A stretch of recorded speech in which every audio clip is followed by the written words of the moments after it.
And we are live with the continuation of Bowser's Fury, which we began yesterday to the tune of getting to 50% Andy in credits. Let's just continue.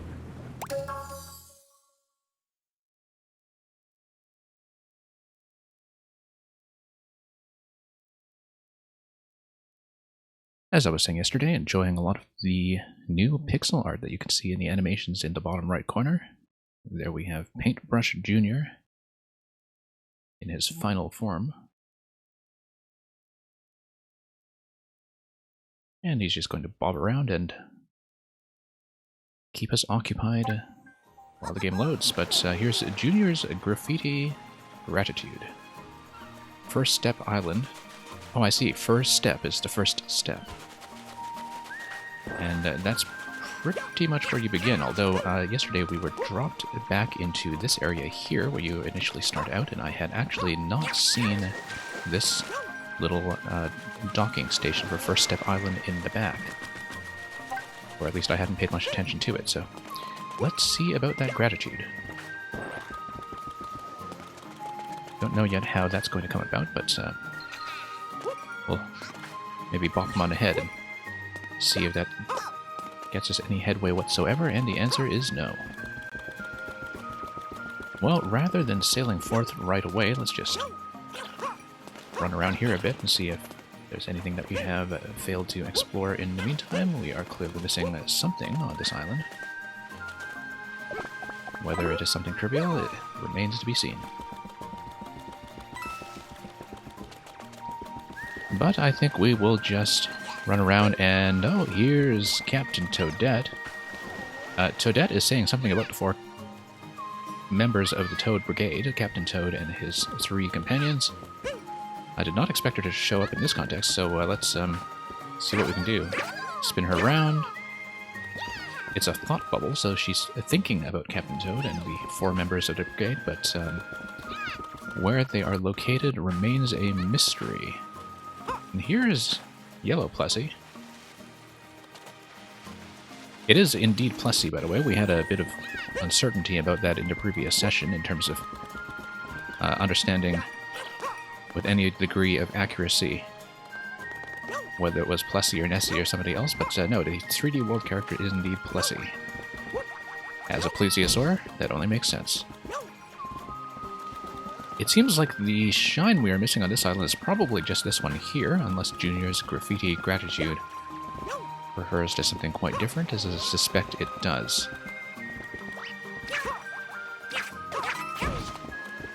Anyway, let's dash off to this location here, and this doesn't look like it was here previously, so it may well be the thing we're looking for.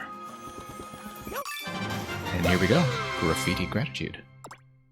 Although we are, of course, still missing a number of things for this lighthouse here. Certainly one thing that has yet to be broken out of the Bowser-locked blocks over to the stern of the ship that we had seen just a moment ago.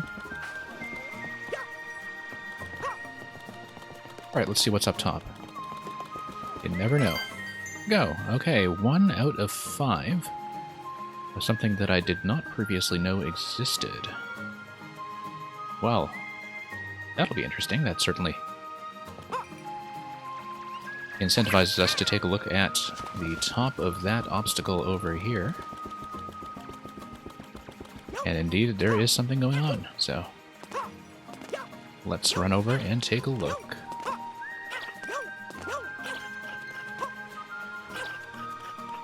Up we go. And that's 2 out of 5.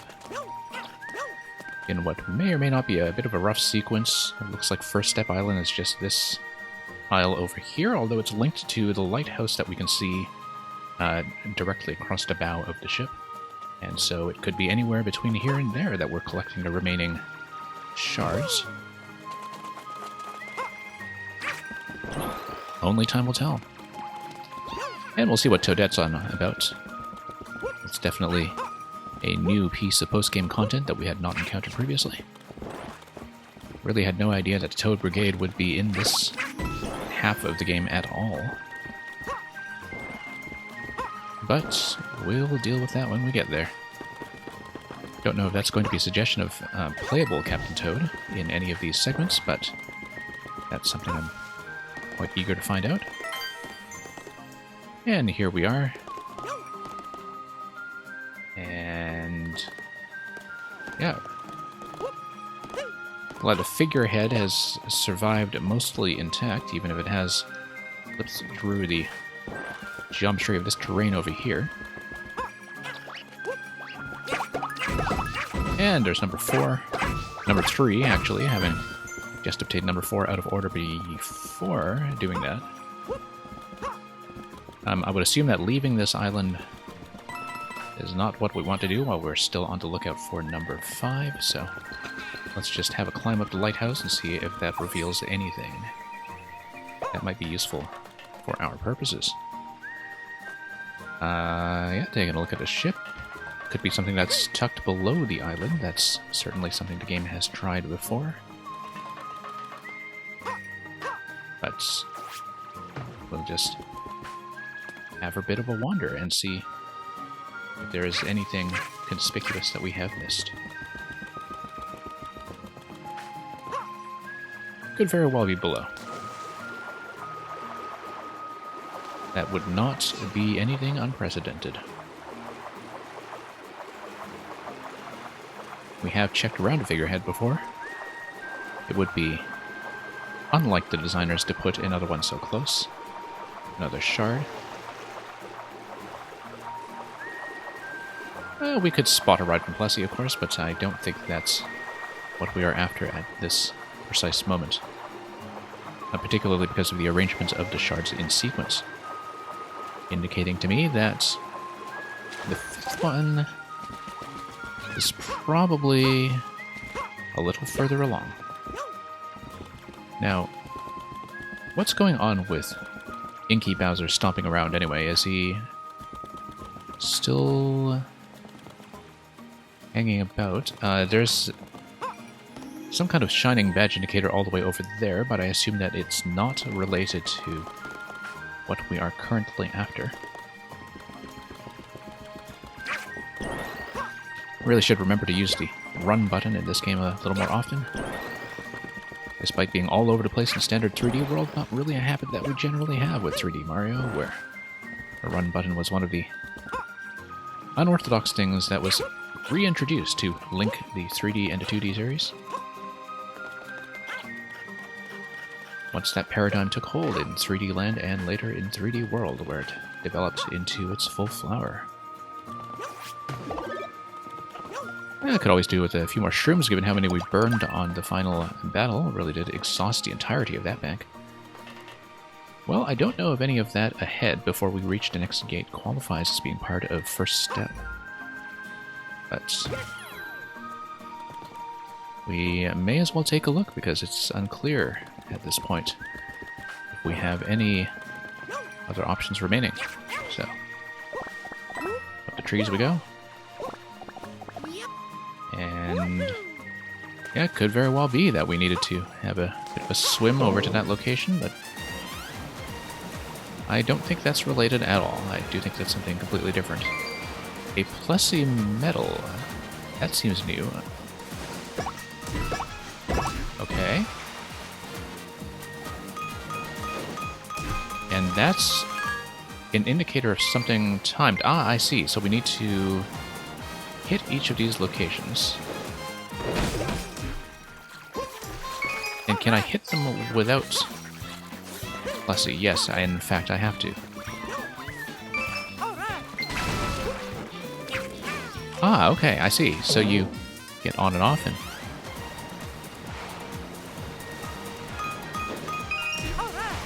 occasionally you will need a swim to continue, and it looks like Bowser has sunken almost all the way, so we'll keep that in mind as we make our way back to First Step Island. Oh, looks like we missed the final target of the shine that is collectible at the end of this route.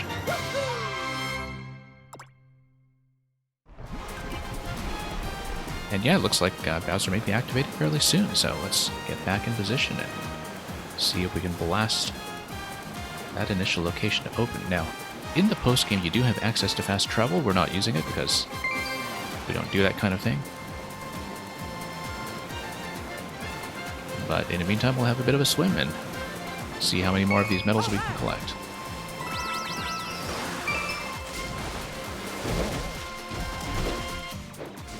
And the dismount. Yeah, have to get used to the dismount controls here. Nope. Yeah, don't really have the muscle memory for that yet, so we'll just have to go back and redo this segment, I think.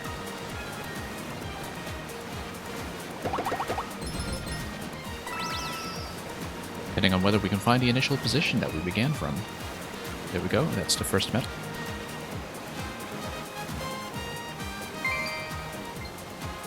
Yep, I was instinctively hitting the R button to dismount because that's, of course, what you do with Yoshi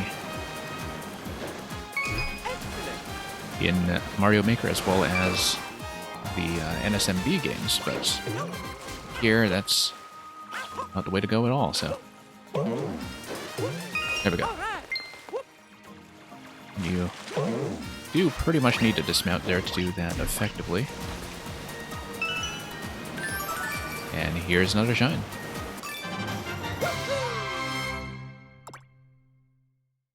That makes us the Plessy and Metal Catcher. Still does not solve the problem we initially recognized back on First Step Island. Oh, I see, yeah. Bowser rises out of the center, and it is when he has completely risen, not when he has sunken, that he activates his Furious form. His furious form. Not really furry, actually, just very inky. Fort Flaptrap was all completed. Spent a fair amount of time there, in fact, so... looks like that Fireflower graffiti is no longer colored in, and it seems like it's inviting us to give it another poke should we need to stock up on some power-ups that we don't have already. And here is number 5. There we go. Right on time for us to also deal with the oncoming storm, which will be shine number 5 to activate this lighthouse in the first island. Right here, so. Now, Fury Shadow on deck. Yeah, we have to give him a bit of a chase, but we'll do that after we activate this location here.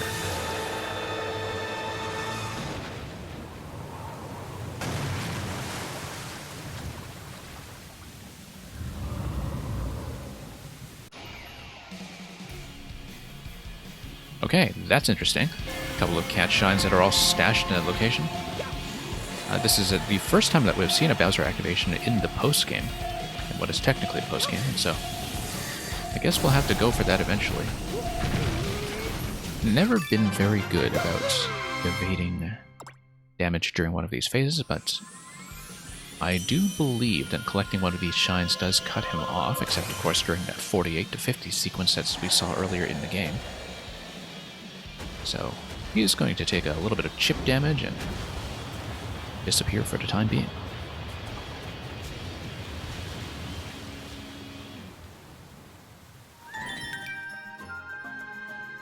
Okay. So let's see about Fury Shadow Guigi, who was apparently on deck, or at least we were told he was last time we exited and decided to come back, but it could very well be that he's only active under specific circumstances. No, I don't believe it. I think he is almost certainly on deck somewhere, and that we need to hunt him down accordingly. Fury Shadow on deck, really? Maybe he does need to be activated separately during the next Bowser phase, but why don't we just swat this for the time being in case that does anything whatsoever. Okay, back to the Tanuki form. So where is the Fury Shadow, if not, strictly speaking, on deck? Because I certainly don't see the Shadow anywhere. Well, I think we will have to wait until Shadow has fallen over the lake once again. And in the meantime, we'll just progress elsewhere with the Tanuki Leaf in tow. Suppose we head to that snowy island with the rotating cylindrical platforms. That seems like one that we had not explored very exhaustively in the previous session. I think I had just seen a little bit there, and in fact you can tell where the incomplete islands are by the presence of the ink still covering the lighthouses. Fairly easy way to spot visually what kind of content you have not completed without necessarily referring to the map. Oh, I guess this was blown up at some other point and we just never bothered to collect it, so collect it we shall.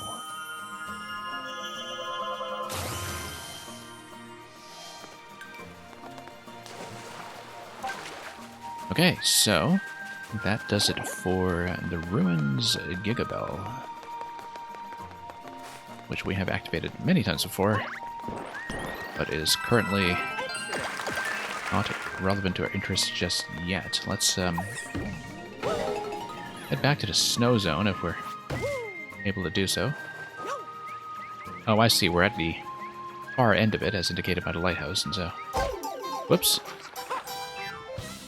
Slipskate Slope has a blue coin bustle, and I would assume that we need to start with the P-switch at the other end entirely, and this is the end point at which the shines are dispensed. So why don't we head all the way back? You can see that we also collected 4 out of 5 of the shards in this location, and that we'll just have to look out for the one we missed next time we have a bit of a skate, so let's go skating.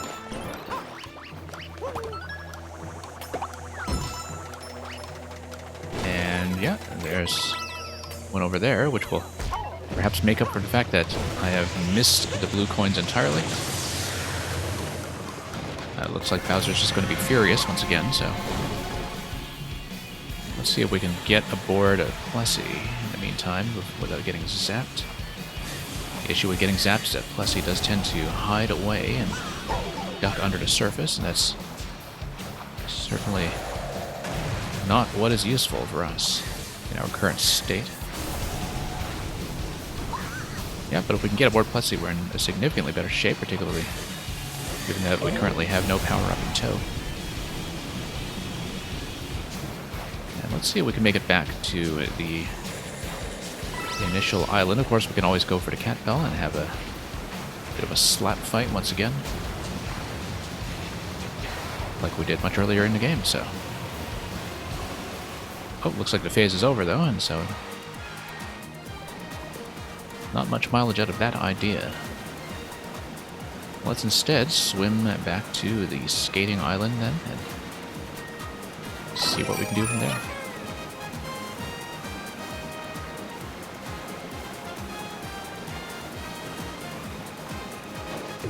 There we go. Yeah, just need to get some muscle memory going for the dismount, which I think can be a fairly useful technique. No, we are actually still on the far end of this island. Not where we actually want to be. Is it? Alright, let's go back around. All the way to the other side. Can I land accurately? Yes, I can. That is, in its own way, strangely satisfying. Me, is Speed Chicken. Welcome back. It's been an extremely long time. Hello, how are you? It's been quite a while. So yeah, glad to see you drop by this very small stream. We have recently resumed after several months off. And yeah, I hope everything is going well on your end. Currently running Bowser's Fury, which is, of course, the new content that was added to Super Mario 3D World with the re-release on the Switch.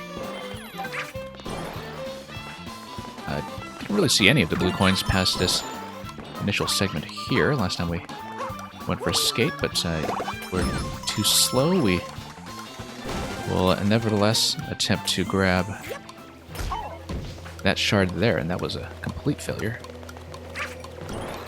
Didn't work out at all, but that's okay. Let's just go over to shard and do the blue coins separately once we have a chance. Of course, Bowser's going to run some interference here. This has been a fantastic experience. It's fairly short. We are past the 50% mark, which is where the end credits activate. I did that on a previous stream.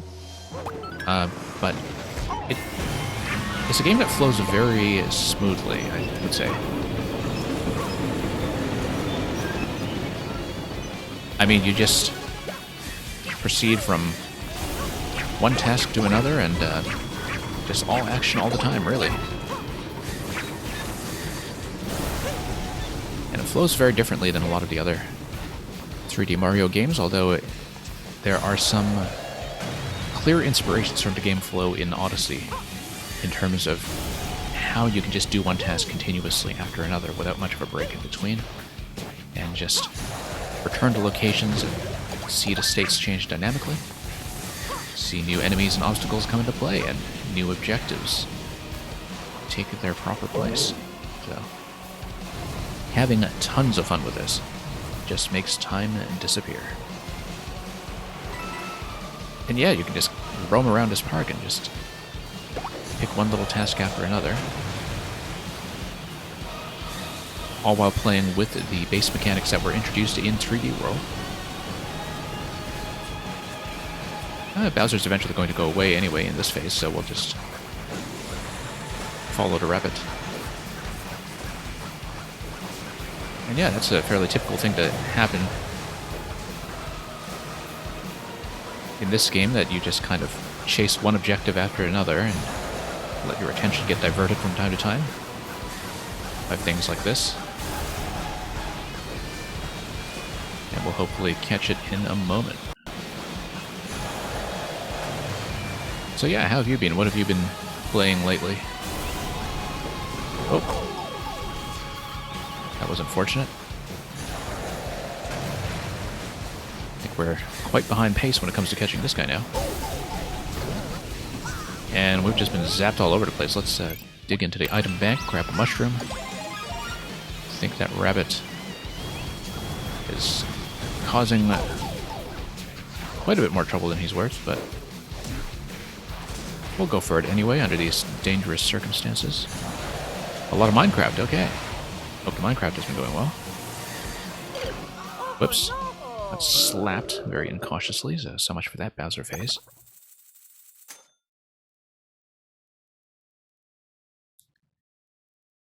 Yeah, I don't know if you are into any particular Minecraft mods, any favorite constructions.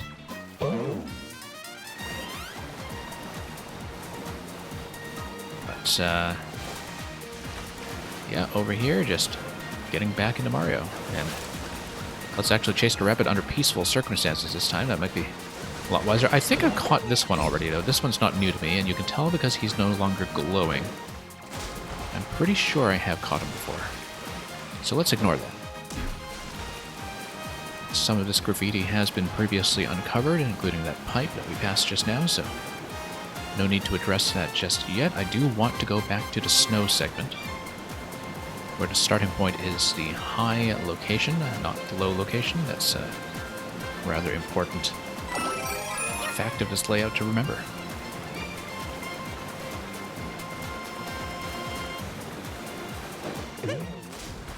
Alright, so I had previously captured the shards, but not the blue coins, and so the blue coins should probably be the next priority in this location here.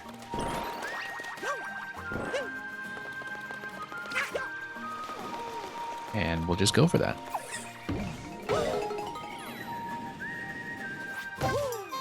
Slipskate slope, we'll just do that once again. It seemed like it was quite a while until we could see any additional coins. Oh, I see why. It's because we hadn't activated that one. You have to be fairly accurate. Gain some momentum. The timer actually is fairly generous here once you get going. and just skate somewhat slowly without relying too much on the boost pads. You are allowed to take your time. And there we go. Pretty relaxed overall.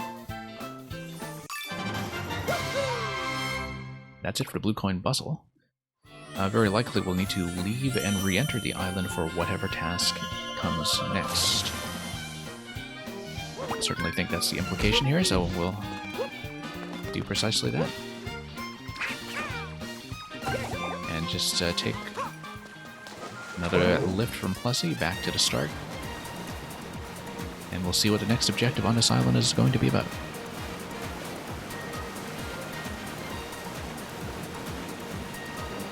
Off we go.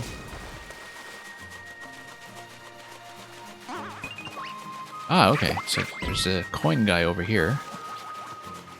I mean, he's just going to give us coins. I don't imagine that it's going to be anything significantly more interesting than that.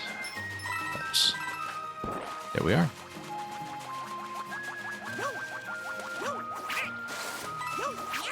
Okay.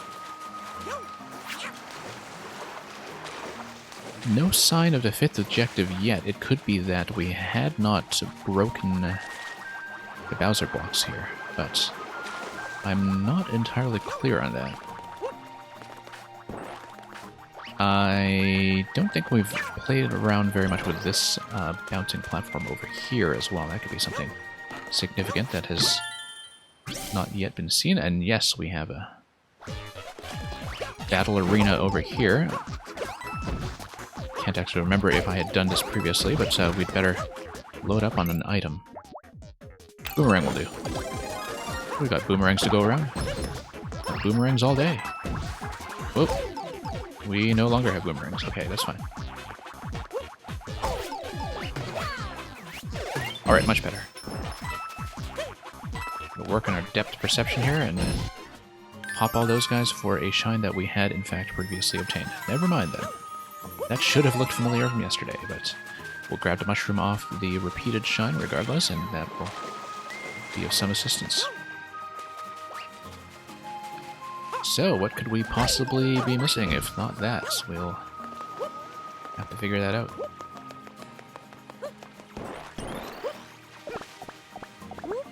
Quite possibly we do need to boost back onto the main part of the skating island first, go through the gate. And yes, that is what reveals what we need to do next, which is grab a key and bring key back. Going to have a bit of gradual power progression here with the propeller.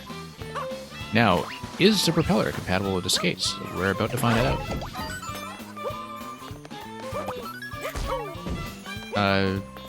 Well, the skate is not compatible with bumping into walls. That's something that's really clear.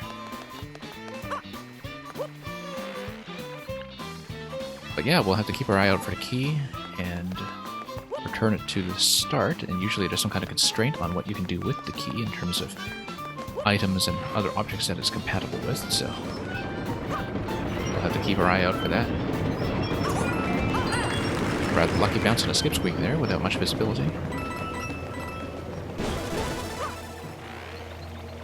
And Bowser's going to start trying to zap us all over again, which is not good news, but we'll keep our eye out for that key. I don't know if it was on top or all the way at the end, and it is all the way at the end. And so, yeah, the key challenges generally do involve going backwards through the content you had already seen. We had better load up the power up here, because there is some likelihood we will get zapped. We do know that the box hats are not compatible with the key, and so we won't do that. Looks like we'll just need to take it all the way through the side. That's probably the best way to go about it.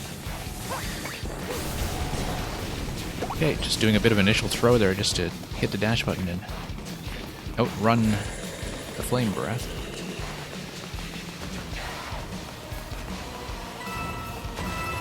Looks like grab cat suit here, and so much for those platforms that were temporarily available. I guess we'll just have to go up off the side, which may have been the intended sequence in the first place.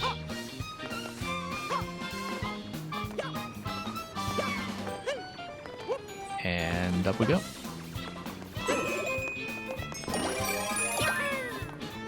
Okay. And up and up.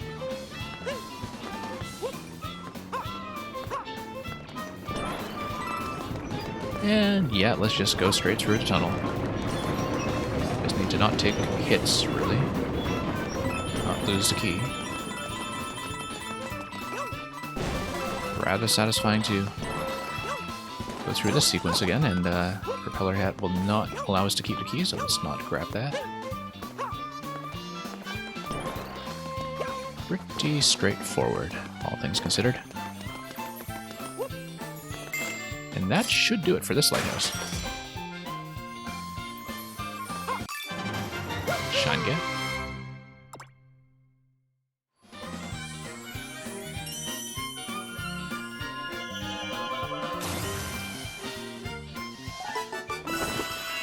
Alright, that's another flag obtained, and we can proceed elsewhere.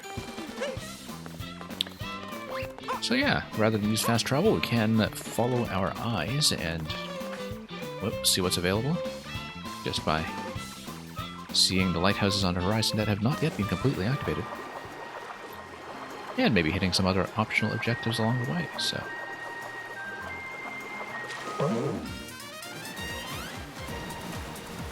So what do we got? We haven't really even hit that windmill island over there. Kind of surprised we had not finished up with the Colosseum. I thought I'd fought Boom Boom quite a few times already, but we made a mistake on that score because we had not yet found 2 of the remaining shards. Alright, that's fine. We can do that. That shouldn't be difficult. Actually, usually the shards are among the most difficult parts of each of these islands in terms of being a bit of a treasure hunt. And yeah, we had been here previously. That's not going to be too useful. But we'll just swim around and see if anything reveals itself. Nothing so far. We have taken the upper passage before, so that's familiar territory to ground pound all the way up. We had seen the Fireflower before as well, but we might as well stock up on a few extra items for once.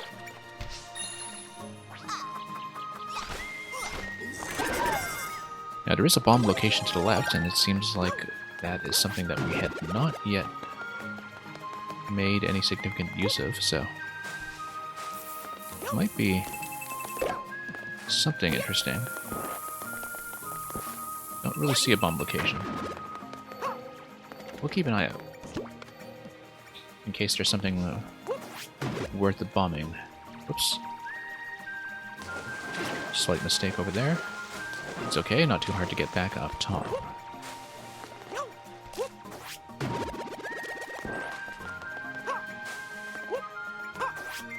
And we'll be back in no time, I'm sure.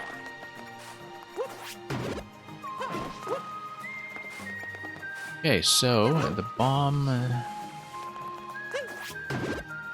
doesn't really appear to give us access to anything that interesting just yet, unless I'm supposed to drop it somewhere in the middle section here. We'll keep an eye out for something bombable then. No fight to pick with Boom Boom this time around, but we'll just have to dash around, scan the interior. Don't really see anything of interest that we hadn't already inspected, so we'll just have to run around until we find the appropriate item locations. Have a bit of a higher vantage point. That could be something useful, but nope, apparently not.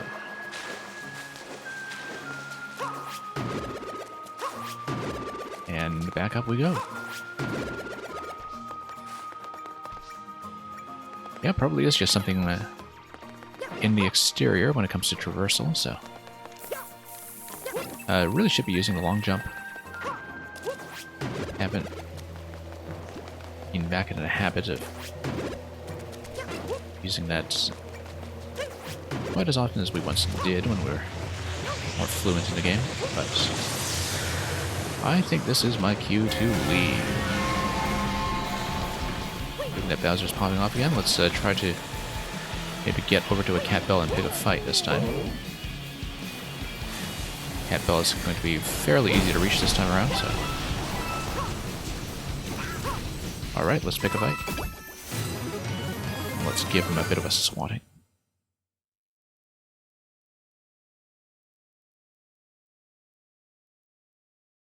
It will just take a moment, of course, as we activate our cat form.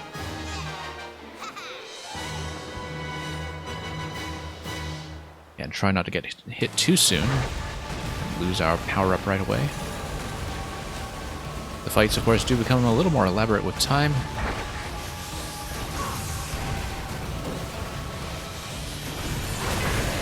Okay, gonna swat him. A good time for a ground pound. I'd swat him directly, but I think that often doesn't do very much. Okay, bit of a stomp from him there. Oh, whoops. Keep forgetting about the ring from the stomp, and he's going to do several cycles of that, which is fairly typical of a lot of those Bowser boss fights in terms of how to escalate. Super Saiyan Cat Mario? Yes, it seems I am. Well, I was until I lost a catsuit. So. We'll just have to wait for him to ground pound now, unless I get another Cat Bell or an item to throw at him. Let's see if we can make our way over and just chuck this in his face. Oh, we can actually kick some of the balls back at him. That's something that was unexpected. Should have gotten a Cat Bell. Let's see if we can get him during his point of vulnerability. Almost late on that cycle, but it looks like we... Yeah, almost have it. Okay, let's see if he goes back into the stomping pattern. Nope, it's going to be a dodge, and we're just going to outright miss. Because that's what we do, apparently. Outright missing a lot. Okay, he's going to drop in. See if we have another Cat Bell we can access, perhaps over here. And he's going to try to go for the zap, and of course we are just going to lose that almost immediately, which is not helpful. We do still have one more Cat Bell available in the distance. It might be wise to go for that at this point, unless we have some opportunity that's created by kicking balls back at him, for instance. Okay, have to dodge when he lands. That's... yeah, rather important. Okay. It's going to bring his HP bar quite low. A cat swat might have done the trick had I landed that accurately, but that has not been our strong suit lately. That's okay. We'll just grab one of these. Tossed him his way and missed completely.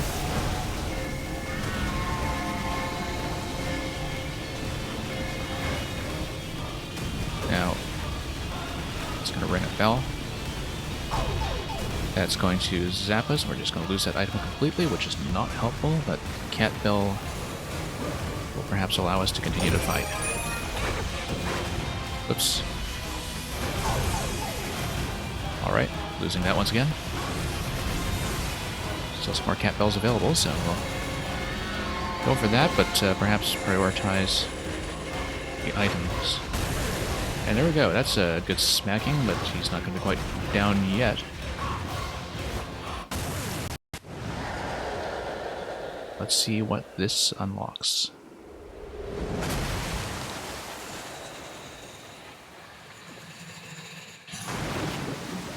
Anyway, he's going to have himself a good puke.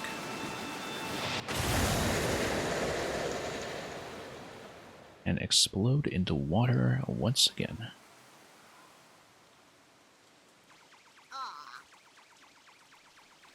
Well, Junior has something to say about this, and we'll determine very shortly what that something is going to be. Oh, looks like we have yet another rematch with this form. So it looks like we're boarding Hussey for another swim. You know, maybe I shouldn't be doing this, because this is actually a repeat of the final fight, and I would assume that it merely completes the path to the credits once again and uncovers a little bit more of the painting. So instead of fighting him head-on, I think maybe the approach I should be taking here is to get him to break something open. I think trying to knock him out is actually a mistake, in that it's just going to give me the finale once again with a slight bump in the unlockable image for having collected 9 additional shines. So this is probably not what we are after, but he's no longer firing the flame, and so it's... Oh, yes, he is. Yes, he is. Okay. Well, why don't we do something about that? And look for a location like this one over here that he can blast. So yeah, let's just try to lure him over here and get this location blasted open. Maybe take a plusy dive when the time is appropriate. And we'll just hang around here until that happens. And I think I would prefer to do that rather than complete the fight itself.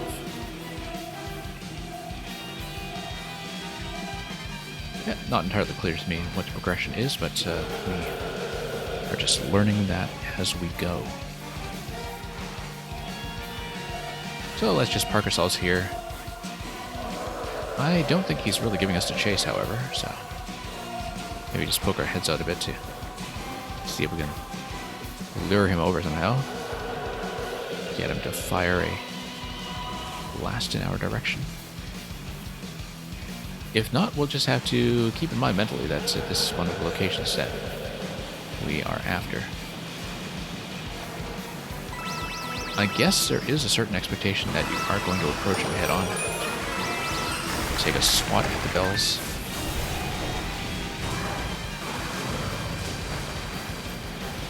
And we'll just see how that goes.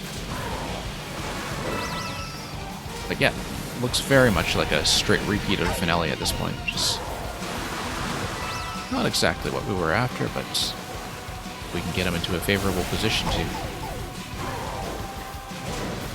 unlock more locations. That could still be helpful. Let's try to burn a fire flower on this thing, perhaps. Give ourselves a buffer of 2 additional hits. I mean, I could have just gotten the cat bell in the first place. That would have been helpful as well. Diving is also helpful if you remember to do it.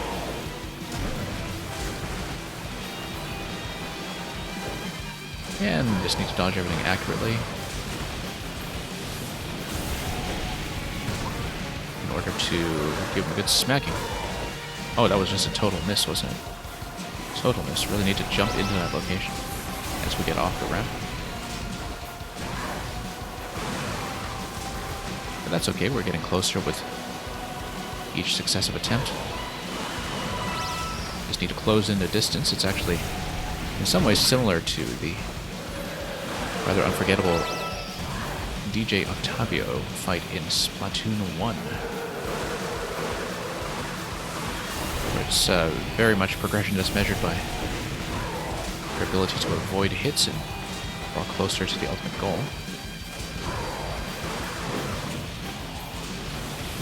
But we'll need to be a little bit more accurate about diving into that thing. We've been missing almost every opportunity. Don't remember that being an issue when we tried it yesterday, so. Now, that's only 1 hit of 3 so far. That's not good news, considering that we didn't really want to pick this fight in the first place before hitting 100% ahead of time.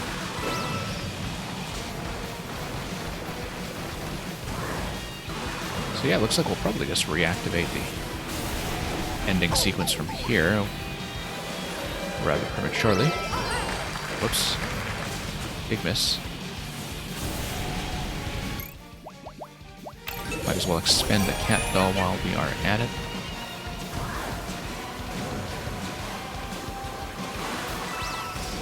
And we'll see if anything differs as we attempt to get hits 2 and 3.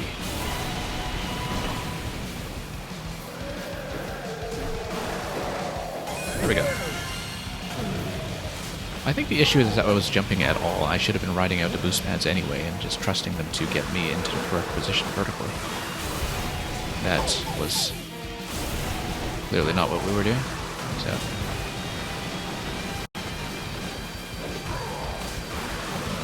Alright, we'll just progress a little further and... Yeah, no, that's just a total miss, so... I'm having a surprising amount of trouble with that.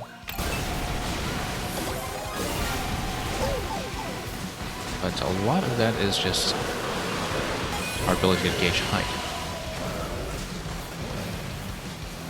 Alright, let's just get the third hit in.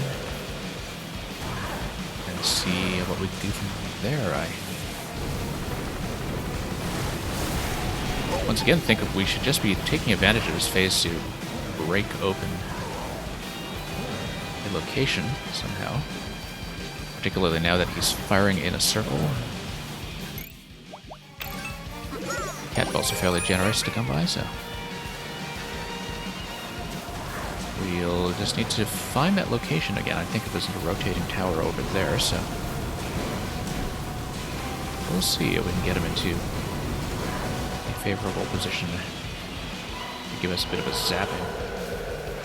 Ah, no, this is where we were stuck before in terms of just waiting for us all the way around there, so we just need to... yeah. Just lead his firing pattern somehow, or just defeat him and reset this whole sequence. So... it looks like resetting it is probably what we must go for here. Anyway, that's going to be another KO. Back in familiar territory here. So yeah, highly suspect it's just going to be end credits followed by a partial unlock of the images of some sort, but it will clue us into what the final image will be, so we'll be back there soon enough. So yeah, it seems that until you reach 100%, there is no point in trying to fight him completely. Each phase should be handled by taking advantage of it for further unlocks. That is how I'm understanding the progression structure here. Until we have seen evidence to believe otherwise. So we'll skip the credits if we do see them, since we have seen all this before.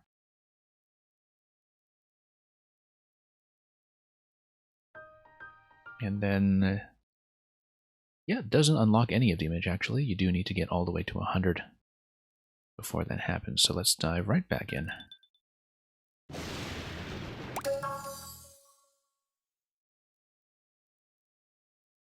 So yeah, that was a bit of an unexpected diversion in our progress, but one that I think we can handle. So, still need to deal with the Fury Shadow here. Ah, okay, so you do need to start by chasing Fury Shadow Guigi all the way from the start. Yeah, because I was scanning for him on deck. That's why I couldn't complete this challenge earlier.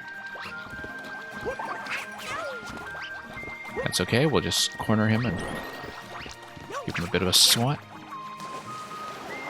That didn't quite work as intended. So we'll just get back on deck and give him another chase. You know what, I can probably just climb this. That seems like the smart play. Okay. Couldn't quite get the mid-air dash going there, but we'll... there we go.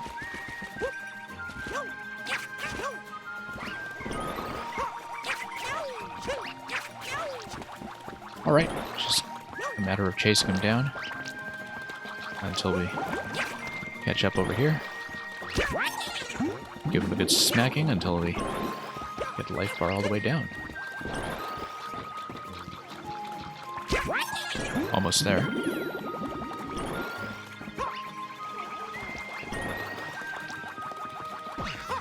Where did he go? Let's get rid of this guy first. Well, it looks like he's below decks. Nope, all the way over here. Alright, just need to chase him down this way. Not quite there yet. I do need to jump him now that we no longer have a cat, but we have the cat, so that point is also moot. Alright, just going to smack him in midair, and that's going to solve the remainder of this island. Get us up to number 60.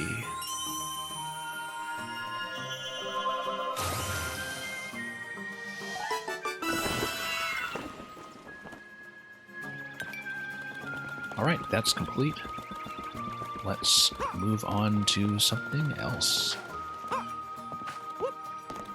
Seems like we were in the middle of something when we were distracted by the boss rematch earlier on. We'll just need to figure out what that was. Or once again, just follow our curiosity and see where that takes us. Alright, let's board Plessy here. Looks like we were not completely finished with the rotating platform island that was what we spent the most time on during our initial progression to 50 shines. And, oh, cat bullets. Yeah, sure, we'll just dodge them. Alright, well, we haven't covered a lot of this territory over here, so we may as well get back there and complete as much as we can. Have I actually poked around with these coins over here before? I feel like I must have. But perhaps not, so. Look around? Yeah, sure, we'll look around. Don't know if that reveals anything particularly important. Not really. So let's head over to some territory we know we haven't covered. Ah yes, I was in the middle of looking for shards of 4 and 5 in the Colosseum zone. And that's... Well, first of all, we've located another Bowser spot over here at Trickety Tower. Looks like we haven't really played with this zone at all, in fact, so... Looks like there's a series of things to collect all over the place. I see. Okay, invisible tower. So we just need to follow the surface until we see how to get around. I assume there's going to be a drop somewhere here at some point.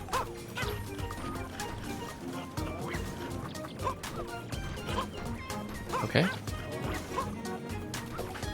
Well, let's see if there's any indication. I think the coins are mainly what we should be following here. But yeah, I had not even looked at this tower previously, and so rather nice to see a bit of additional content.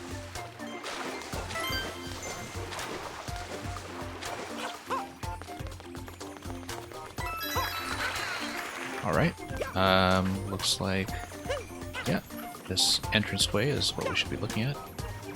Now, the issue is that once you have expended some of the coins, it does become a little bit more difficult to navigate, but we'll just have to poke around cautiously and see if anything reveals itself. I mean, there is a fairly conspicuous cat location over here, so very grateful for the cat climb, rather, in that specific location. And once again, yeah. Now, this does reveal where some of the platform locations are, so, you know, we're very grateful to Spike for providing us with that service.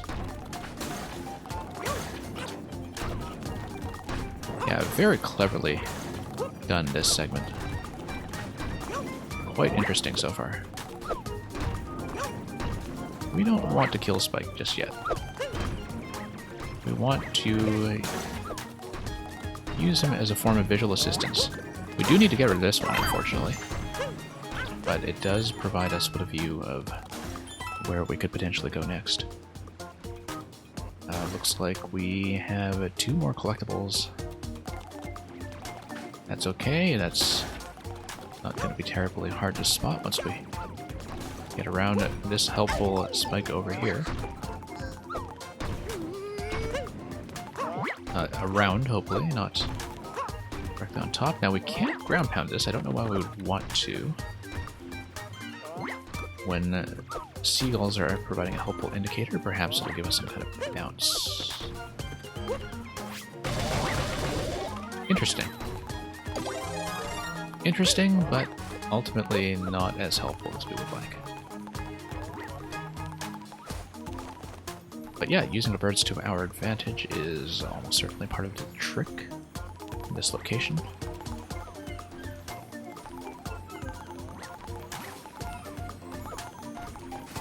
And had we missed anything on this end, by the looks of it,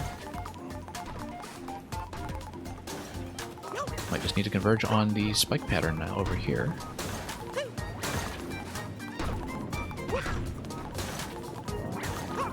And we'll just ease up on the dash button for the time being so we don't accidentally nuke anything with fire. The rotating columns over here, Junior needs to get out of our way. Okay, we need to gain a little bit more height before we can get up to that location, so we'll just turn around over here. And that should provide us with sufficient information to do that. Following the birds seems to be key to... Whoa! Alright. Back we go again. Well, this has been very interesting so far.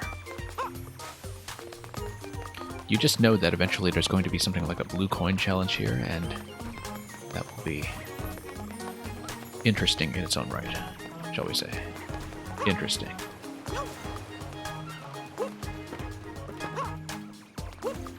Alright, we just need to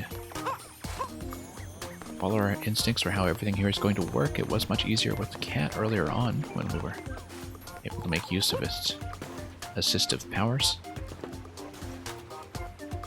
Now, not so much. I think we just need to follow the birds. Of course. That's something that we need to do more of, actually. Using ground pound to reveal these locations. That's something I should have, in fact, remembered from the main part of 3D World.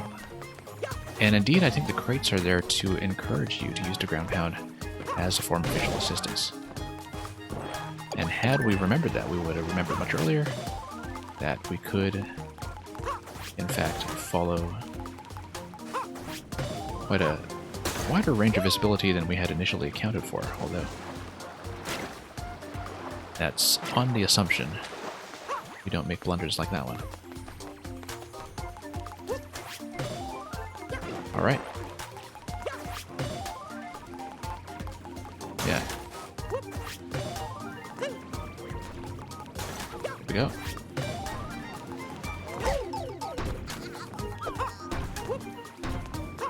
And here we go.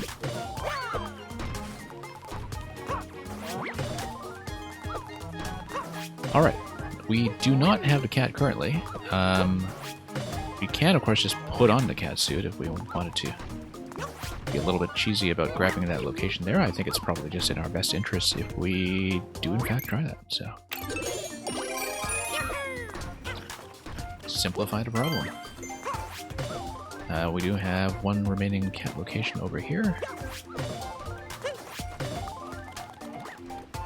Looks like we'll just have to dive for it.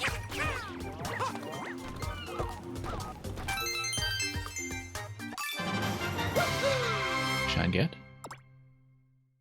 And yeah, looks like if you spot a rabbit in the distance, that there is a difference between the ones still holding shines and the ones no longer doing so, depending on whether they are glowing with that golden halo.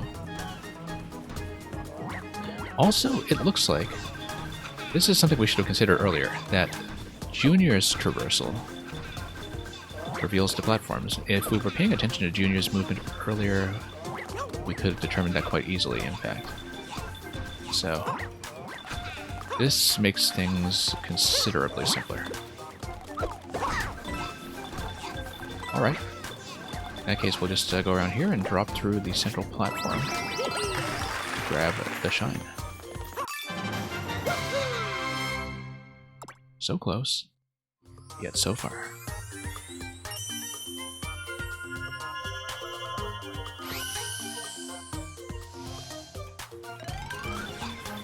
Yeah, using Junior is something that we should have just considered in the first place. But failing that, we'll just pop all the way back out. Popping out of the gate and back in is probably going to reveal the next objective and what is one of the more interesting locations we've encountered so far. I'm keeping the cat bell for now, I think. Given that we're fairly low on them.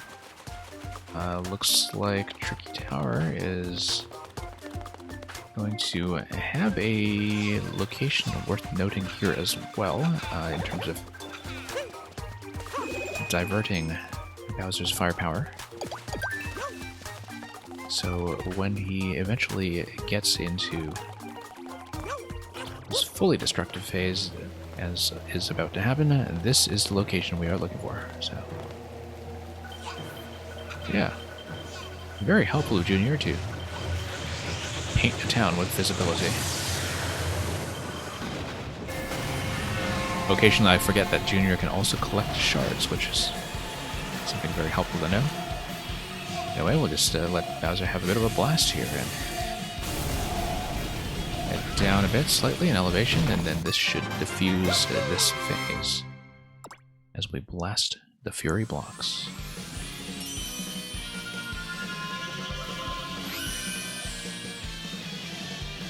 Alright. It's going to be a pretty functional deflection, and then yeah, we see he has this floating shine island that we will eventually be interested in reaching. For the time being, let's see about these plusy medals.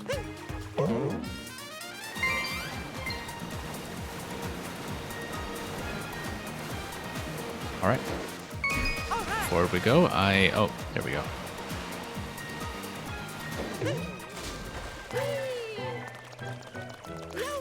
And here's the lovely waltz for strings in this game. Usually a kind of orchestration that is reserved for the ghost houses. But here, there will be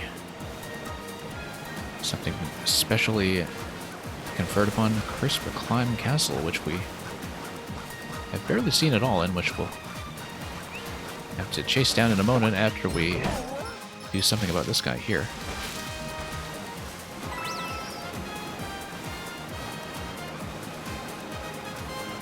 And yeah, just gonna continue.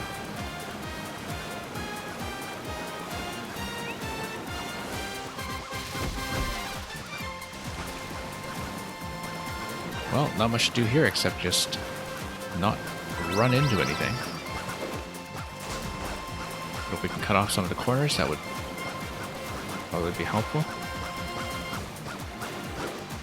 Oh, overshooting is always a little bit unfortunate when it comes to chasing this guy down. We've overshot him many times by now. And that's something that we just need to be extremely aware of as we capture yet another shot. Link Rabbit once played tag, but does no longer. Looks like we have another Bowser phase coming soon, so let's get in position over to a location that we know will be relevant to our interests. That's going to be over here with the windmills. Just have to pop each of those open, one at a time. Have a bit of a jump here. And we should be able to make our way around to the location that I was going for, which is not actually here. No, I believe I'm at the wrong tower. Well, if not this, then what? Yeah, no, we're at the wrong tower completely. Not the location we were looking for. That's okay. Let's take a look at this question mark over here, see if it's just an item or something more useful. More Tanuki leaves? Okay, sure, we'll take it. Alright, let's try to find a breakable location.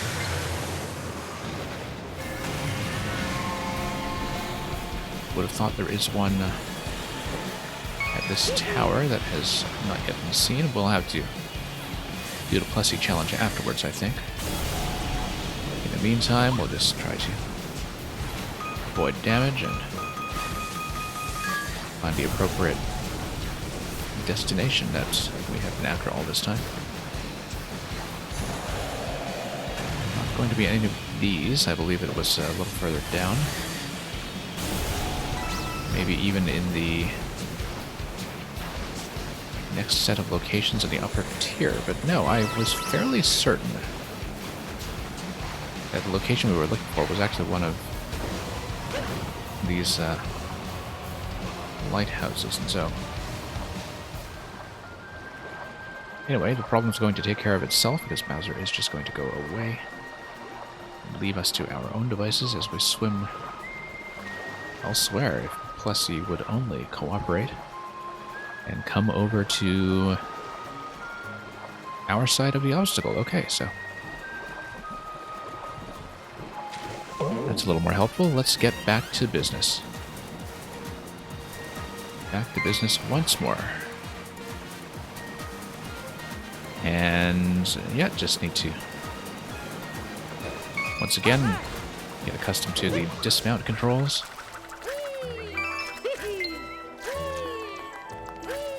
As I was saying, absolutely gorgeous music track here that really takes the orchestration we had recently associated with ghost houses and reapplies them to lovely wintry context.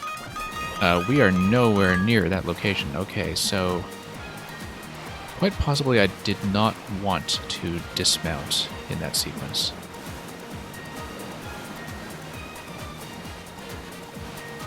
We'll think about that. We'll have to think about that. Now, have I ever popped this switch? It seems not, given that we've barely touched this island at all. Okay, snow pokies. Yeah, we'll do that.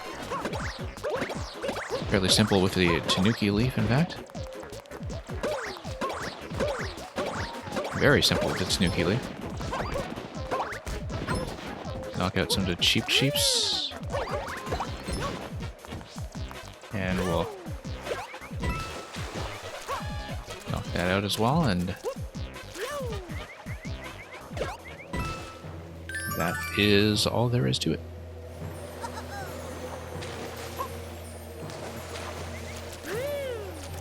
Okay, so that's complete.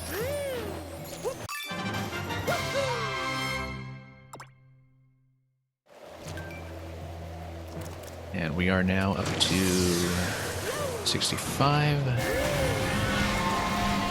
And here we are, another Bowser phase. Let's look for an appropriate location. I really don't believe we've broken open whatever is relevant to this tower just yet, but quite possibly we needed to make this lighthouse shine before getting any of that accomplished. Alright, let's power our way up here. See how we're going to go about progressing through these obstacles.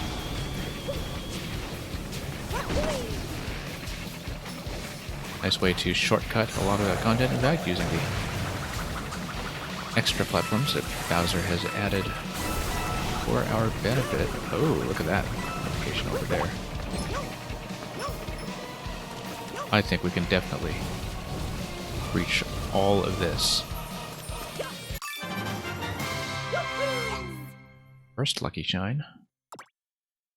Very generous of this location to provide us with all 5 at once, unless, of course, that platform just disappears with Bowser going away.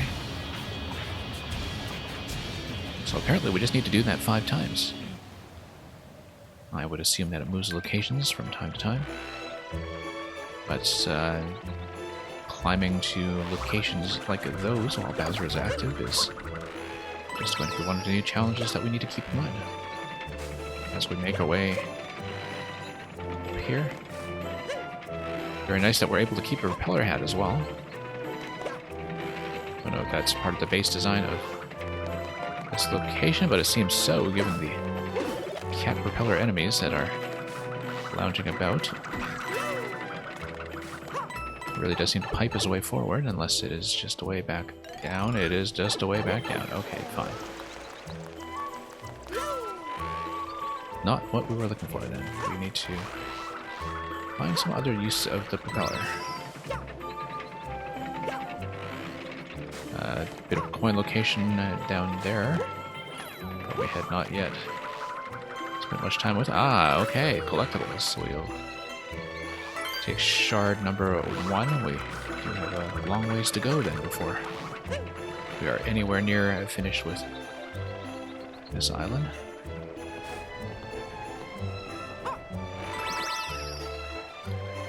Yep. It's like a lovely waltz out of a ballet, very fitting to this propeller mechanic that is all over this zone. No need for a coin box just yet.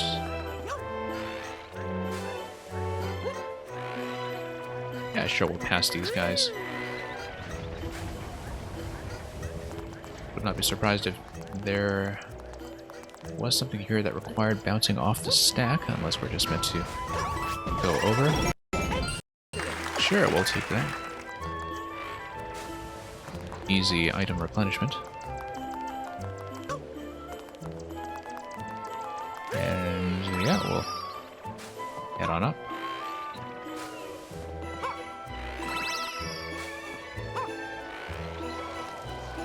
Okay.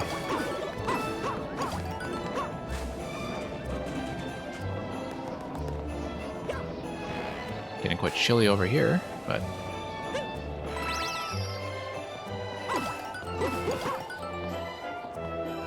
and we'll just drop in this location.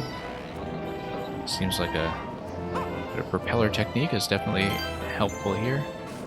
Skipping right to shard number 4, having missed most of things along the climb, by the looks of it, although we see something available here.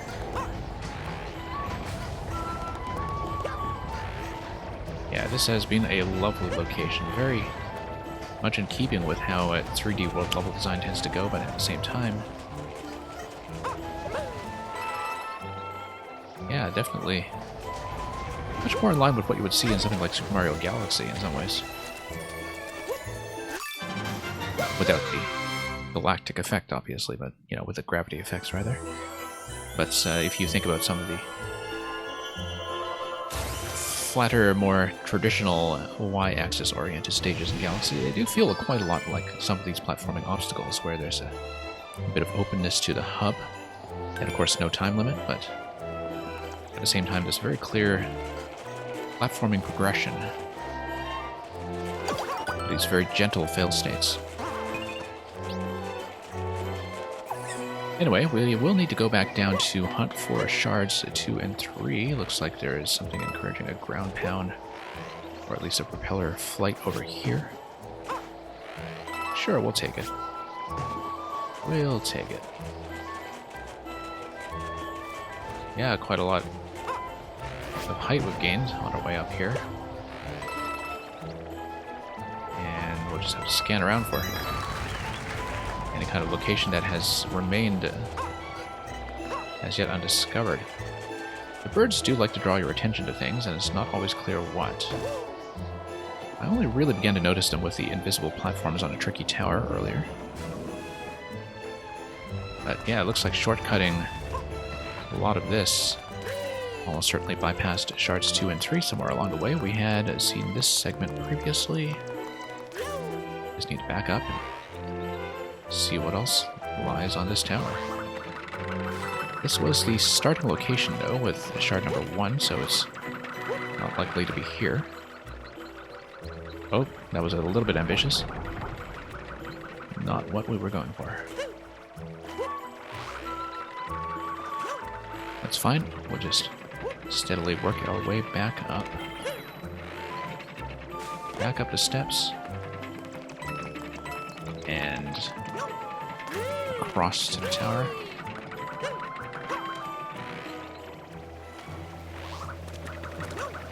And here we go. Alright, so let's be on the lookout for numbers 2 and 3. I think it's best if we just rotate all the way around the tower in case we miss something in one of these other locations out and back. And yeah, sure, we'll take some of these assistive platforms along the way. Here's something. Are we going to land safely? No, we're just going to miss by a hair. However, we do see the next to Golden Island. Out of the 5 locations, that seemed possible. So why don't we go straight for that? And that will probably be the best way to proceed, given that there were 5 lucky shines to collect. So we will almost certainly get Plessy for one of these, so we'll just grab that, and that's the second lucky shine.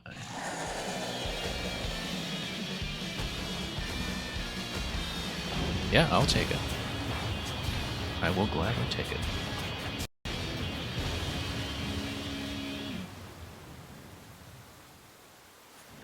Okay, I think we have a general understanding of the flow of the postgame at this point. I do see an orange ring over there ahead indicating some kind of Plessy challenge that is not yet complete. We did, of course, miss the medal challenge earlier. That is off the dock to the right, but we'll see what this one is all about. Shine clearly not yet obtained. We will need to make ample use of the boost pads in order to get anywhere with this.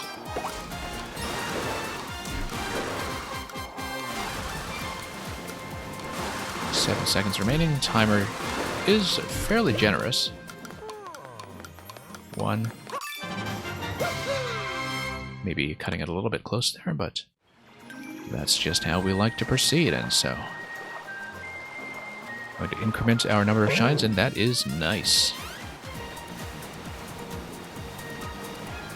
Well spotted, Amiasby Chicken. You beat me to it, but just barely. And let's head back over to the tower. We were fairly close to grabbing the last of the 5 shards, if I recall our position accurately. So, best if we just head back there and see what that's all about. Hurry, fly through the frost. Yeah, it looks like there is something new here as we return to this section. Oh, I see. Okay. That's new. That's going to be a timer challenge, but I'm sure we can manage. Whoops. If we actually remember our controls here and try not to ground pound everywhere.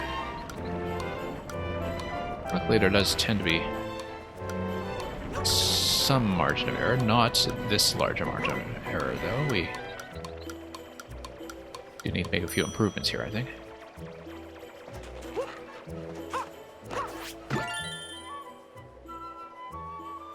Yeah, need to get over to the main tower over the timed shortcut.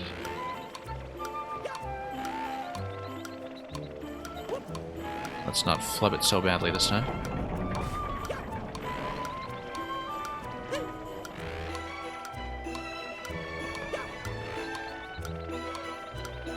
Yeah, really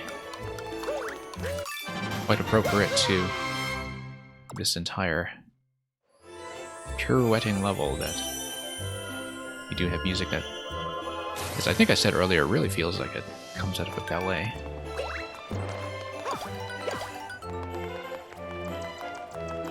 Not hard to imagine a dance recital to this music.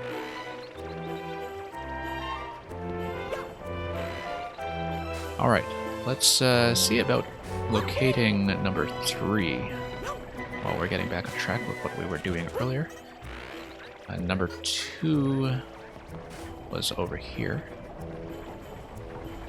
Number 3 is probably something we skipped over when we took the shortcuts past the massive crowd of Biddybuds earlier.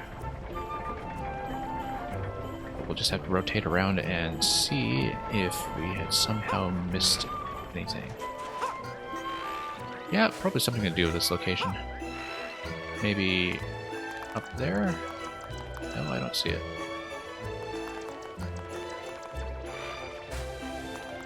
Well, we'll just have to keep our eyes peeled. Nothing yet. Don't quite remember where we saw number 4, which would be important information. Ah, it looks like there is a gap to the left side here.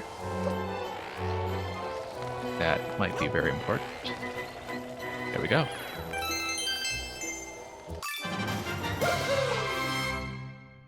So much for the 5 cat shine shards. So yeah, we still need to break open the location that requires Bowser. But apart from that, we probably just need to depart this location.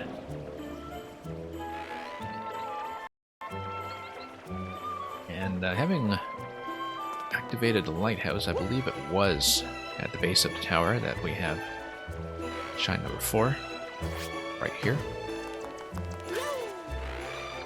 Shine number 5 is just going to require a revisitation by the looks of it, so why don't we just leave briefly, try to do a plussy challenge perhaps to fill some time. Looks like Bowser is about to activate though, so we'll just stay on alert for that in the meantime.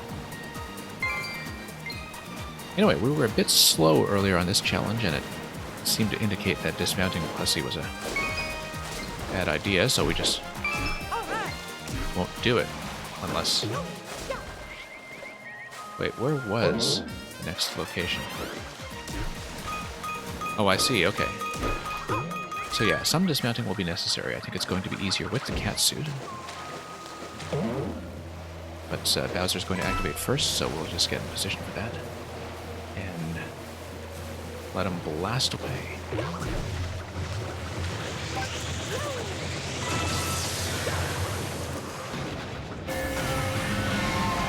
Alright, let's get in here and wait and wait and wait. Let Bowser blast away.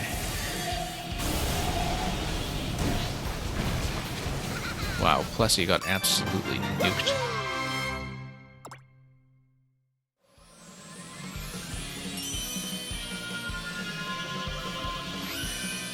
Well, looks like we have indeed blasted the Fury Blocks.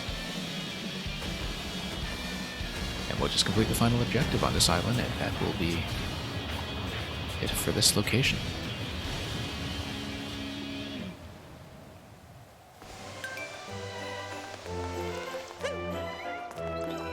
Alright, what next?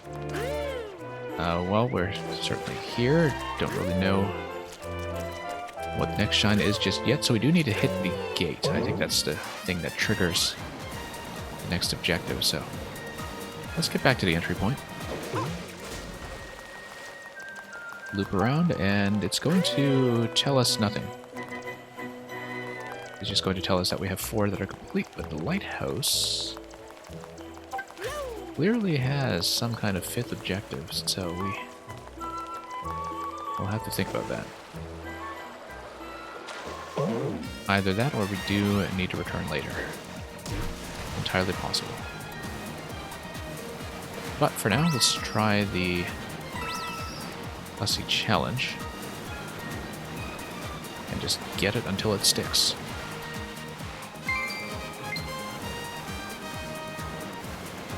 And there we go. Hey, that seemed mildly unfair.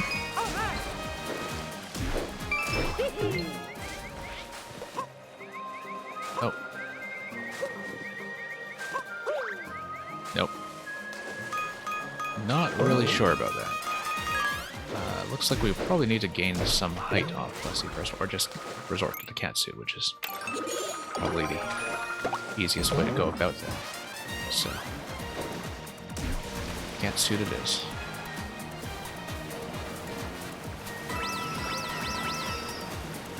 And we'll just try it that way. Okay.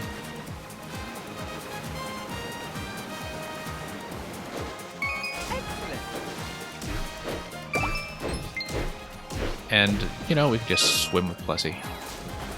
It is a bit of a speed check, this final shard here, so no need for the catsuit after all. We just needed to dive with a little bit more accuracy than we were previously exercising.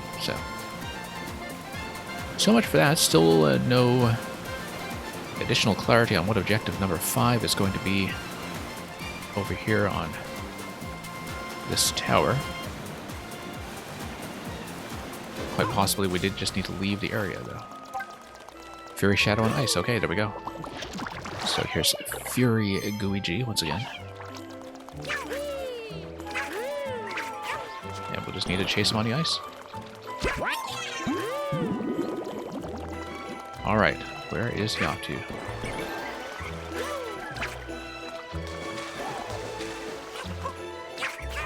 Probably should reset the camera in locations like that. I've not really redeveloped the old habit of just using the L button to recenter the camera. Very useful here, but scarcely used in standard 3D world, really, except for some of the open locations like the savannas.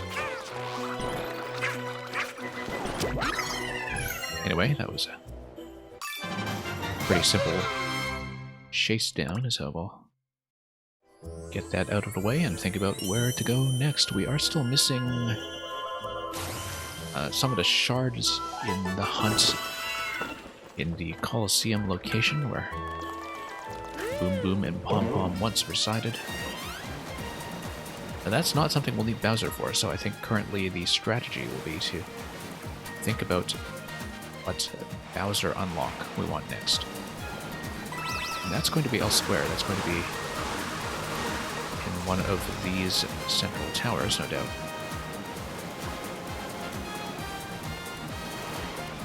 And yeah, this location around the wasteland we haven't really completed yet either, so this is done. We have a junior question mark, of course, so let's just check that. Risky Whisker has been done for a while. That's the one with all the donuts. Now, what is this? Cat Bell? Okay, we'll take it. And let's run around some more and see what unlockable we should be going for next.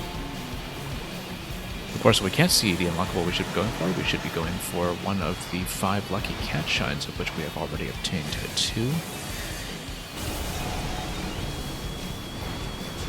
But that does require us to spot where the golden island has appeared, and it looks like it is, whoops, some ways off. That was a gigantic mistake, and that's going to cost us dearly. I think we're just going to have to take the death on this one.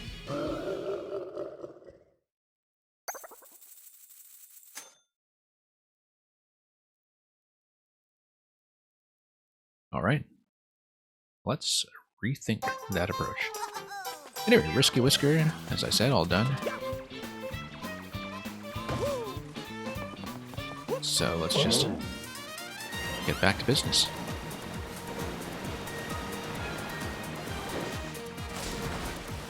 Now, where were we? Everything in that zone has been completed, as you can see from the lighthouses. Looks like we had not quite finished everything that was needed with the rotating tower here, though. So let's just grab a Plessy medal to start and see where that's leading us. Ah, yes, over there, okay. Too slow. Let's just face the correct direction this time. And do that challenge over again.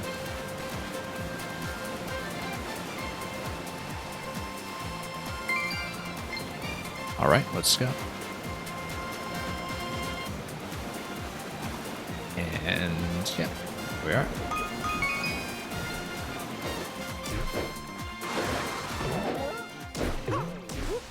Fine, we'll grab it this way. Doesn't seem like Plessy's too keen on the wasteland anyway. Why am I missing my long jumps? I don't know, but... yeah, let's get back on board. Not with the greatest accuracy, but I think this will do anyway.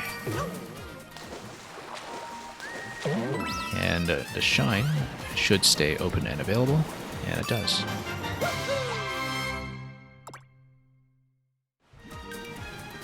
Okay, so much for the Plessy medals. Let's head back to that location and see what we missed.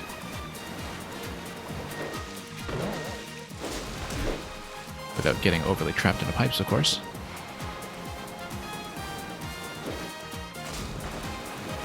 Alright, so back over here.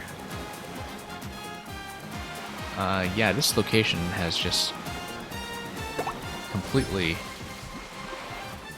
been unexplored, so we'll eventually do that. Eventually, that looks like it's probably the finale by the looks of it, so running backwards through this location for no reason whatsoever, we'll retrace our steps.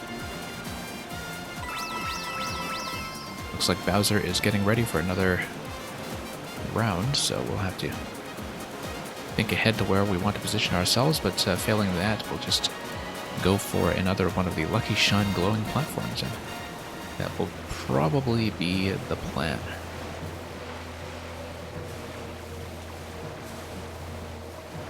So yeah, much of that had been broken open previously. That's not too much of an issue. Let's just wait for him to activate and see where we want to go from there. Looks like the Golden Island is in the middle this time. Yeah, we'll just go for that. And that's going to require a dismount and a bit of a climb, so we'll just do that. A little bit of performance slowdown here, but we'll deal with it. We are small right now. We'd better get an item for safety. Oh, also a bomb location that we had not yet activated.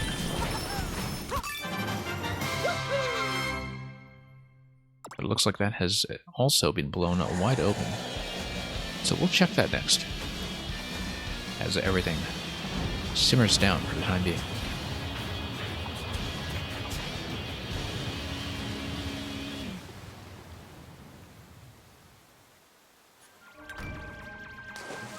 Well, assuming that we can get back on top of the tower, which is by no means guaranteed. We had finished everything on Pounce Bounce Isle, though, so I don't know what that bomb location was really about at the end of the day. One here. Well, that's okay. We will instead get back to some underexplored territory. Yeah, Colosseum still needs a bit of hunting. The invisible tricky tower also needs some work. Well, this has been one of my favorite zones so far. And as expected, we have a blue coin bustle. That's okay. We know the trick to this now. We know the trick is to rely on Junior's expertise. We do need to hit a P-switch somewhere, though, in order to activate the blue coin challenge in the first place, so we'll go back and do that quickly. Oh, looks like...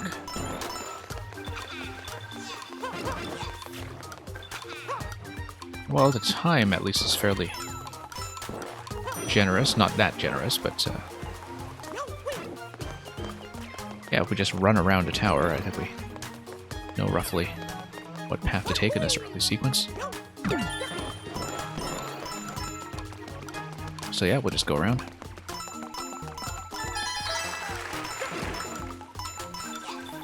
Now we just need to not hit any gaps. Also notice that Junior can collect coins for us if we are running a little bit behind on time. Okay, down we go.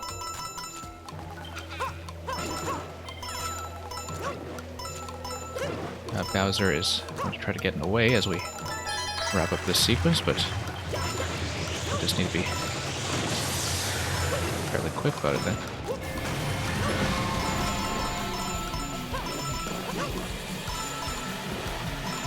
Not done yet. There we go. And we'll just grab that shine. I don't know if grabbing an unrelated shine is going to do anything. I feel like I did know that last night. But oh, hey, a star. That's uncommon. Can I just ram into him with a star? I mean, I am small right now. I wouldn't necessarily assume I can just nuke him. Nope, guess not. That's the first superstar we've seen in this entire experience, so that's unexpected.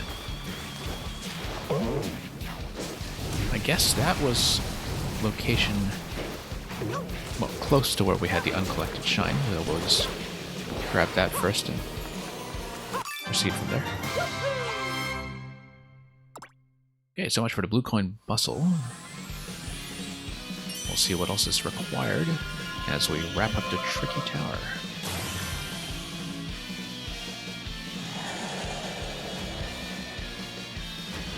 And yeah, collecting any shine is just going to deflect them away, get Bowser back into hiding.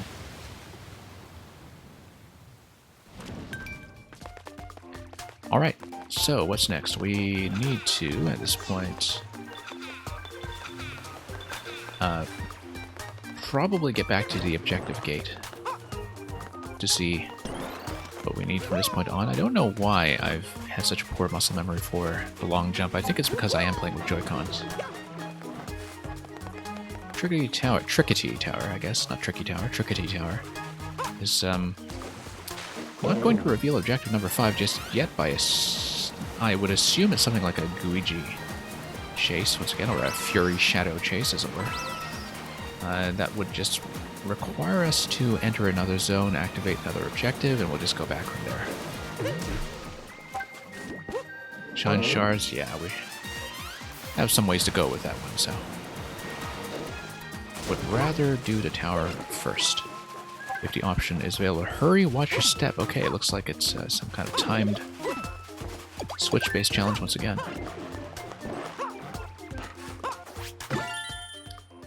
And we'll have to be fairly speedy about it, and I would assume that the trick here is not to run into anything too invisible. Yeah, we almost certainly want a cat for this one, but we can try it catless for the time being, just to be a bit fancy about it. The thing is, when I'm dashing forward, aiming Bowser to reveal further locations might not be the best strategy. The ground pound might be quite a lot better for these purposes.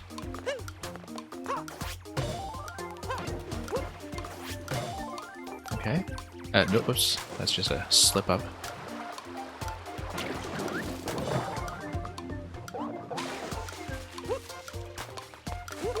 Yeah, I was trying to go for the long jump there, and once again, just flubbed it. Okay. Let's just get some of that muscle memory back in order. And we'll see if we can get this cleaned up. Alright. Let's check this. 13 seconds. Yeah, we could be doing a lot better here.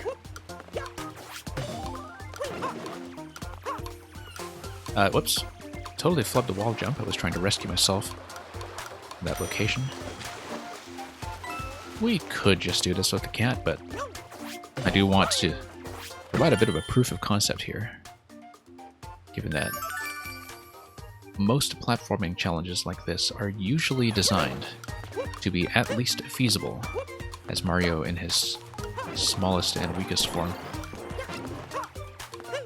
And so, it's nice to have some self-imposed constraints from time to time. 3, 2, 1. Plenty of time. Well, so much for Trickety Tower, which is almost too bad because I quite enjoyed this island in particular, after having completely missed it on our way to 50% yesterday.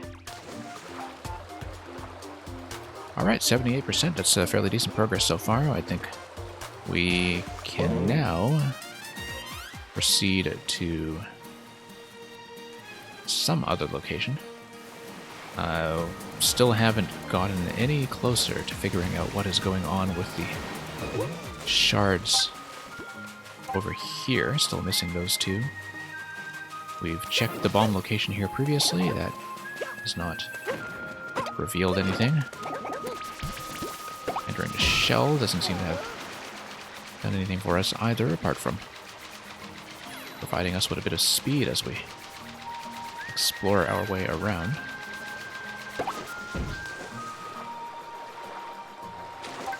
Yeah, we have checked the interior fairly thoroughly, I think, so... we could use another... No, we can't use another flower. We are at 5 already.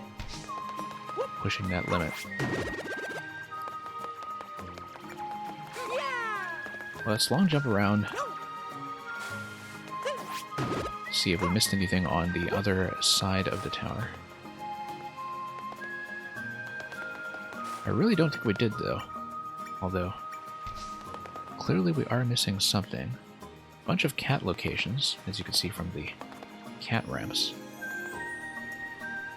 And the cat locations do allow us to get up to the top level, and we might be able to scan for additional clues once we get up there, but currently really not sure what this bomb is doing. It's a very strong implication that I will need to escort a bomb upstairs for something, but at this point, not really clear what that something is going to be. Now, attempting a bit of a maneuver with the new mid-air roll there, but that didn't seem to get anything useful accomplished. So, probably best if we just suit up with a cat again and ascend that tower, but for the time being we have another Bowser cycle, so let's watch out for the golden platform and the lucky shines once more. And see if we can do anything on that score. Right, cat bells, golden towers. Not seeing the platform just yet. Whoops, wrong button there. Wanted to go for the dive there with a Y, and that was evidently not what was achieved. There's the golden platform. It's at the end of the ice skating area, so let's power up briefly.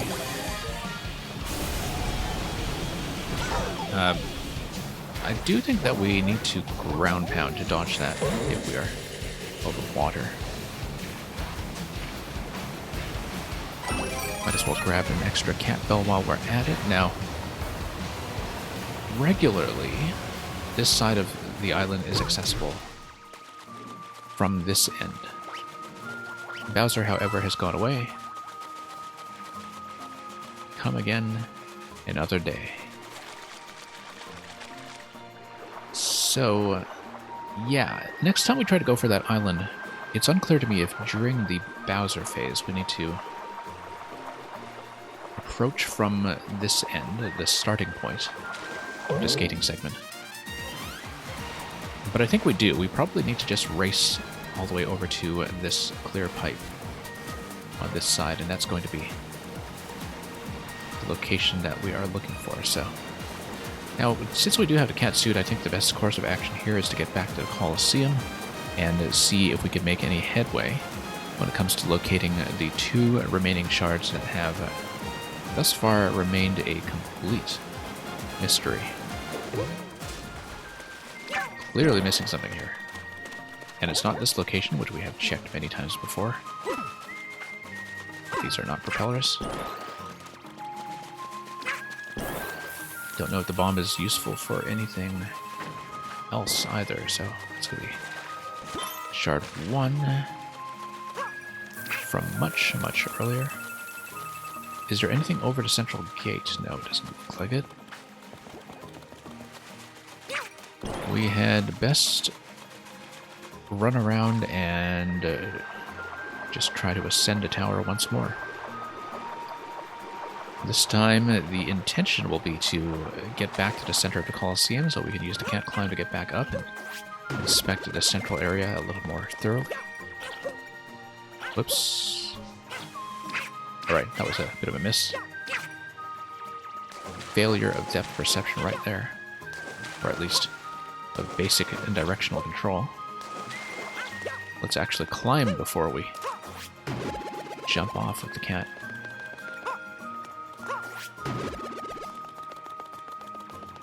All of the time spent with a cat suit in Mario Maker is of no help here, given the minute differences in controls. But yeah, let's go for the cat climb up the side, and we see one Bowser location that has not yet been uncovered, probably just a power-up, but we'll see what that's all about.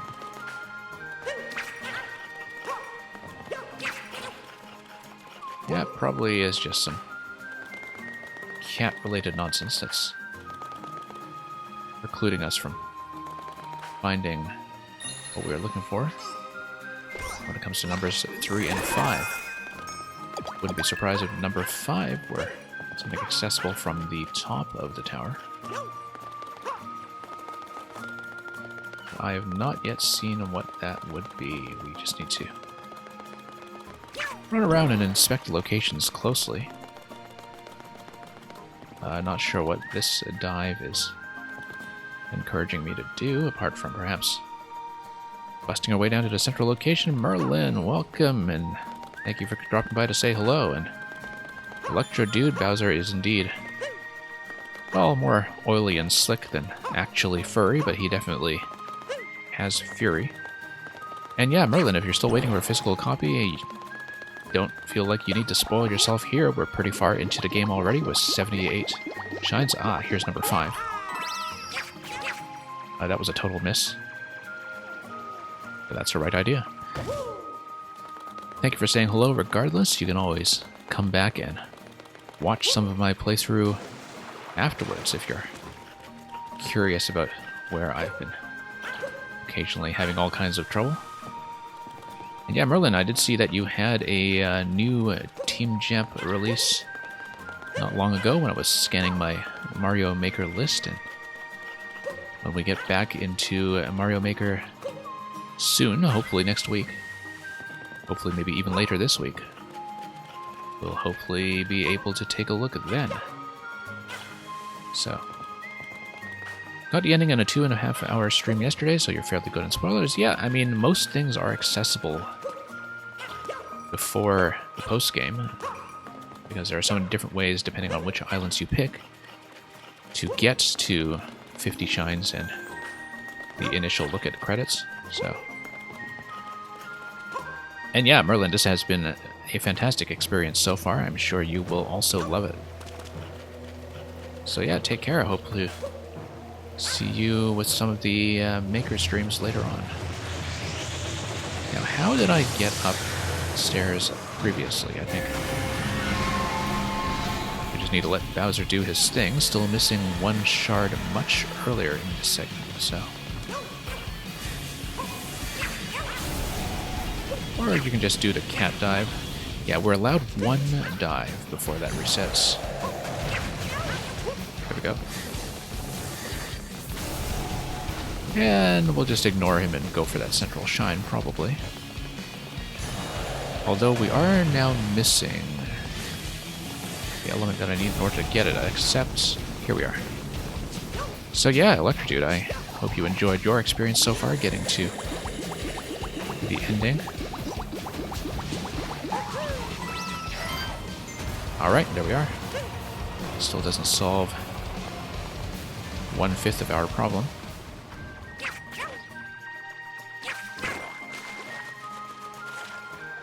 Yeah, there is a little bit of content that only reveals itself in a postgame, but not much. I actually accidentally fought the final boss a second time and saw the end credits a second time earlier, not knowing that that's what happens if you try to fight him all the way again. And yes, indeed, Miasby Chicken, your words are purple. I'm glad you are getting as much enjoyment out of that reward as you always have. I might as well grab a flower, even though we do need a cat in this segment. Yeah, actually, that's not going to increase our power-up bank at all, so that's be a bit of a waste, but could be that I don't need the cat for number 3 here anyway, so...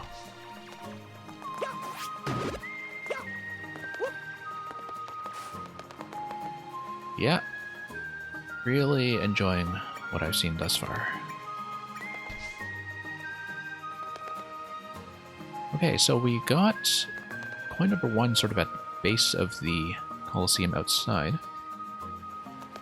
Not coin, shard rather, number 1. Shard number 2... I don't quite remember where that was.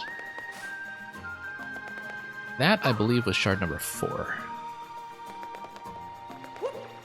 Indicating to me that maybe I should search around the base of the Colosseum here. Oh, here's a coin guy. Never remember their names, but he's the coin guy. And that allows me to bank a flower. Oh, here we go. That was the correct idea. What was my reaction to the improved Plessy? Well, you have to remember that the improved Plessy as in like the improvement from the base game, or do you mean the improvement in the finale that you see with Plessy deciding to have a bit of an increased diet, at least for a moment? But yeah, you have to remember that when I played 3D World originally, 7 years ago now, I ran the game entirely in co-op, so Plessy was always a multi-seater vehicle, and we had to be very coordinated about controlling.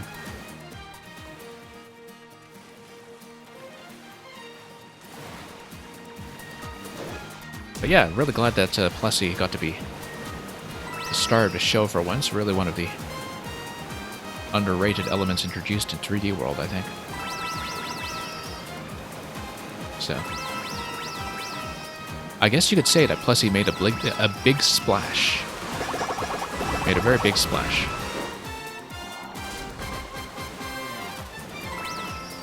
Compared to the original controls, much nicer. Like I said, I've only ever had the experience of fighting with somebody else controlling Plessy at the same time. I wouldn't say fighting, cooperating with somebody else controlling Plessy at the same time, so that's being the experience I'm familiar with.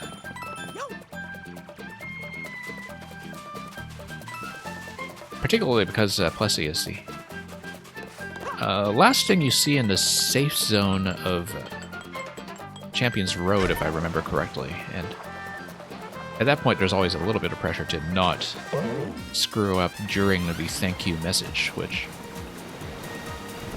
you know, is the kind of thing that can happen if you're not careful. Actually, no, I don't remember if that final segment with Plessy is failable, because being the end of Champion's Road, I didn't see that as much as the rest of the level, so...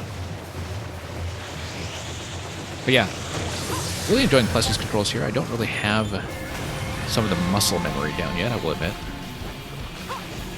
Right, I never found shard number 1 in this location. There's a glowing spot here, though. That looks awfully suspicious. And it's nothing. Well, shard number 1 is probably very early on at the base of this segment. I did spend a fair amount of time hunting for it yesterday, and I just never found it, so I think checking the base is probably the right idea here.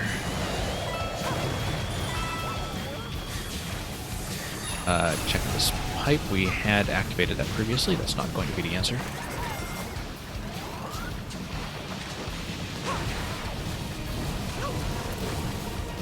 Now, since Bowser is being a nuisance, we can just take a peek to see if the Golden Island is anywhere within our immediate reach, but I think right now... Ah, actually, it's right here. Very convenient. Very convenient. So yeah, this is one post-game thing. You do have some additional shines and locations like this one. Whoops, totally missed the long jump. I really should have just grabbed a propeller for that, actually. That was very silly of me. I have been missing the long jump input from time to time. I just don't have the muscle memory for it. For some reason, despite playing so much Odyssey on Joy-Cons, back when I played Odyssey about 3 years ago now. Anyway, we are still missing number 1, and it is still unclear to me whether it is present before we even begin the tower climb here. I guess we know that it's going to be before the Goomba stack. It comes later, because that's clearly going to be coin number 2. So it must be something that is slightly hidden out of sight in the central tower here, and we just need to rotate everything. Ah, yes, you actually see Shard 2 at the end of this obstacle, so maybe it's not going to be that at all. And Audio Jack, you're at 60 shines. Wow, well done. I'm not really that far ahead of you. I mean, everything that I've seen here is accessible to you already. And yeah, I also, I think, enjoy this quite a lot more than a big chunk of Odyssey, but I think I've always preferred that pure platforming style in 3D World anyway. I do think that Odyssey, while a very thematically colorful game, really didn't have quite a lot of the same satisfactions as 3D World and Galaxy when it came to the platforming obstacles themselves. I mean, it's a very flexible game, wonderful moveset, lots of stuff you can do with Cappy, but in terms of your actual interaction with moving obstacles, not quite as much going on there as there is in 3D World. So, really nice to see this game show off what 3D World's mechanics can do in an open format as we try to rescue ourselves from wherever it was we were going. Seems like we just made contact with the lava surface of the rotating platform there, so... So yeah, Audio Jack, welcome, by the way.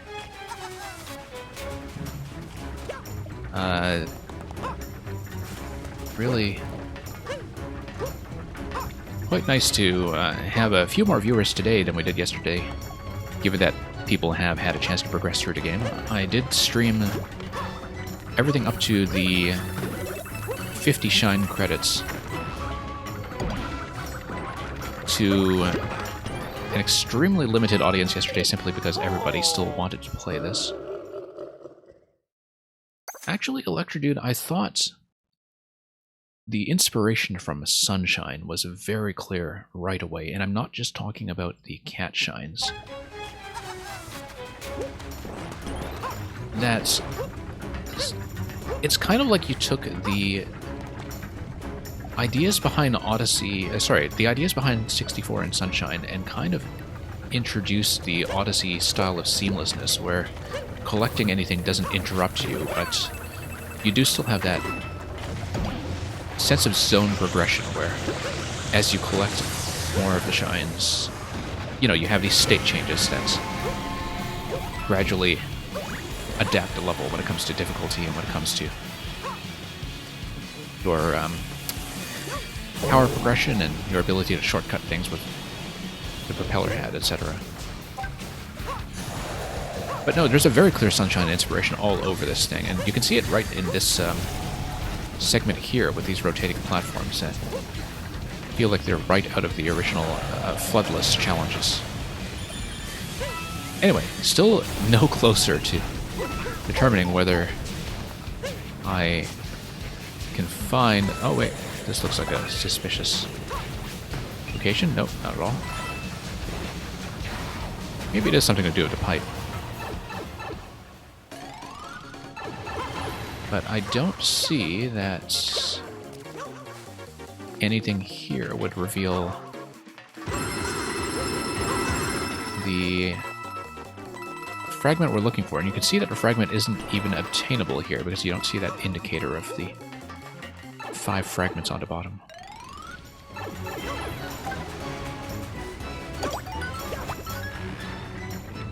But yeah, there's a lot here that is very recognizable from Sunshine, even with the progression of gradually getting the goop out of the water as being the thing that unlocks areas.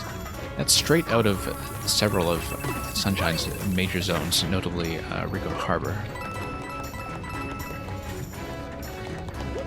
But in terms of the actual obstacle design, yeah, I do enjoy this more than a lot of the open 3D Mario that's designed to be open 3D Mario. I think it's much closer to the kind of structure that we see in Galaxy 1 in some ways, where Galaxy 1 often had these levels that began as open hubs with multiple objectives, but then tended to narrow down to platforming obstacles that were much more precisely designed. I still don't see the location we're going for at all. For fragment number 1 here. Just do not see it. And I have scanned around the base of the entire zone here. I did have a bit of a drive around with Plessy much earlier on. I always checked a tree, of course, but I don't think that's going to be anything. I'd have to get to some kind of vantage point to look around the central tower. I did check this location as well over here, and I don't think there was anything. Maybe I missed something obvious, like trying to duck under some location with a propeller. But just haven't found it.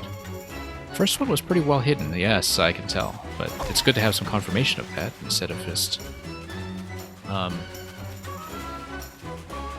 believing that maybe I'm missing something extremely obvious. I tend to have more trouble with hunting down shine shards than I do with any of the actual platforming obstacles in the game, but observation is, I think, sometimes not my strong suit.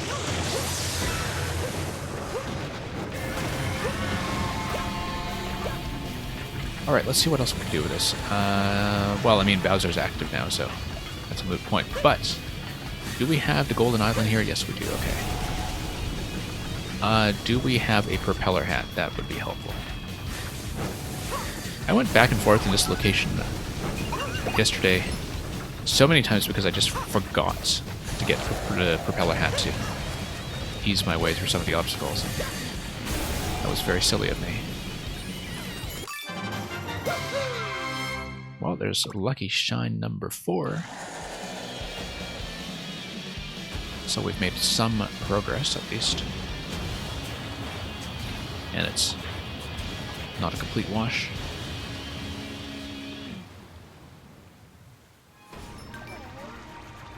So pretty well hidden, you say? Yeah, I can see that. Don't know if it's going to require any kind of diving. It does seem like a lot of the shard number 1 locations, at least with the other islands, do tend to be hidden around a base. Quite often, in fact. Awfully suspicious arrows everywhere. We do know that this game is not beyond occasionally using invisible platforms as well. I do know, for instance, that when we ran around the side for some other objective yesterday, that there were invisible platforms. Ah, look at that. Will you look at that? Okay. Now, I don't know if any of those platforms can be revealed somehow. There clearly is some kind of invisible cloud power. You know what? We'll just use Junior.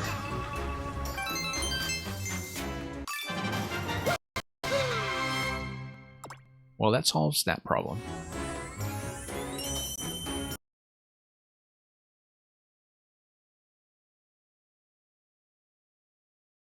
Well, Junior has been very helpful so far. Sometimes a little bit cheap when it comes to collecting things like the shards and the blue coins, but I think that's the only one that I've felt like I've really exploited Junior for so far. Anyway, that's all finished. We're now at 81. We've got some central islands that are still largely unexplored, so we should probably get onto some of those. Okay, back to the wasteland we go. Let's see what this is all about.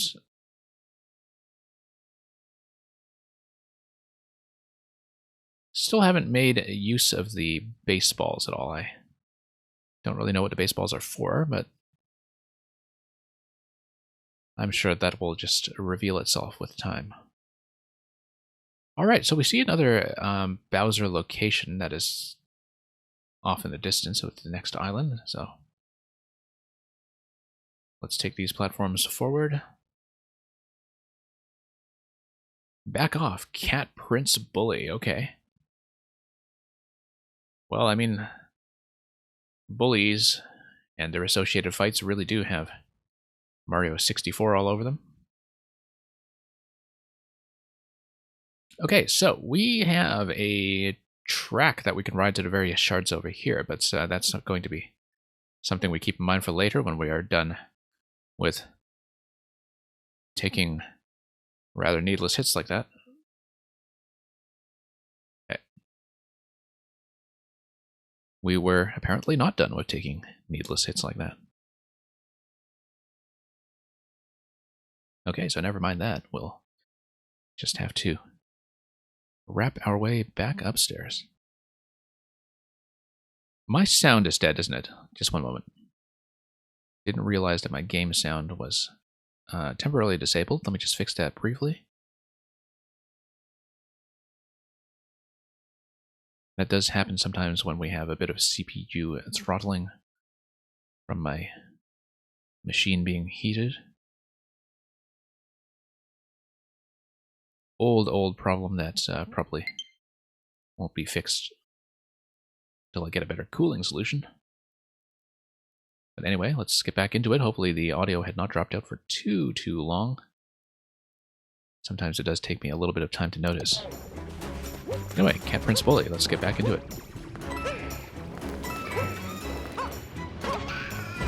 And we have a Junior power-up here.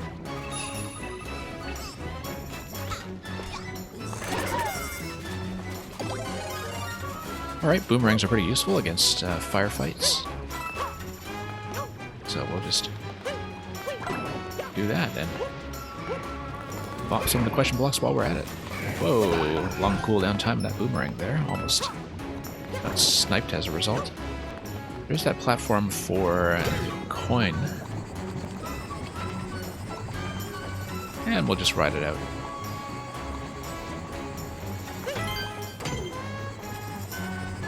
And it's just going to go around in circles, so not much of a reason to stay on it. Let's just alight from the platform.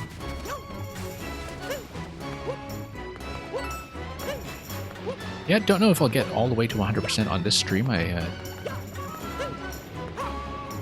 may not be able to stay for that long, but we'll see how close we get. Whoops, that was a mistake. Thought I was going to get a really fancy snipe there with the boomerang, and instead, disaster.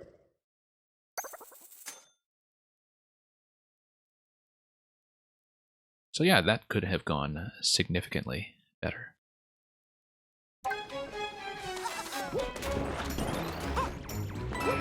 Alright, let's get back in here. Sure, you know what? Let's reach for the power-up bank. to our own partial embarrassment. Alright, let's improve our aim this time. That seems like an important thing to do. Let's hit that central block as well. Let's see. Whoa, whoa, whoa, whoa. Did not intend to slip off like that. I don't know if that was just momentum or if that was a Joy-Con drift mistake or something like that. I think that was just poor momentum. But we'll get back into it and try that once again after we've had a chance to zap this location with Bowser. That might be helpful.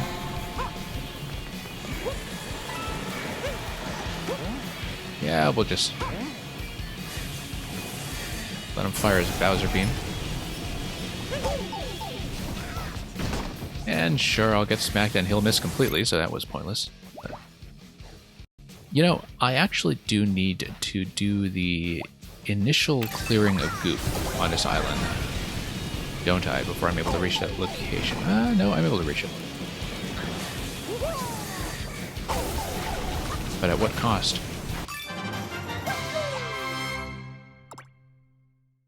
Okay, well. Kind of a sloppy and imperfect solution, but it does work, so we'll just take it.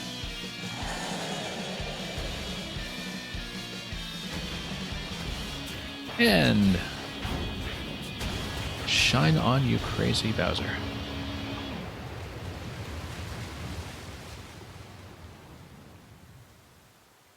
Alright, so he's going to get out of the way. The shine is going to give us a convenient mushroom to get back to that other location, given that we're clearly not supposed to be here yet.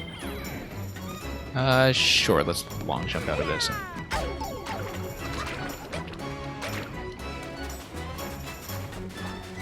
There are probably cleaner ways to do that, but we'll take what we can get. Let's not constantly miss here. Whoops. Let's go Fire Flower.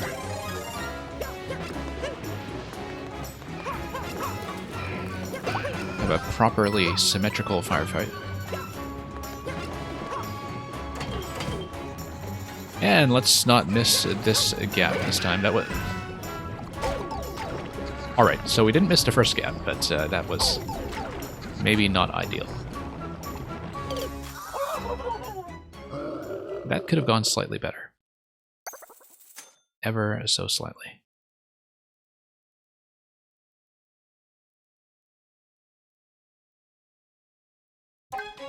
Okay, so that's been an obstacle so far for the silliest reasons, but we'll go back there and just attempt that again.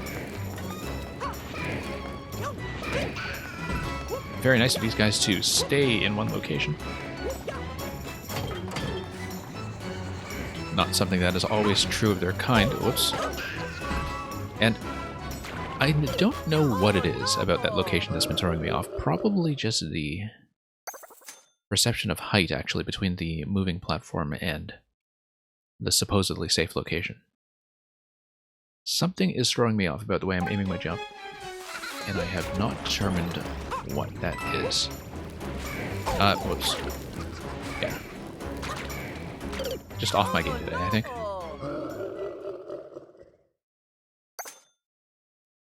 Okay, so that has not gone well. But we'll fix it. We will fix it.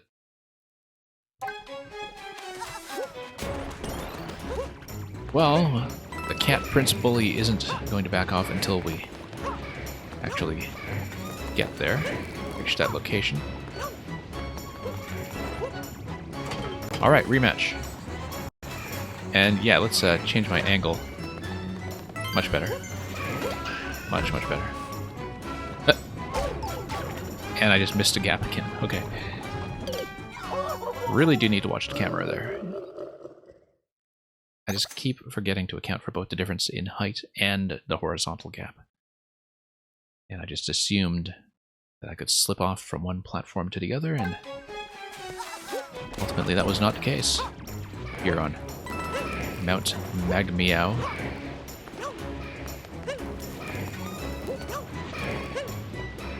Okay. Back we go. And this time we've already snagged shard number 2, so no need to dive into that location. Okay, this is clearly something. Alright, we really did need to roll out of that location. Probably should have stopped rolling, of course, as soon as I said that. Yeah, definitely tilting a bit on this island, I think, but, you know, these things happen. That's just part of what video games are for. Alright, let's load up. Let's not fool around too much here. I mean, this very prominent central island is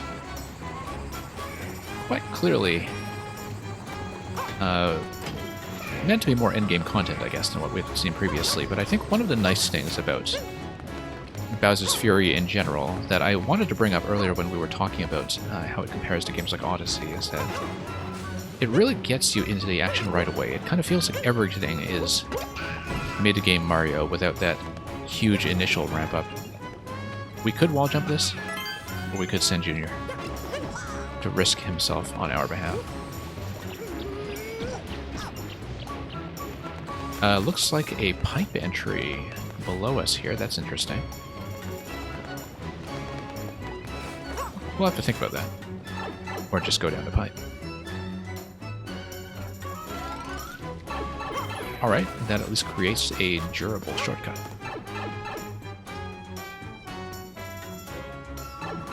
Well, there is a pipe down below, and it seems to be an implication that we can enter it, which tells me that might as well try to... Nope. That was a mistake. Okay, no. I guess that's probably just an exit point, now that I think about how that looks. Alright, we've got a shortcut, though. Not going to be too ashamed to use it. But yeah, you see, there definitely was a glass pipe exit in that location. And oh, this looks awfully suspicious. Let's run around a bit. Alright, let's load up. I do need to do the high jump like that. I really wanted to get on top of the bricks, and that's not the way to do it. Okay. The ground pound to high jump should be able to get me on top of that stack, and I do want to see if I can just stop that whole thing. Just to see what happens. It probably isn't anything too significant, but I wonder, actually, if that would allow me to just knock out the fire bars entirely. Anyway, probably not an important location, but it's there somehow, for some reason, and I would guess not just for the sake of giving us coins up. That perception rearing its ugly head once again. Alright, we can do better than that. Even with Bowser momentarily coming out to play. We can do better than that. We had best progress, although we'll keep my eye out for the Golden Island for the last of the 5 parts that are available. Interesting transformations all over the place when it comes to Bowser's state of fury, kind of adding a whole bunch of additional platforming elements to each of these zones. Feels like something that's almost underused in a way. But hey, we are suddenly in quite a different situation. Alright, let's move on and see what else we can do here.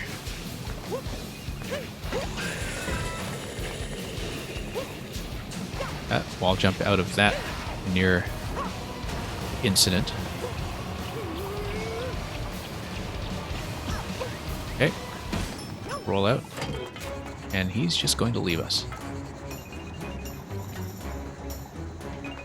At this point, I wonder if the idea I should be going for is Tanuki tail. Whoa, whoa, whoa, whoa, whoa. Really do slip and slide all over the place there. Not the best idea.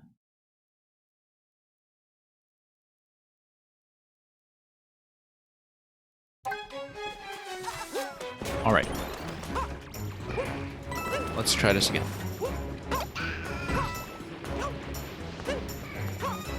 We can do better than that. We can do so much better. And I should have just taken a shortcut pipe. Why didn't I take the shortcut pipe? That was foolish. Let's take the shortcut pipe just to minimize incidents. Alright, down we go. And yeah, you see, there is that glass pipe in the bottom there. I guess that's probably just not relevant yet.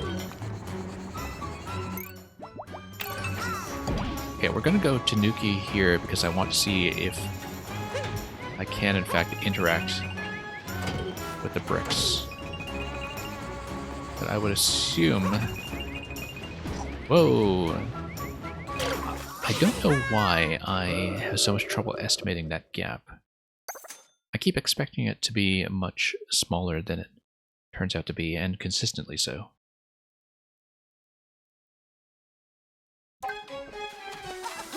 Okay, we can do better. And first we will attempt to demonstrate that by taking the shortcut. But yeah. Really do want to see what the brick interaction here is. Okay, let's have this... Oh, I see what's happening. Okay, I'm getting hit and the stun is getting me there. Okay. Because I've been trying to get into the corner position to activate the tail whip just to see what happens when I bring down the various fire bars, like whether they are destructible. There is, in fact, a significantly safer way to test that I should have considered all along, which is to test it out here. Like this whole idea of fire bars attached to bricks. Yeah, that doesn't really do anything. Okay. Let's not make too much of an adventure out of this thing here, then. Let's just move on and actually see the level. Okay, ranged power blocks. Some of the best puzzle elements in Mario Maker, also telling us that we have already missed number 4, which tells me we need to go back and take a look.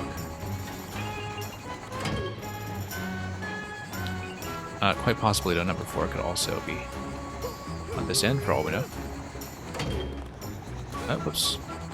I actually do suspect that it's potentially in this location, and it is.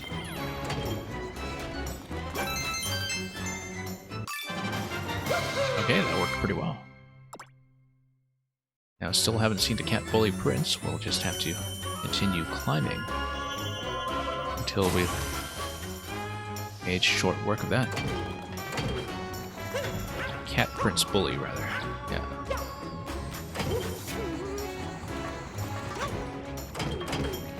And on we go. On we go.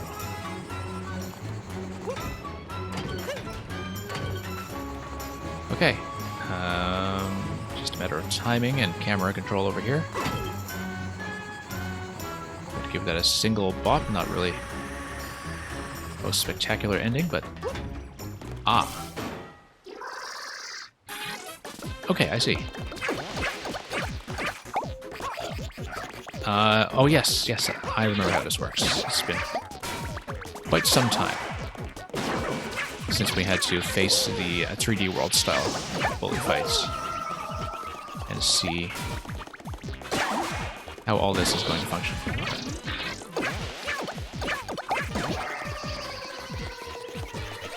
Okay. Pretty simple for now. I assume that there might be a more involved rematch further down the road.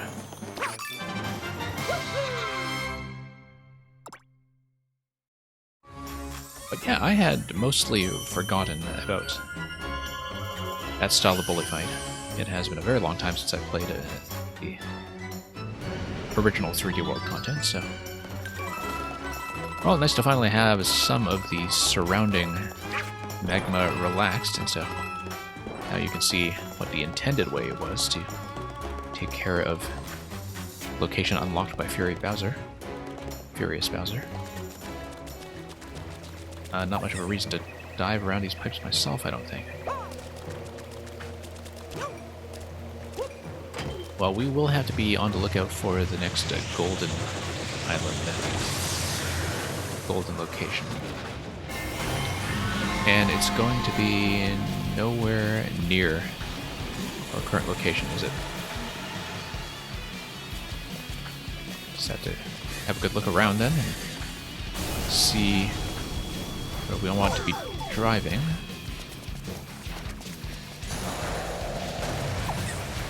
The smart play at the moment would probably just be to go downstairs and board Plessy. Oh, we do have a bunny over there,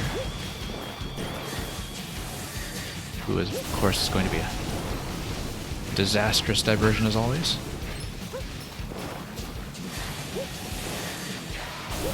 Alright, let's just get back aboard Plessy and see what we can do. Maybe we should just go for the bunny and use that as the shine for deflection purposes.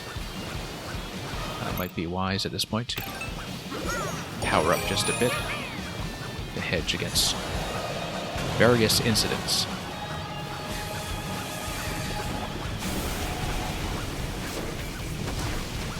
And we'll just chase him down.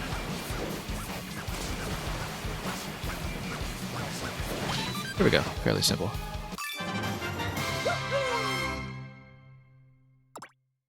And then back to business in the Cat Bully Prince Island.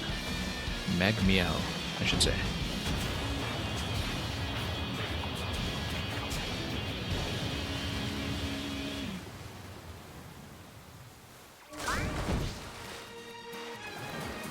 Okay.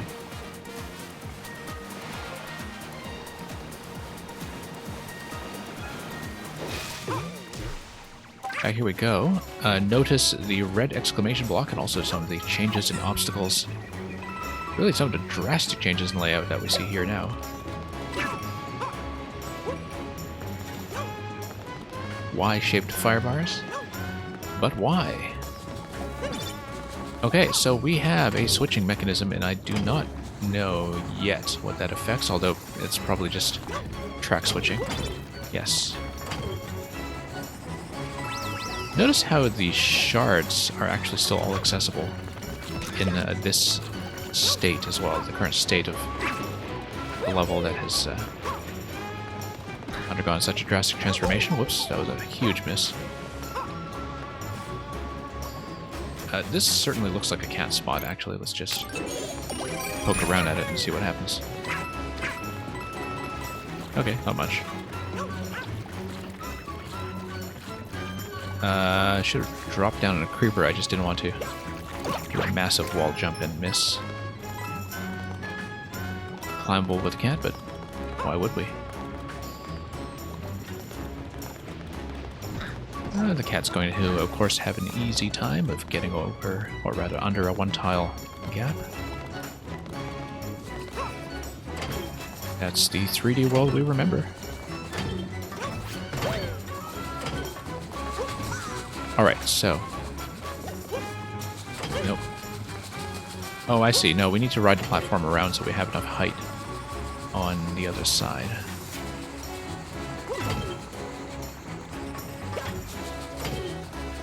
Alright, now we bob it, And miss. Ground pound will do.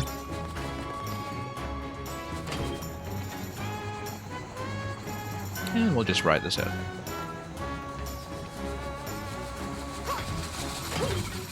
Okay. Typical. Whoops. Whoa, whoa, whoa, whoa, whoa. I don't know how I missed a jump button there.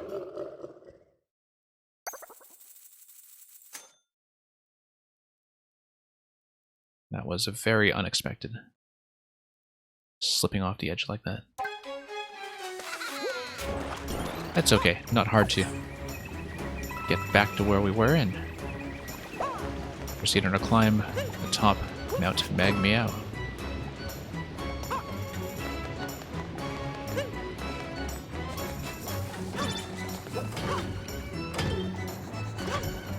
Yeah, actually, no. I just had a little bit of latency on my right Joy-Con for some reason. Probably just some signal interference on my end, so that's why I had one or two jumps there that were unexpectedly laggy, and that was enough to kill me, so.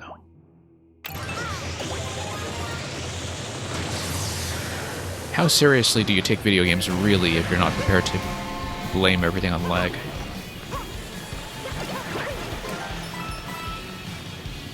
Okay, let's just get around here without any of that rolling and ducking. And rather unwisely, just attempt all of these obstacles with Bowser still active and furious. Nope, big miss. Depth perception not doing wonders here. Probably we should power up. Let's go Tanuki. Really expending that item bank now. Yeah, no. And I still can't quite get enough height off of this ground pound. That's not going to work. So, yeah, a lot of room for improvement here. Okay, Tail Whip certainly functions.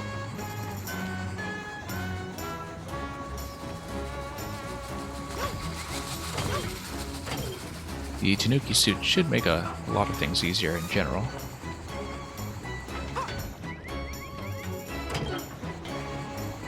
And yeah, we'll just ride this forward.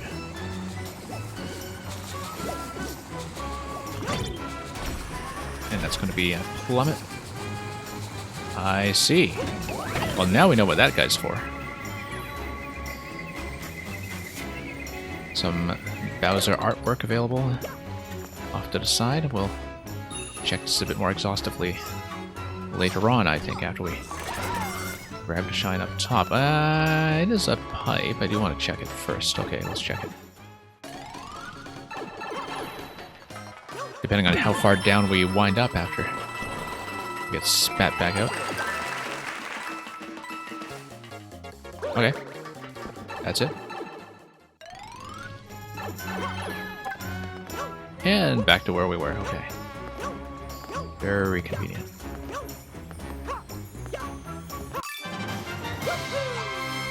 That's the cat shine.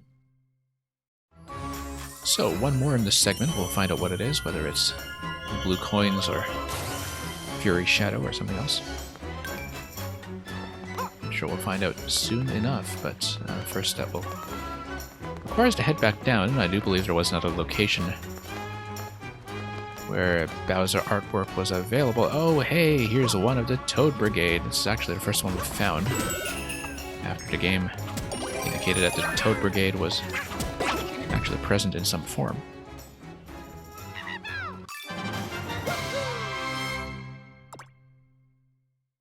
So yeah, that's 1 out of 4. We still have the captain and 2 of the other squad mates to go.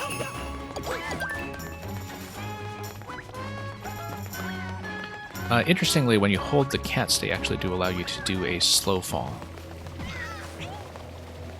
don't know if that's going to be useful information here, however, given that we're stuck atop a fair amount of lava.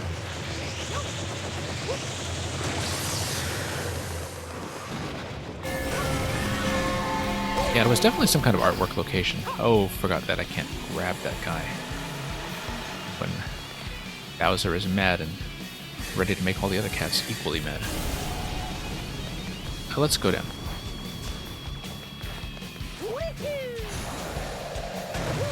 Okay, here's the art spot.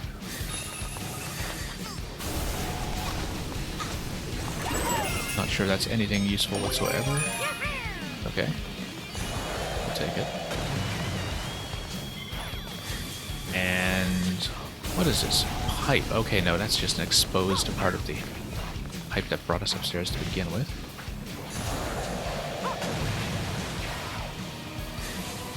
And what are we missing at this point? Ah, yes. It is a speed challenge that we can see at the very start with that switch. We may as well just do that, even with Bowser active. Given that we need to collect something to chase him back into, well, wherever it was he was from. What direction am I supposed to be facing here? I didn't actually pay attention to that. With everything else going on. Ah, I see. Okay, no, it's riding these platforms. Let's just wait this out and reset. Wait this out and reset.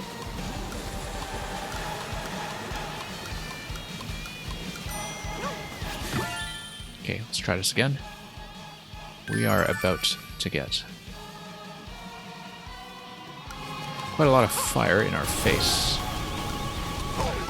Hey, actually kind of helpful to have a little bit of convenient obstacle removal here. Let's go Tanuki.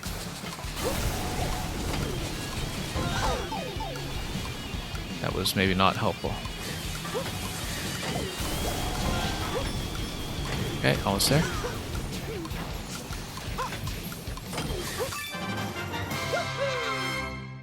Steer to switchboards, that is complete. So much for Mount Miagmao. Or Magmeow. Mount Magmeow, that's right.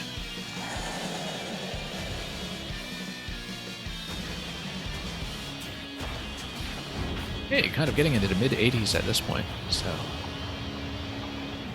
perhaps the end will be in sight. But we'll see.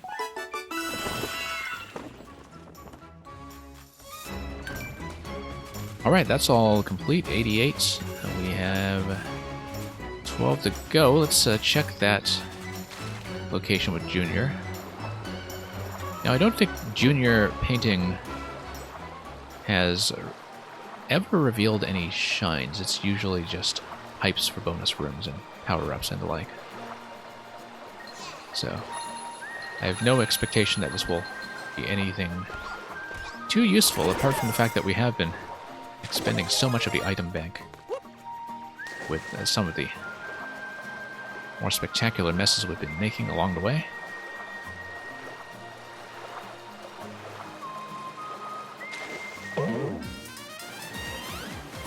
Alright. Let's get back into it. What is going on now?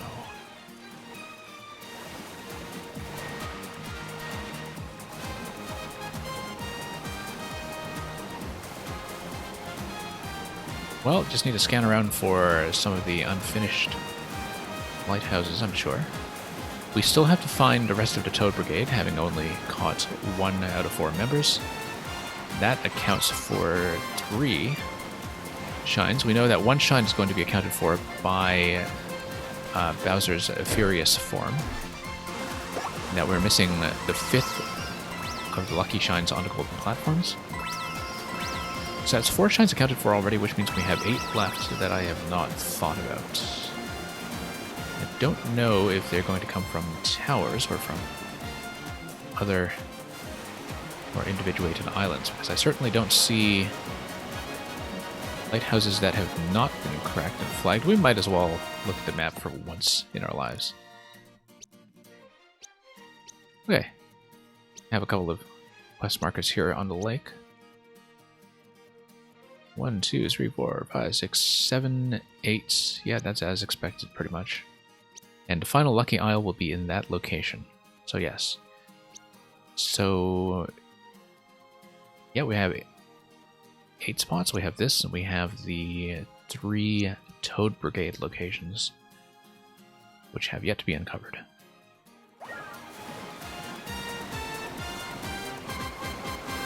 Okay.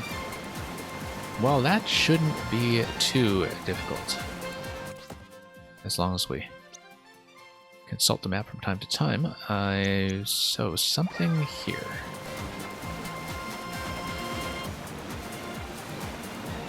Yeah, it might just be more rabbits or Plessy challenges that we're looking for. Not quite clear to me. But we'll just scan around and take a look.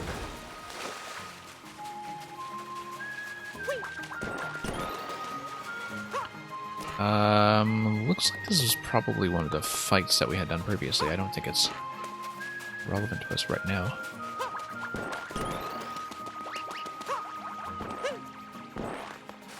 Ah, yes, we have a whole bunch of question blocks over there. That seems important. Looks built for bombardment.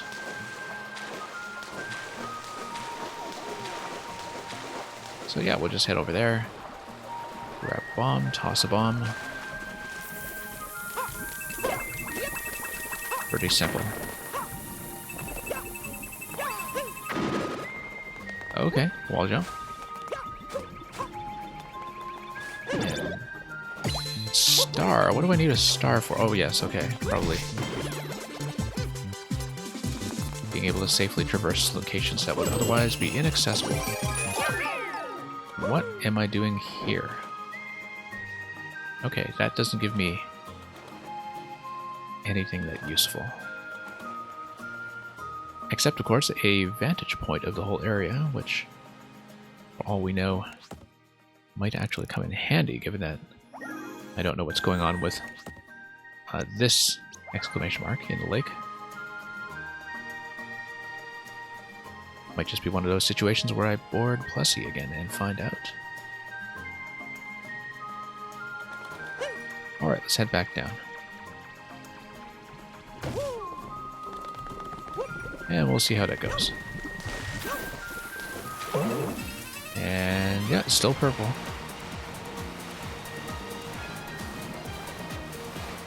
Okay.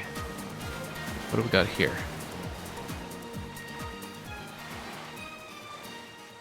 Quite possibly it is something that requires Bowser to be active, but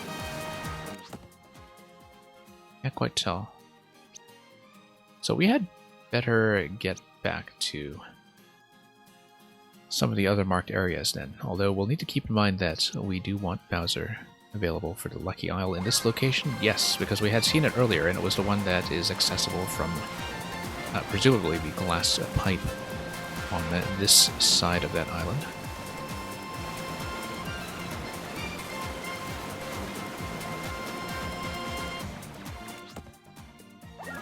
Yeah. So yeah, forward we go, and we'll just find some of the isolated challenges that have not yet been mocked up, and which somehow don't belong to the classification of everything else that is going on these respective islands. But first, since Bowser is going to be active, let's head back to the spot where the Golden Isle will be.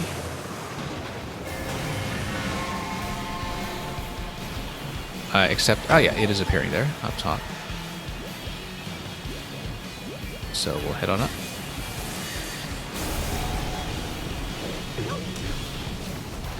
Should be fairly straightforward, I think.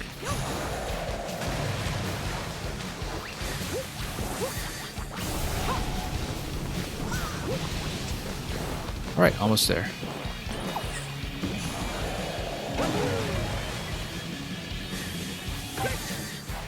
So we can grab a pair of skates. We don't actually need a pair of skates, we can just Long jump over here and grab the last of the Lucky Shines.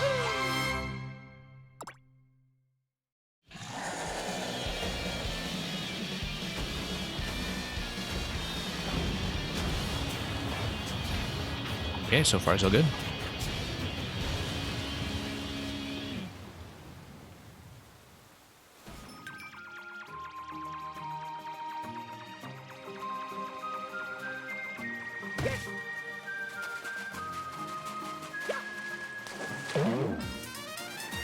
Okay, here we are again. And what was I looking for? Ah, yes, there was still that one undiscovered objective that is somehow not marked as part of the 5 objectives on this island. Let's head back up to see if it's something accessible from up top, or at least visible from that location. So, oh, you know what it might be? When you see platforms that are like that, it might be something in the sky. Because in some cases there have been cloud platforms in those locations that don't really belong to any other island because they are off floating by themselves. But we'll keep an eye out for them. Oh, skates on.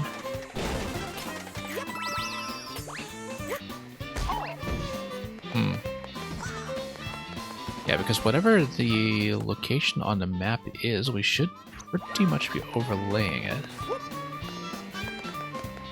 So I'm not quite sure what the map is telling me.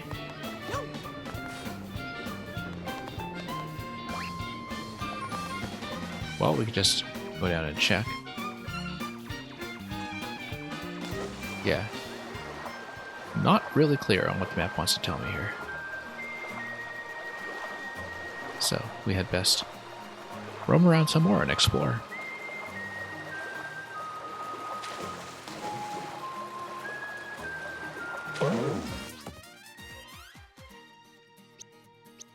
Alright, probably the best idea is to just get back to some of the central locations on that island.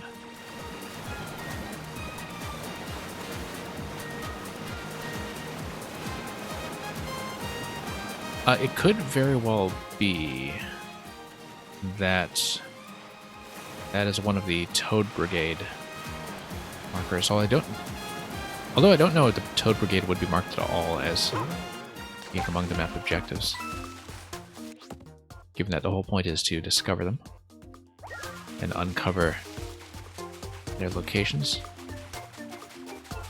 So yeah, it also gives me a reason to go back to some of the content we had done previously, because I had just passed on looking carefully at several of the islands that I thought were pretty much completely done, and from thinking that, I may have neglected to check for anything additional like Toad locations.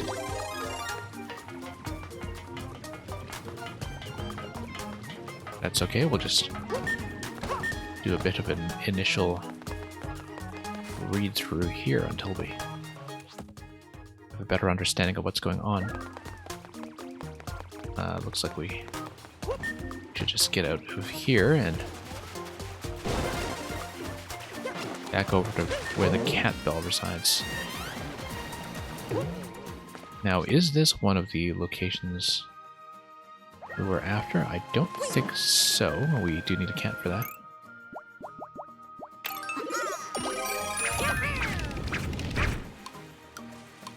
No, we had already claimed everything there previously, so that's not what we want.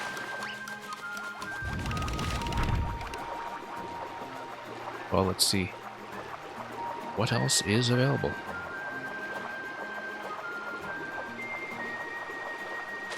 I think there are the bunnies from time to time. Don't really want to pounce this and get into another fight unless we know what we're getting into.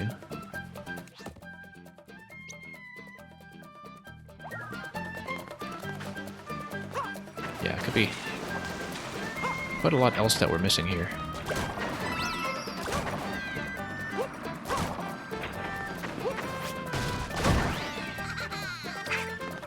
I mean, there is this block over here. We can try to bust it open with a bullet to find absolutely nothing.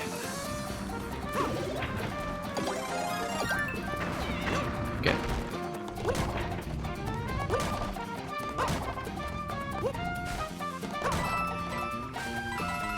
Well, so much for that. Might as well bust some more of these open while we're at it. I don't think this is any meaningful progression at this point, though.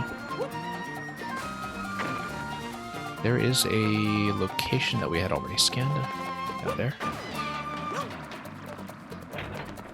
Boomerang location over here. Might as well grab some items, I guess.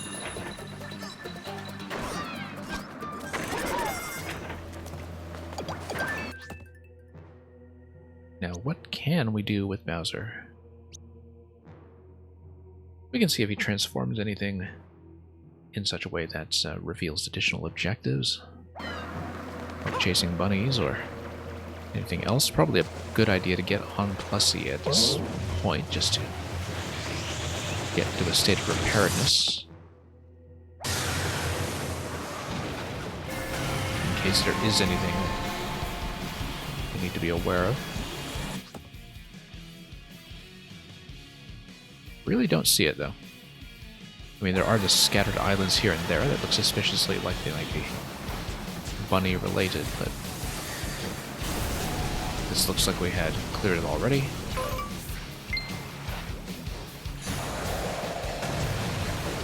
And this looks like it's new.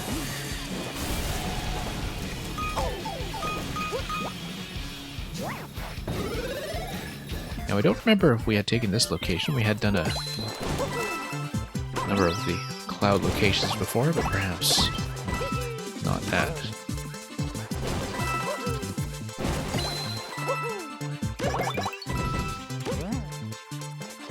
Okay. Oh yes, it is one of those where the idea is to clear 100% of the bitty buds in a way, and given the golden marker at the end, maybe that is something we had not yet done. Yeah, I think this is one of the remaining challenges we should have been looking for.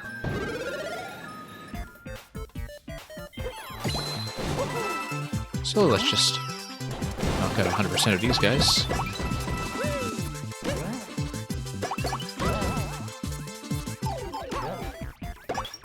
That's fine.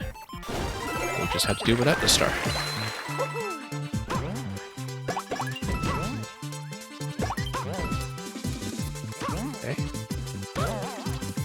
Same goes for this location here.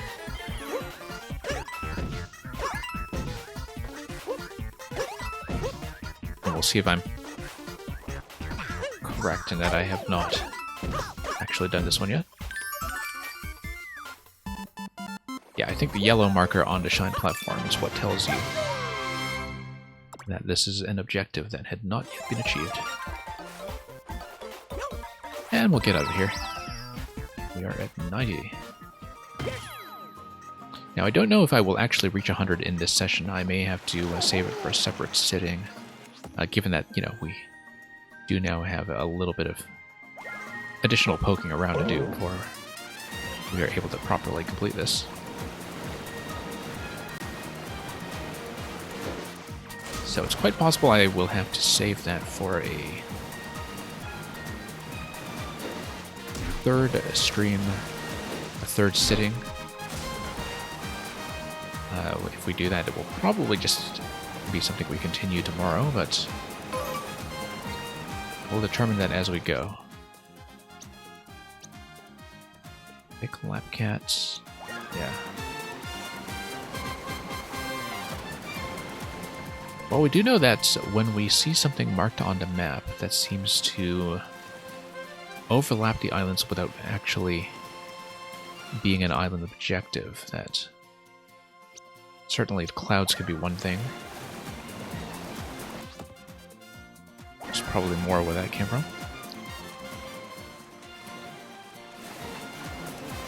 I don't know what this creeper is doing here, but it's been there a while. Okay.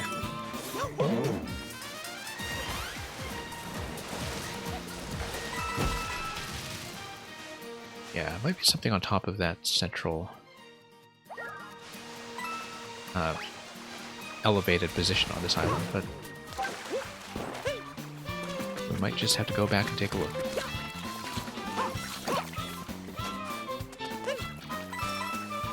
Do need the cat to climb, or we can just skip that entirely.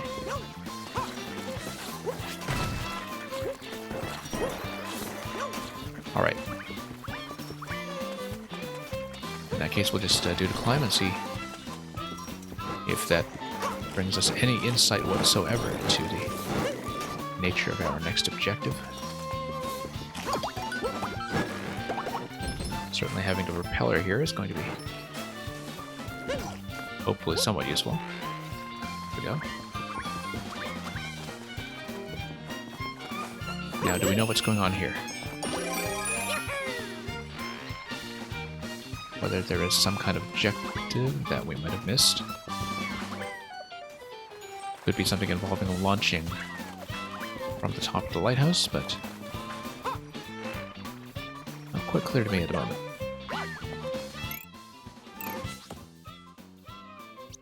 Yeah, it's these map markers that are really kind of throwing me off in some ways.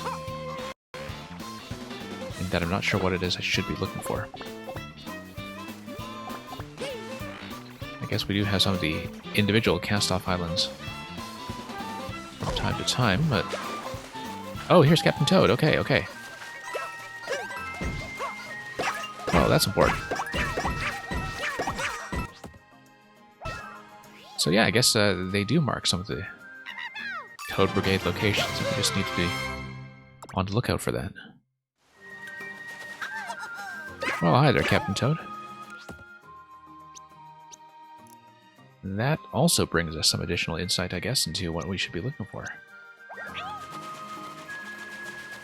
So, some of the individual islands that are just slightly out of the way, that's that might be what is relevant here. Now, I thought this signified something that we had already completed, but I guess we'll find out in just a moment. Unless I'm totally misreading that. No, I do think that signifies something we had done previously. I vaguely remember doing that one yesterday, but as well run around a map and see what else is available. Well, getting closer to the finish, that's for sure. Just not quite sure what we are looking for in the central island by the Gigabell. It's clearly something. There is an objective we're missing here on this island, given that the marker, yeah, it's right beside the Gigabell, and it's not associated with any of the other island lighthouse objectives, so that's just a bell. That's not going to be too helpful. Could be something to do with baseball, given that we had previously not understood how to do anything with the baseball.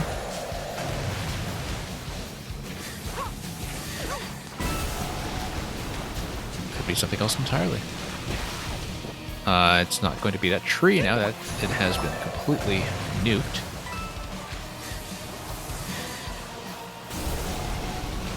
Bowser here not exactly being the paragon of environmental friendliness, given that we have, well, all kinds of issues with them, actually. One of which is this massive oil spill that has taken over the island. So yeah, maybe it has something to do with the baseball. Is there a location, a natural location, where we should be taking it? I feel like the baseball is the key here.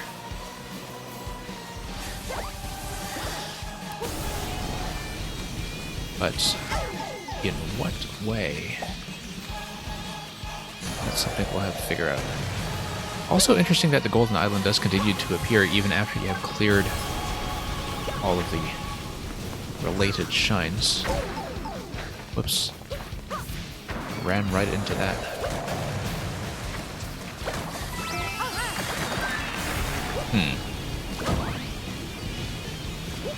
Okay, it's just coins.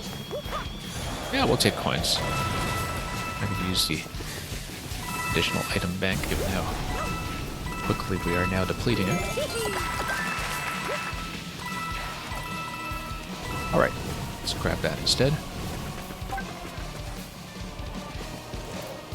Then what kind of objective are we after? We know there's going to be something close to the central Gigabell, and it's probably something to do with the baseball, but I guess we'll just have to needlessly take a hit before we find out.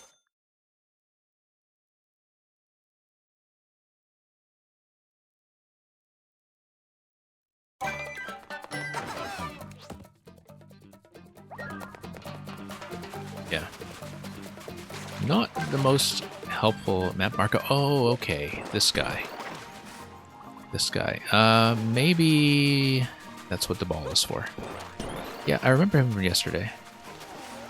Oh, wait. No. We just need to find the correctly colored cat, I think. Return the kitten to his mother.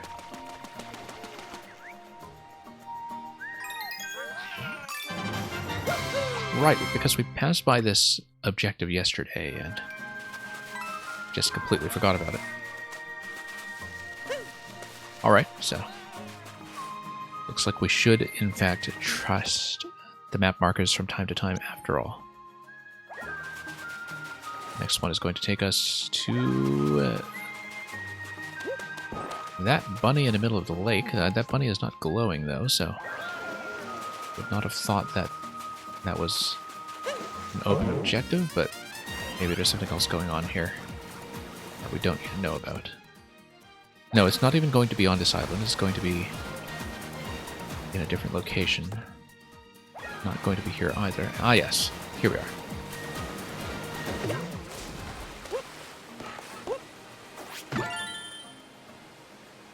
Okay. All the way up top. Going to be another timed challenge. We probably should have gotten a cat suit here, but that's okay. Wall jumps will do.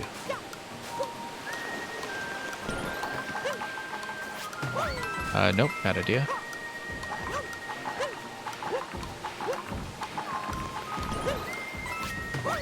Nope.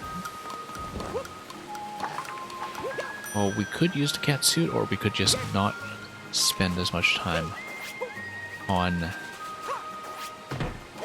various ground pounds and attempts to shortcut some of the vertical sections that we were trying a moment ago.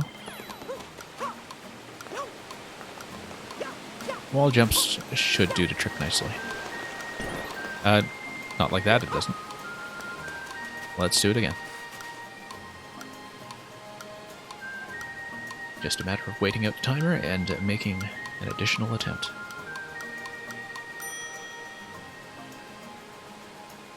Alright. I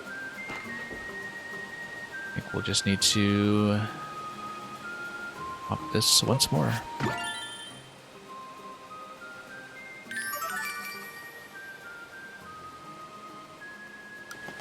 Well, getting closer.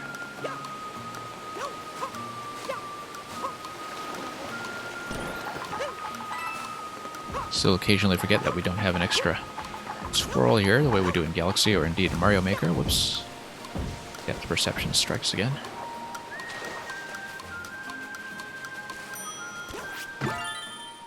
However, in the absence of the twirl, we do now have the extra mid-air roll that has been introduced to this game, and I feel like there's quite a lot about that that I have not mastered yet, and indeed not really played with.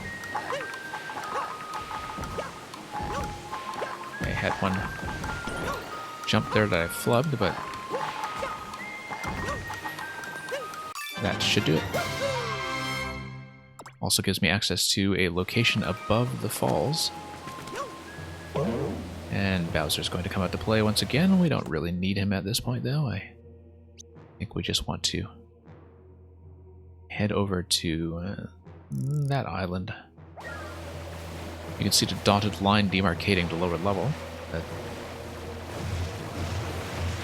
seems to be fairly important. Ah, yes, okay, so here we just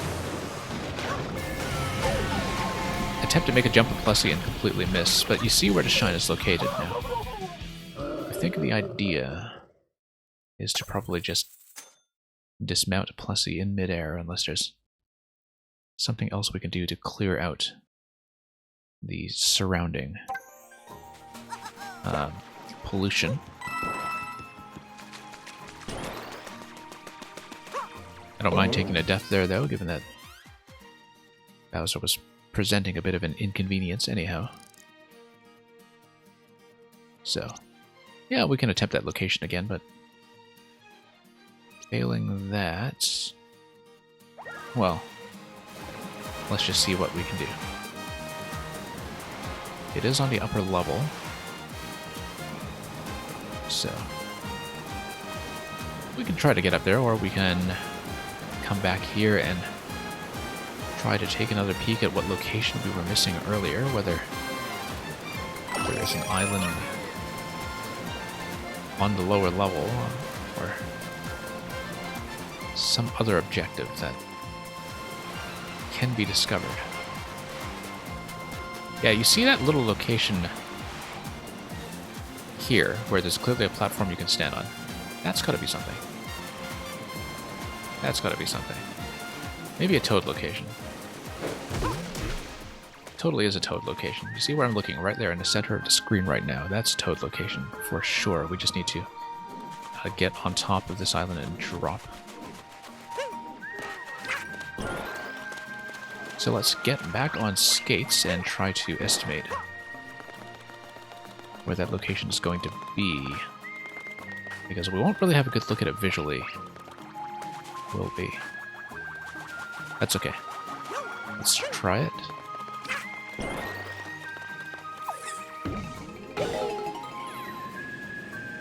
And there's going to be a couple of hubs in.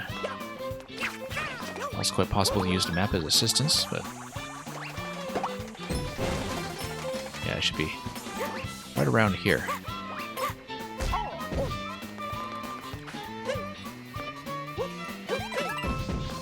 Alright, let's see. Yeah, it should be right around here somewhere. Ah, yes, you see that little ledge down there.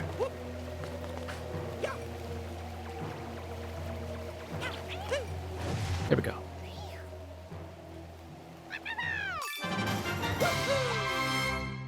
Okay, steadily getting closer. 94. 1, 2, 3, 4. We see 4 objectives on the map, which indicates to me that we will be unlocking something at around 98. Unless we have missed something significant. So let's head over to next Cat Bell and see if that brings us any insight.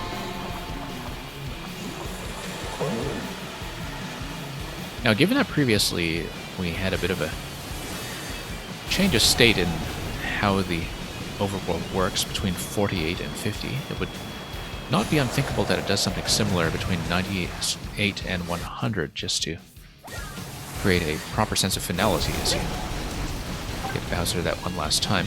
Whoops. Now, I don't know if it's going to be something to do with this. No, it's not. This just launches you to a location that I believe I have seen previously, so I think it might be up in the clouds on this island off to the side here. I think it's quite possible that we had not, in fact, covered it. Oops. Let's give this the old run around and check the clouds just to be absolutely sure.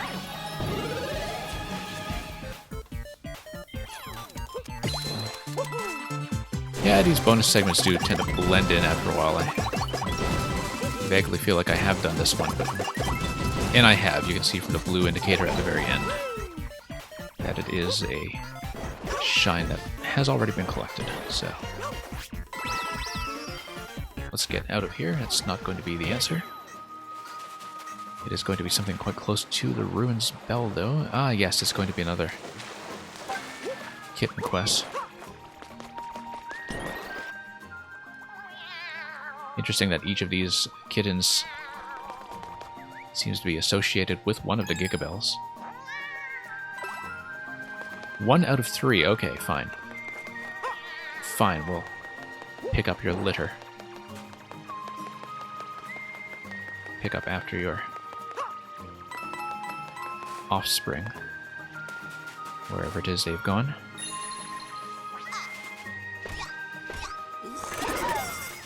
But I suppose it will be a hunt that takes place around the central fixture of the bell, given that this is really its own island. I don't know if the Koopas are doing anything special here. Interesting. Well done, Junior. Alright. Well, we've found one. Doesn't seem terribly helpful so far. When it comes to locating the other little lost kittens. I think it's not clear to me what my search radius should be in terms of how far we need to be looking in order to locate the rest. Interesting square here. I guess that's just a shadow from a platform above, so that's a lot of nothing. I'm gonna try to get it in one of the shells. No.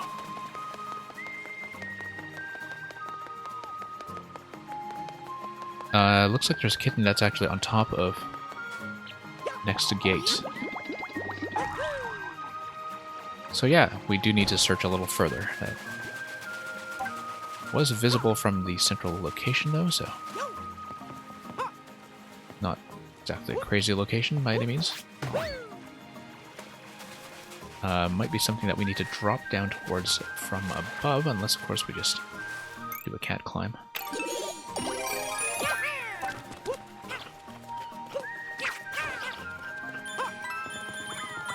Okay, here we go. Oh, okay, we need to land accurately, or can I carry you in the water? I cannot carry you in the water, but we do have some platforms here to get us over in the meantime, so let's just get back there. Probably put on another cat bell just for simplicity.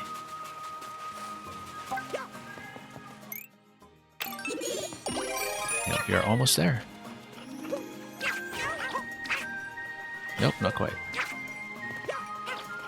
Not quite there yet, but perhaps we will be. Perhaps we will be. There we go. Alright, just need to get to jump on some of these platforms. Nope. Pulled back a little bit hard there. As we were getting around to Cheep Cheeps. We can, of course, jump onto Cheep Cheeps if we want to simplify some things and make others substantially more complicated. But yeah, a bit difficult to see some of the platforms here, but they are present. And back to the Ruins Gigabell we go. So we do know that we need to search at least as far as the next gate for kitten 3 of 3. Alright, so interesting that you can kind of feel the rumble here. That's because there is an item. Which just have to scan around visually to see if there are any clues as to the kitten's location. It could be all the way over to the next set of platforms, to be honest. Maybe that is worth checking. Hard to see at this point how far we must go. But we'll have to search all of the surroundings. That's okay, we haven't really done some of this traversal previously. Oh yeah, this is actually completely new, this part here. With these hammerhead sharks that I actually hadn't seen previously. Okay, let's maybe get out of there. Do we have a kitten?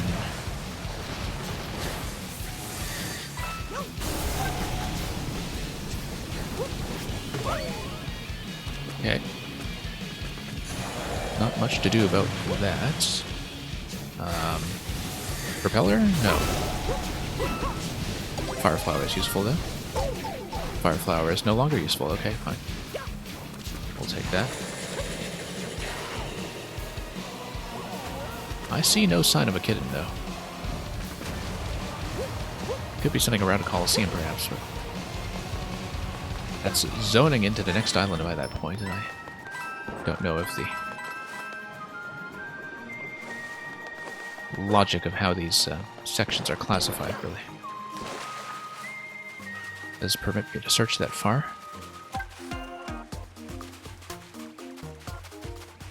Well, we need to see about that kitten.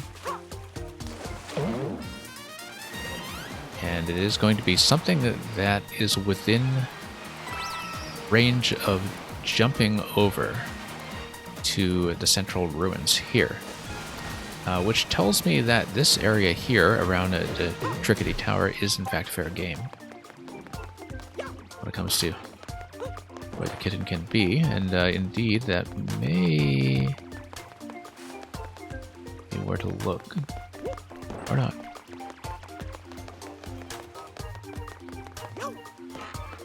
Yeah, that was just part of the time challenge around a tower earlier. Not quite what we're looking for. Junior is going to have a bit of a run-in with that Koopa.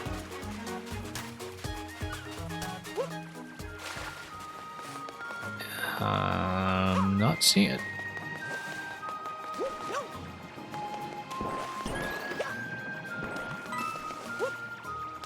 Well, we'll have to make some kind of determination here.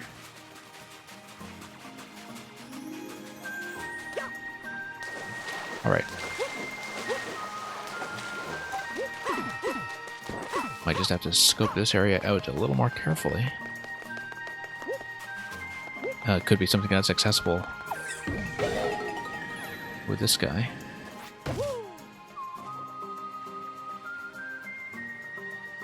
We might have to consider this location as a possibility. Kitten? No, I see no kitten.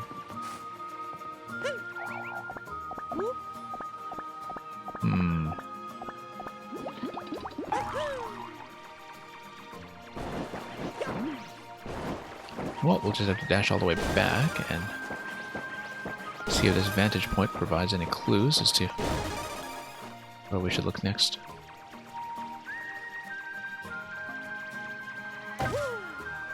Could just be around a bend. Nope.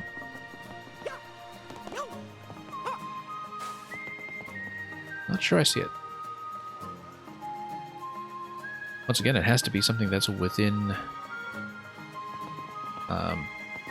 jumping distance of the central island. We know that we do need to escort the kitten back while holding it.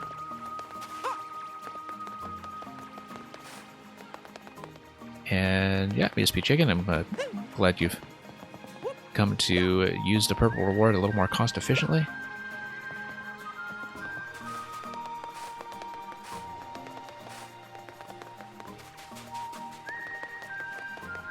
Reminds me of that time, actually, that somebody sent me a Rickroll level in Mario Maker.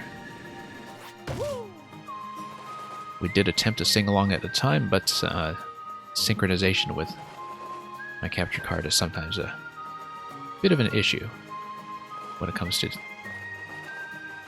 such artistic endeavors.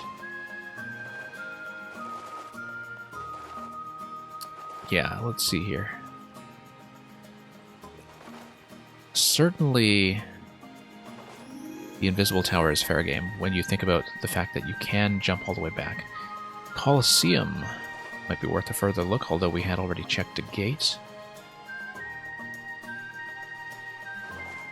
Other than that, though, I don't really see what it could be, unless the kitten is all the way up here and up for grabs somewhere on this island. But no, I mean, by the time we're considering other islands, I think we're kind of out of range for the interaction that we're looking for. Because my issue with the kitten hunt here is that there is a lack of clarity about how far is worth looking, despite the fact that we know we're constrained by the ability to return the kitten, and therefore constrained by the availability of such platforms. And then there's that sort of metagame element of thinking, okay, we've already been asked to jump these platforms once. Are we actually going to be asked to do it twice, or should we instead be searching for other locations like over here?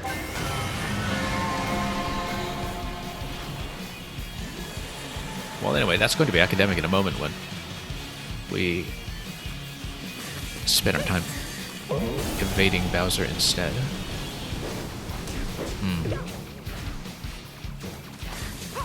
Well, I see no kittens over here, that's for sure.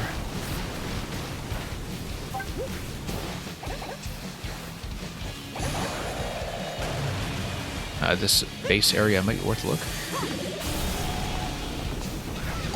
But this is, of course, just a temporary Bowser-generated fixture, and maybe not that important in the grand scheme of things. It does make me wonder if the kitten would be located somewhere invisible. And yeah, Miesby Chicken, thank you for dropping by for so long. You have a good night or morning or whatever it is, or afternoon, on your end as well. So, no, I'm going to be bailing fairly soon. I know we're so tantalizingly close to 100, but it does seem like as we get to the final objectives here, like looking for that lost kitten, that being these challenges that we saved for last, they are getting progressively longer to complete. So yeah, just have to scan around and see what we're missing. Oh, look at this location here. Ah, that's something. Nope, that's just a bell. The kittens are not permitted to enter the water anyway, so we know that was never going to be the thing. Oh, Bex plays rating with a party of 14. Let me give you a big shout out. And yeah, very timely entrance on your part, given that we are at 94. And I don't know, I was just saying a few minutes ago, I don't know if we would see this all the way through to 100 tonight, given that I am running a bit long already in the interest of getting as close as we can. Okay, you just 100%ed it. Very well done. Hang on just a minute, my shout-out command seems to be a little bit broken. And yeah, if you can't stay too long, that's all right. Thank you, everybody who has come by. You know what? I mistyped your name. Let's do this again. That's much better. X plays with an S. And so yeah, everybody who's coming in for the first time, Bex Plays and I have been interacting over Mario streams since he was fairly small, before he got into the whole Among Us craze and everything else that has allowed that channel to expand so gloriously in the past few months. I am primarily a Mario Maker streamer, although I just came back after a fairly long absence, specifically for Bowser's Fury, and we'll be back to Mario Maker and some other delights soon enough, I'm sure, depending on how long it takes me to find kitten number 3, which has been really quite a challenge here. Whoops. And Thatter, or Thater97, you love Mario Maker? Well, that's very good news. So yeah, kitten number 3 has been an obstruction here for the past 5 to 10 minutes at least. They mostly hang out around arches. Yeah, I know, I did find the one by the Colosseum arch previously, and I do know that, of course, we are constrained by whether or not Kitten can be escorted all the way back here. That has, however, not really helped all that much thus far. And we'll see, because I did take a look around this arch earlier and wondered if the preponderance of invisible platforms around here would have any part to play, but thus far seems not.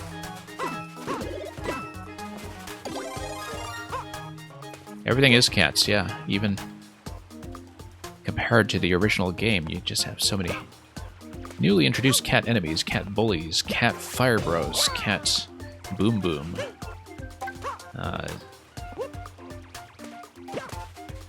It's honestly a better adaptation of T.S. Eliot's Book of Practical Cats than the musical by Andrew Lloyd Webber, Cats, or indeed the film by that name, which I understand has a notoriety of its own.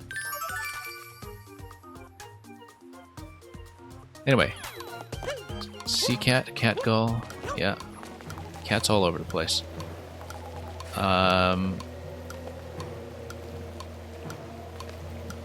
Yeah, no. I've really been blocked by this thing.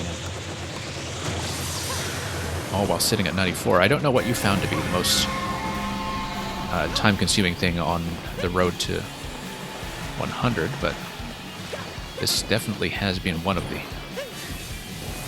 choke points, as it were. And yeah, those of you who do need to go to bed, do go ahead and do so. Thank you for the new follows and for all the new visits.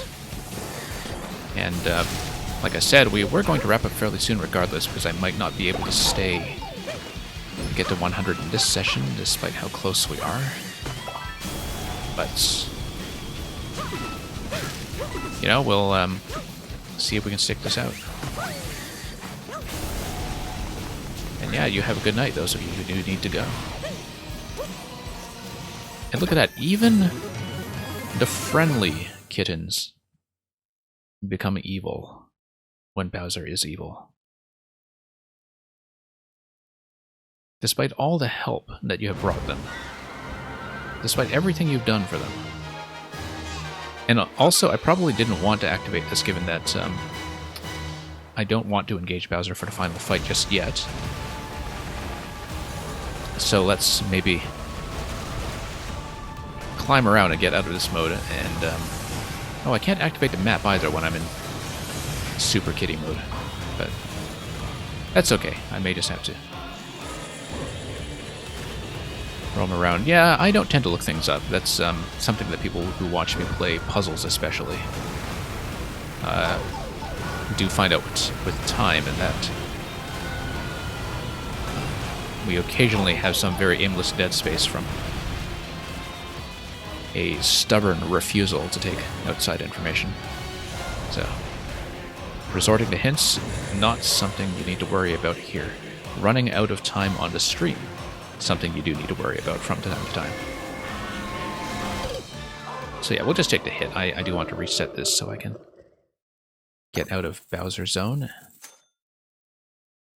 You only cheated for 2 cat shards. Yeah, some cat shards did take a bit of a hunt for me. I didn't look anything up, but there was one by the Colosseum that took quite a long time to dig out, and there was one by that, you know, rotating lava section. You know what I'm talking about. That blocked me for a while. I did kind of have right instincts for where to look, but it was just a matter of scanning around for it properly. But yeah, Thater or Thater97, do have a good night. You'll need to correct me on the pronunciation at some point, but for now, that'll do.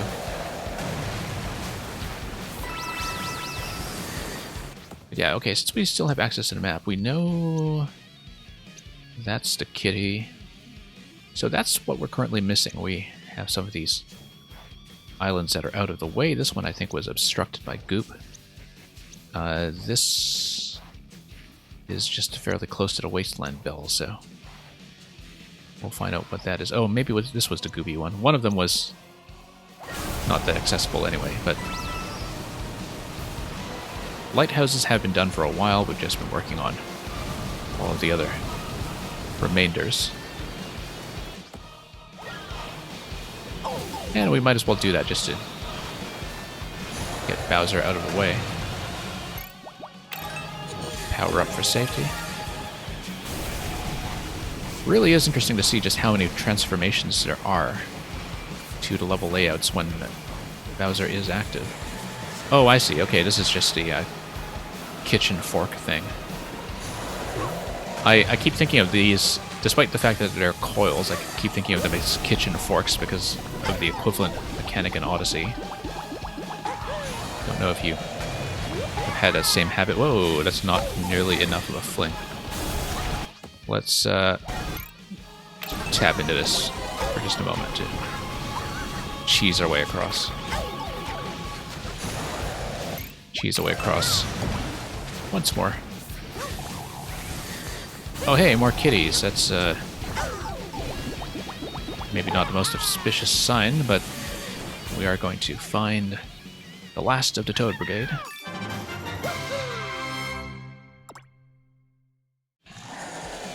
Oh, you did think the same thing about the kitchen forks. Yeah, that's, I think, the natural point of comparison. I just can't see them as anything else anymore. I really do love the rain effect in this game. That was present in 3D World, and I remember being one of those things that just struck me as, wow, Wii U graphics, they're amazing. Okay, so we've cleared this out. We're at 95. A whole bunch of other kittens. You know, despite the kitten grabbing mechanic having all kinds of potential for giving you temporary cat powers and flotation powers and so on, I haven't actually made much use of that. I got a cat bell over there. We don't really need it. Okay, back to Plessy.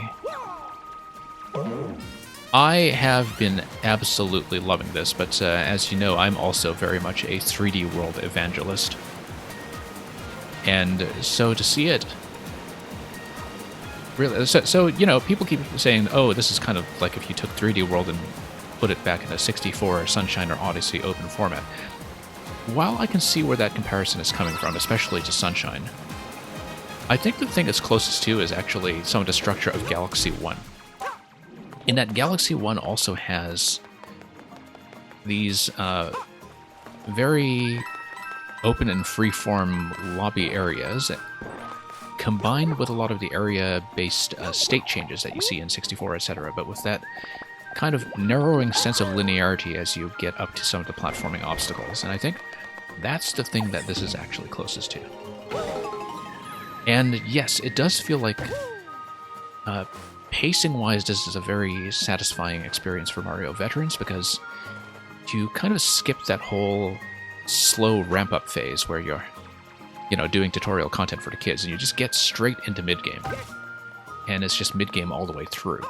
And so it's like you have that strong and accessible part of a Mario game that usually comes through things like the Middle Kingdoms in Odyssey, for instance, but that's the game the whole way through, and So despite this being only a couple hours long, like we've been probably at about, I don't know, 7 hours playtime at this point, between yesterday's session and today's, it feels substantially deeper than that, and much richer with content than the playtime implies, simply because of how densely packed everything is and how you're going from one objective to the next, unless, of course, you are stuck on finding a kitten. So, I think we might just need to bail on this guy for a while and mop up everything else. Well, we can't put this problem off indefinitely, though. We do eventually have to deal with it, but in the interest of getting rid of Bowser... Oh, the speedrun mechanics are incredible. So, I'm not a speedrunner myself, but I think speedrunners are going to have an amazing time with this. And one of the reasons is that Junior is so controllable. I mean, it's kind of imprecise if you don't know what you're doing, but I think speedrunners are almost certainly going to make ample use of having Junior as a custom platform, like he's a cross between the Galaxy Pointer and Cappy, right? Where you have the pointer, but you also have the relocatable platform element. And so I think the speedrun potential of that mechanic alone is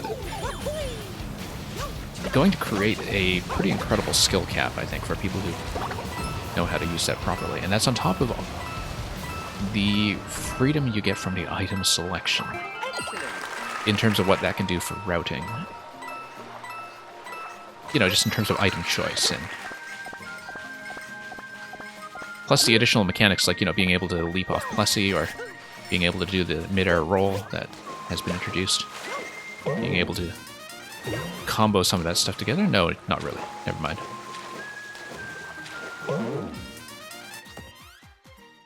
Thought that was worth a try, though. Anyway, let's abandon the kitten for the time being and just try to see what's on the other side. Unless I just miraculously run into it. But yeah, I was thinking, like, since you're allowed to jump across all of these platforms, that naturally the location for the kitten would be somewhere on this island, where everything is still accessible by land. But that may just be totally wrong.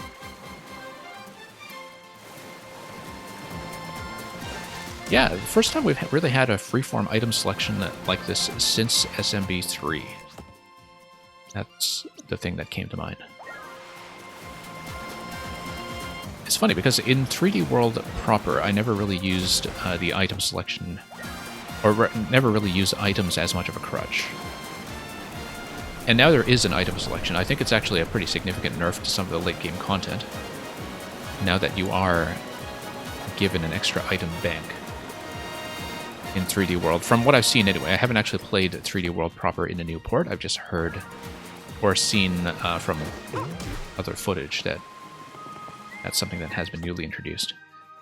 We don't need this location. We need to get up to the upper level. So let's just swim around and see if we can do anything about that.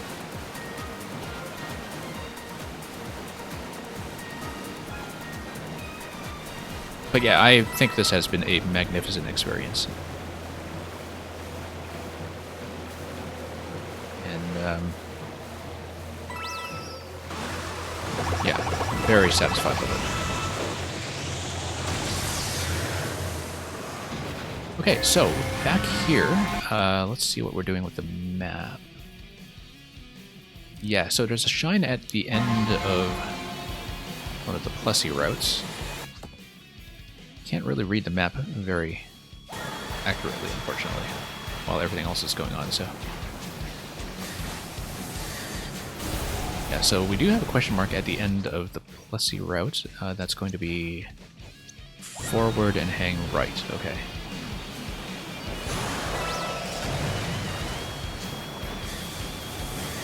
And then we'll see where that leads us. After I 100% it, play it again. Okay. So there's something besides the artwork. I was thinking that There is an incentive to come back to this after playing a 3D World proper in that you have access to the stamps into photo mode. So that by itself is an incentive to come back if you were so interested. But oh, this is not where we wanted to go. I missed a turn. Okay.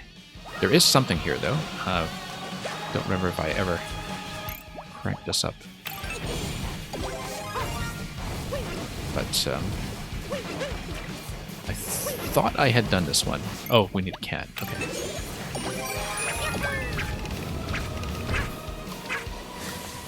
Yeah, no, that's nothing for me right now. I did take a wrong turn. So let's grab Plessy. If Plessy doesn't get nuked once again. Head back. We are missing one or two things here.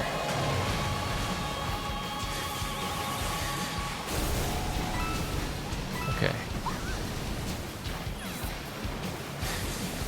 But yeah, thanks for alerting me to that little nugget of information about 100% completion. I mean, of course, when you see the end credits, you notice the artwork, but I'm not surprised to know that there is something beyond that. Aha, it looks like we have a cloud that we haven't wandered lonely as. There we go, just scrape all of these guys out of the way. Oh, missed one. Alright.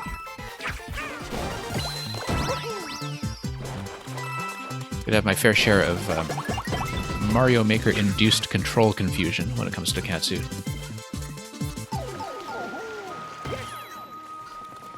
I think I actually prefer Plessy to Epona, but I generally prefer plesiosaurs to horses, even in real life. And I do like horses, it's just that plesiosaurs are much cooler. Apart from being extinct.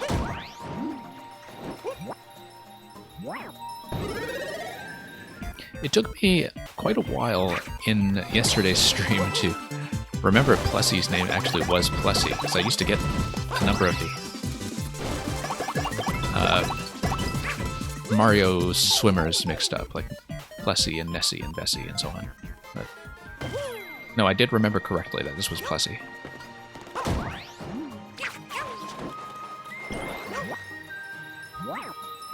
Alright, let's try this again.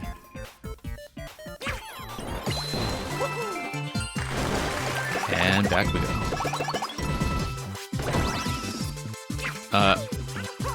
Okay, that was a save. Totally intended, I assure you. Oh, whoops. Yeah, we'll just do this slow and safe way. Okay.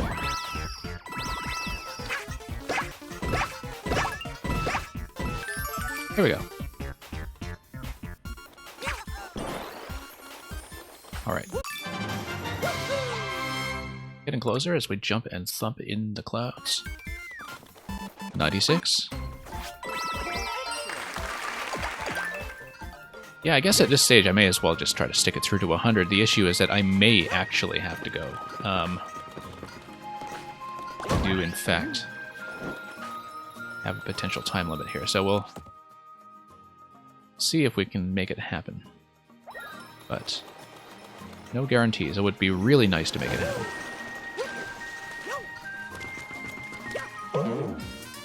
And by the way, isn't the soundtrack just the most wonderful treat? Like, they really did bring a full game treatment to the music here. I'm just absolutely in love with the soundtrack to this. And yeah, just a very full-featured addition to the Mario library.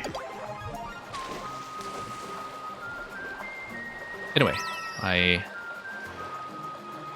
believe I lost Plessy. Okay, there we go.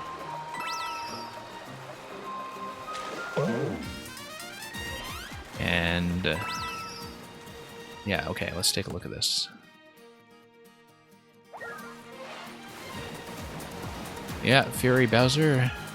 Really what you get when Bowser starts showing off his industrial side. Just showing off just how metal he can be. Right. Let's see. So did I actually do this one? I don't know if this is the exclamation marker I'm looking for. Oh, now it's pointing back here.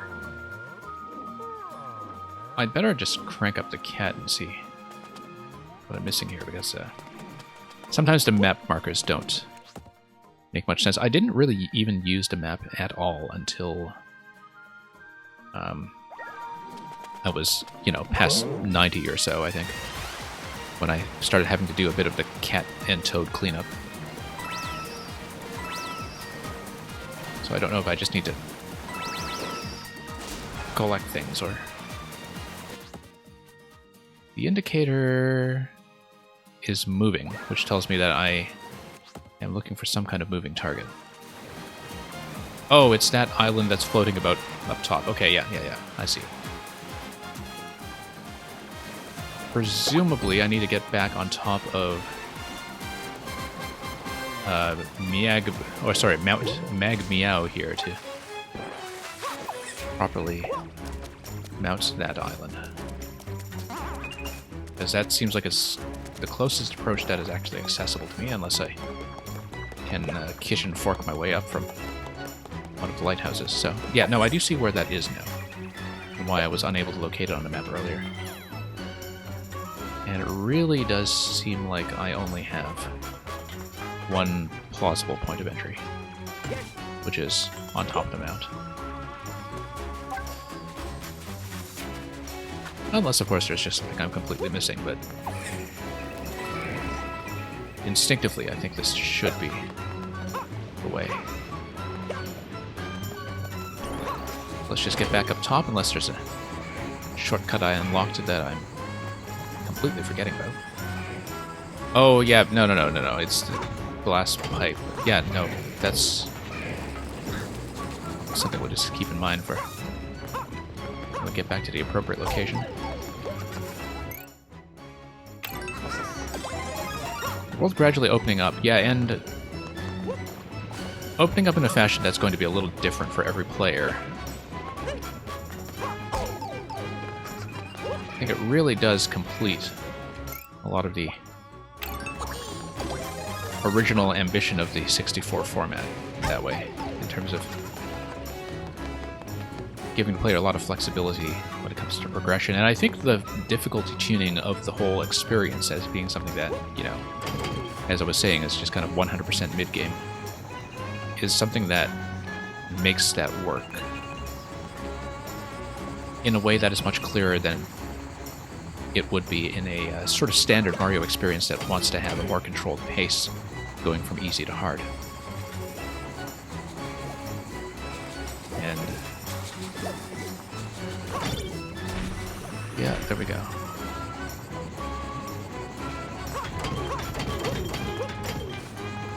Yeah, I mean, so far you don't have any of the kind of uber challenges that you have in the late Worlds in 3D world. I think it's kind of equivalent to something like World 7 or 8 in 3D world, rather than the really much trickier stuff later on. But anyway, let's take a peek here at what we were doing. I wanted to get to that island over here, and I don't know if it's actually accessible from this location, but we'll find out very shortly, I'm sure. Just have to let it come by.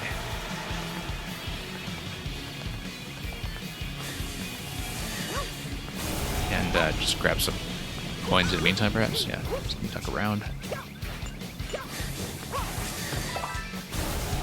Well, we'll find out soon enough. It seems like it's coming in a little bit high. This might not be the right idea after all, yeah.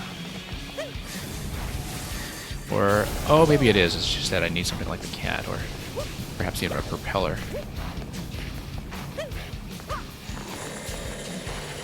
Although I don't think I can get a propeller all the way to this location. The coin trail, however, indicates to me that there is actually a boosting location. Yeah. There we go. I actually just need to boost up to the sky, don't I? Get through the rings. Take me up to that cat bell up top. I think that's a very clear implication.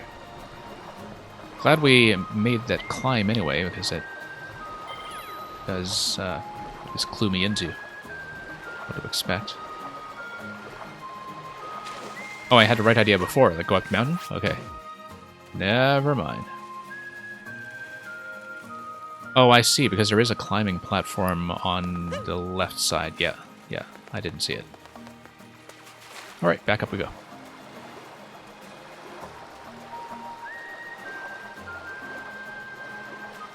Yeah.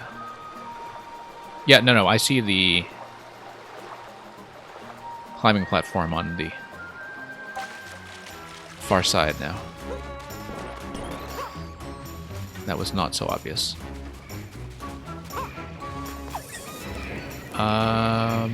Keep forgetting about how the entry point to that glass pipe actually works, and so I guess I'll have to redo this.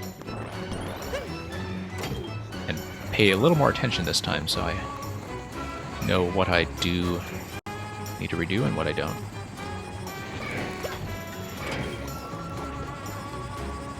I mean, it was sort of interesting, though, to see the rings in the sky leading up to the cat bell. That seemed to imply some kind of boosting location, but probably just had that parsed in the wrong order. Whoa! Keep forgetting that I do not have a mid-air twirl. Let's bulk up a bit.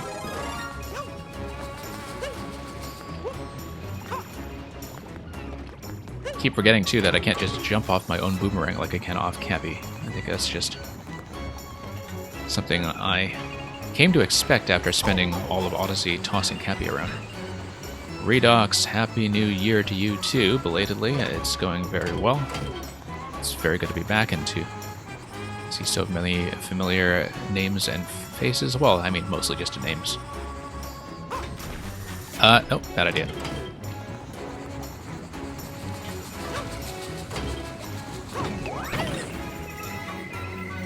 And yeah, Redox, we really just got back into streaming this week after several months off for various personal conflicts that I won't get into, but I've been busy. Oh, we missed this opportunity here. Oh, except it's going to dock. Okay, great. Excellent. I don't have a cat bell. Okay. We'll wait for the next train. Cat Wiggler? Those were kind of present originally, though, in 3D World proper, I think. But yeah, always love that fuzzy texture to them. Anyway, not going to take too long to wait for the platform to come around. But yeah, hopefully we'll be back to Mario Maker and also featuring some other things in the weeks ahead. It won't be a very reliable schedule, I'm afraid, but we are trying to fit in some streaming whenever we can. And ID or Fuel, hello to you too. Whoa. Alright, sometimes I misread the I's and L's in chat. That causes all kinds of problems. Yeah. Glad to have all you folks around now that more people are progressing through the game. I did play a bit of this up to the end credits in yesterday's stream, as I was saying, and we had almost no attendance apart from people occasionally dropping by to say hello after that lengthy absence I had. But I think that was mostly just a function of, well, first of all, not really properly announcing to people that I was back, and secondly, the fact that this was such a brand new game, people were very averse to spoilers. But I think when you get into a hot release like this as a small streamer, upon release date, you're always going to run into considerations like that. And yeah, absolutely people want to play it themselves. I'd want to play it myself. And So it's interesting to see the pacing split up a bit after the first few days, although... Yeah, I do know that some people who owned the game on Wii U, owned 3D World on Wii U, were kind of hesitant to jump in after hearing that Bowser's Fury was reportedly short, but honestly, I've gotten much more out of this experience than I have out of many complete games of a much longer running time, simply because it just gets you right into the meat and potatoes of the content. Never quite lets up on that. And let me see what I'm missing. We are at 97. We're missing the kitten. We're missing this. And just probably one final thing that is going to mark number 100. You know, like one final encounter with Bowser. So yeah, we got to think about this kitten because it's the major roadblock at this point. But until then, we'll check this location, which was the shine that was past the inky ramp with Plessy that I did not successfully bypass. Maybe we'll just leap towards that with the cat suit all the way from here. I doubt that'll work, though. What direction am I pointing in on the map? Okay, this direction.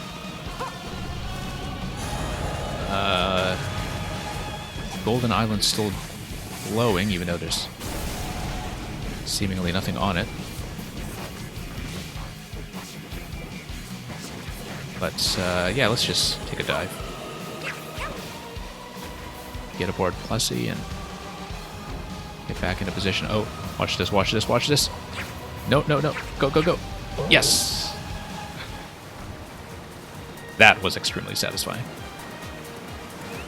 I did that a lot with the horses in Breath of the Wild, where I would just parachute off towers and try to land on my horse, and, you know, it would just be the greatest thing, because you can actually get off to a gallop right away, I think, when you land on your horse from a height like that. You can just really take off and go from what I remember of that game, and so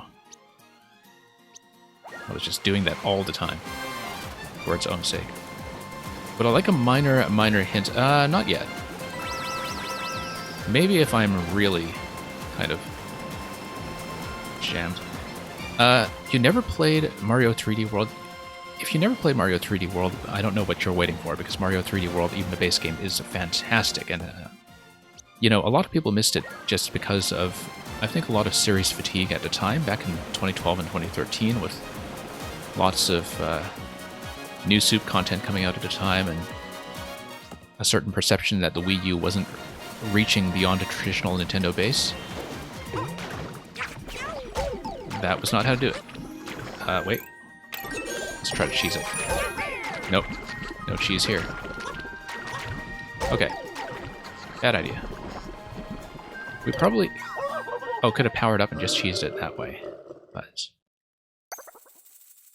No, I've been talking up the virtues of 3D World for years and years. And I think there was a certain perception at the time that, you know, people who were accustomed to the 64 and Sunshine format just had not been fed in some time. And you would have a certain generation of players who were longing for the next true 3D Mario, as though the design of the Galaxy line and 3D Land and 3D World were somehow less Mario-like, which, as somebody who goes back to 2D Mario, I just never was able to agree with. I think that in many ways 3D Land and 3D World were a homecoming for the series, where, you know, finally the 3D format was beginning to resemble the 2D games. But because of that, I think, you know, now that Odyssey is out and has really modernized the 64 and Sunshine open format, I think people are in a much better position to appreciate what 3D World was doing all along, and what a masterclass in level design it has been from the very beginning. And so it's really quite exciting to see so many people come out and say, I never played 3D World. Whoa. Yeah, okay, let's cheese it. And, you know, finally give it a proper hearing that it deserved all along. Let's cheese it. Okay.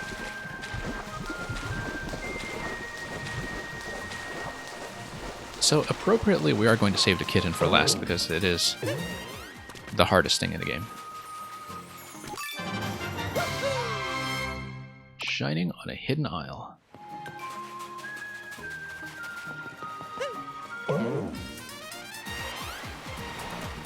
3D World is also one of the greatest completionist experiences you will ever find in a Nintendo game. It has, I think, one of the most satisfying 100% completions I can remember. But, you know, I have certain preferences when it comes to level design, I guess, and the finale sections of 3D World were very much what I look for in concluding a video game. It's just a game that just does not let up, and you know, just reaches the highest highs by the time you're done with it.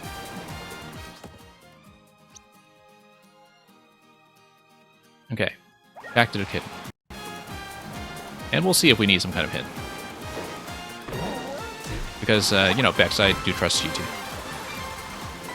understand proportionality when it comes to, like, a tiny, tiny hint that still doesn't rob the player of all satisfaction. But let's see what we can do here. Under a bit of pressure from Bowser now, of course. No. Yeah, we did check this arch in this area fairly thoroughly. It has occurred to me that we have not really taken advantage of the mechanic that allows you to float with a kitten. Obviously, we can't play with the kittens while Bowser is in this state, because all of them turn evil in the darkness of night. I am actually looking for that purple glow of evil kittens right now and trying to use that as a hint, or as a visual cue. And I'm just not seeing it. Don't worry about a water problem, okay. In that case, the first thing I'm going to do is check the tower that was on the other side.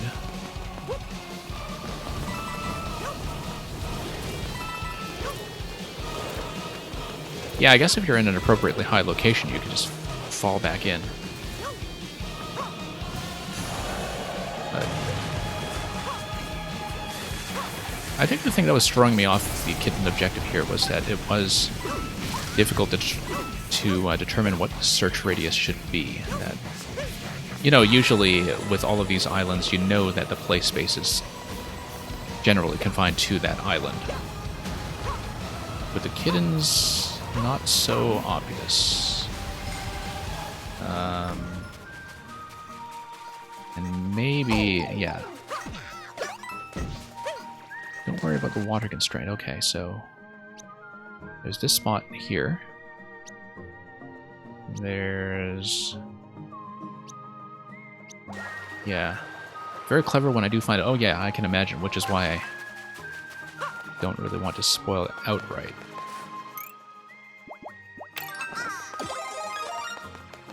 But...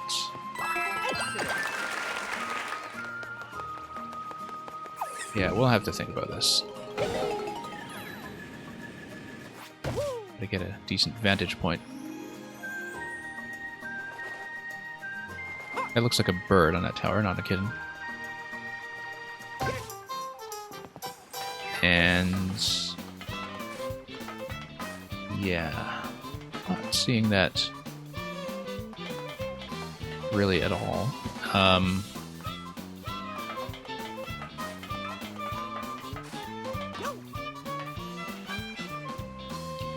Yeah, I'll have to think about it, because it was one kitten that was just kind of hanging around at the base, one that was at the arch by the Colosseum, and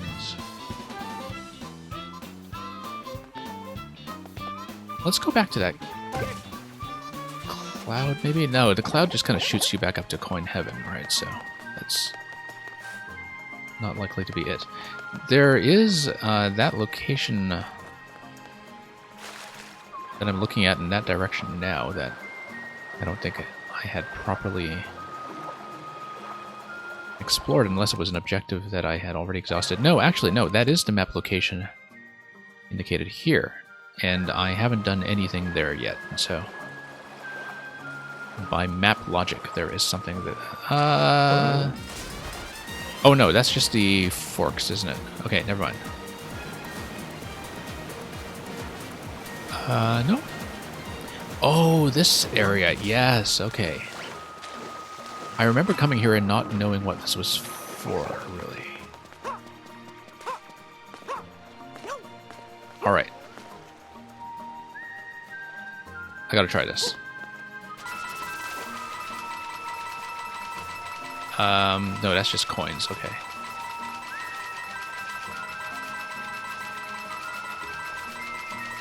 But, yeah, that doesn't get you very far.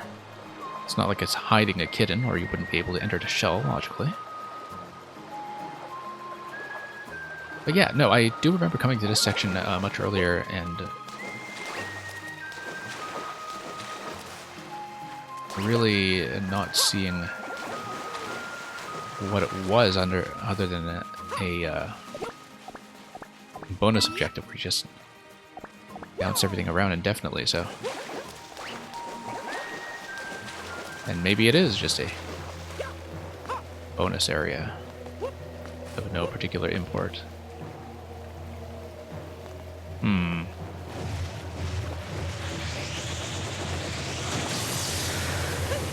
We'll have to think about this.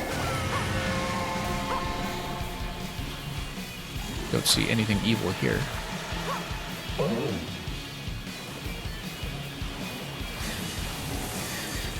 Something clever, you say? Something clever.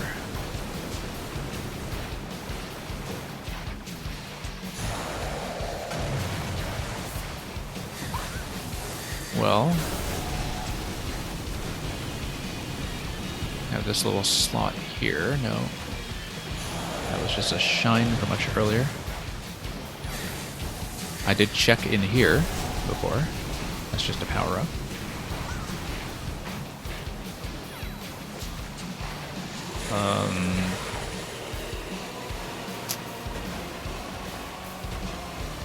Bunny is not likely to be relevant. Let's see, map. What have I not checked in this area?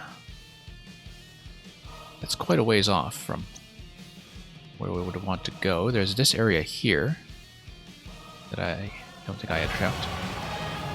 Or at least doesn't have any check marks on it, so it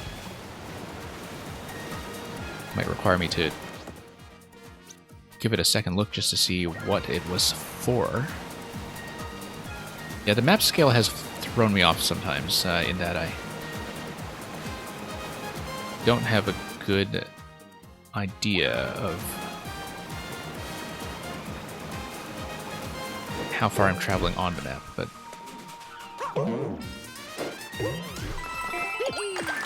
okay. Look around. There's a huge section of the map I didn't check. Check the Coliseum. Check the side. I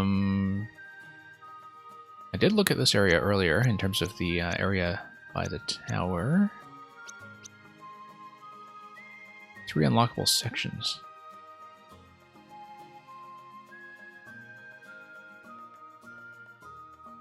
Constrained to each section, really.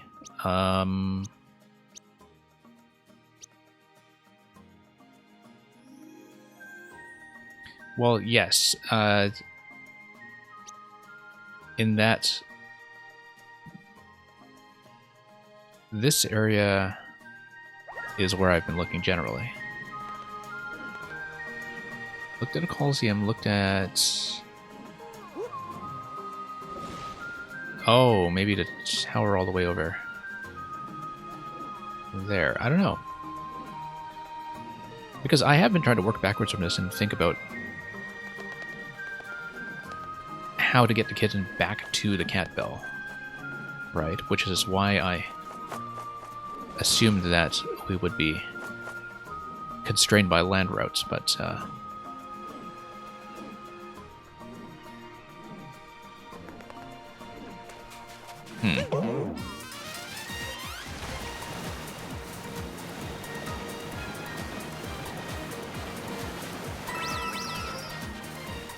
yeah, hunting for things, not my forte.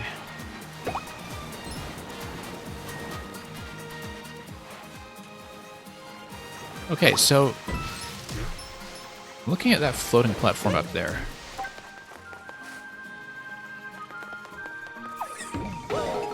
but that is what we had seen earlier. Okay. And I had actually figured it out. Okay. Interesting. Maybe it was back in the question block zone. And given that that's the one zone that I haven't really done anything useful with, and which is in its own way within striking distance. I did previously complete the... Okay, no, it's not the question block zone. Okay. That is just a bonus. Let's not hit the cat bell. Just in the interest of not fighting Bowser just yet. Had thought about this area. Oh, you know what? The forks do allow me to run on the surface of the water. Not the forks, the coils, you know what I mean. They do allow me to run on the surface of the water. I don't know if I can grab them and fling while holding a kitten, though. I would have assumed not. Whoops.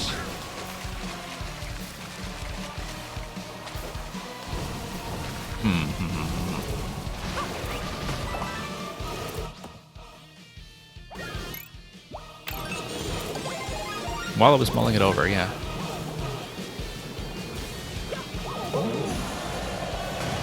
Well, there is that location up there.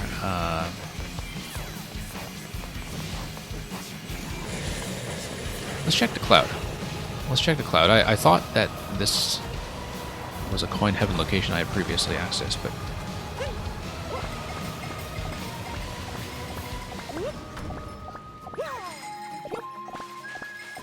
It was on my screen. Interesting. Interesting.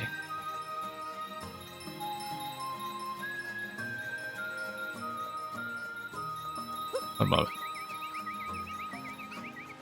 We need to rethink a lot of our assumptions here. Yeah, no, I actually didn't see it at all. It just must have flown by. Don't tell me. Well, let's see. We know this is a power-up location.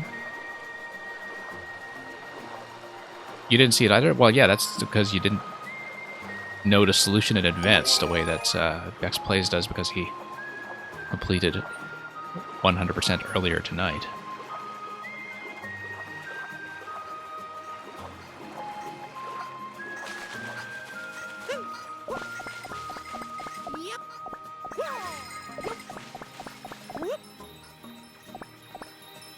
Alright. That's all the advice you'll give. Yeah, that's fine. That's fine. I mean, I see the floating island up there, and I think I had already hit that with acceleration pads all over the place. I think this is just a coin heaven location. That's not it. So let's just drop back down.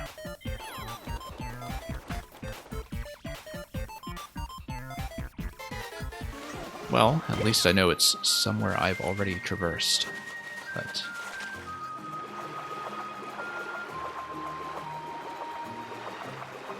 given that you can ground pound to go underwater... No, the kittens don't go underwater, though. They only subsist on the surface.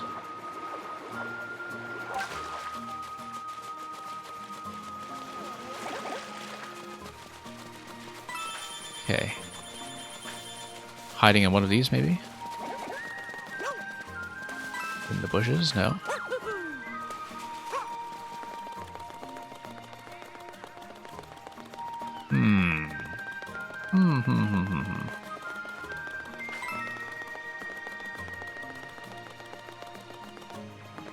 Did I check this location?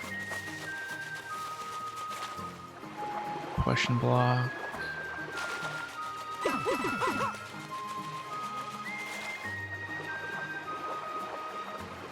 Yeah, should be a bit more systematic about this, perhaps, but...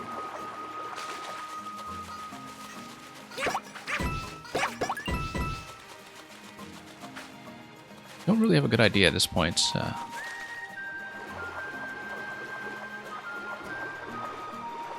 Well, we'll see. I mean, you think you're emotionally invested in this. Like, imagine how I feel.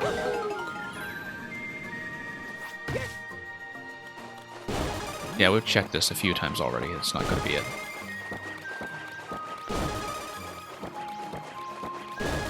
Well, just to be perfectly diligent about it, though. No.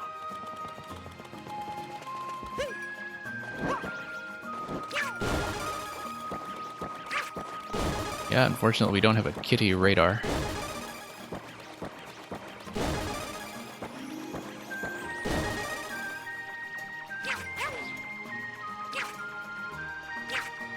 So, something I'd already considered and something I have missed.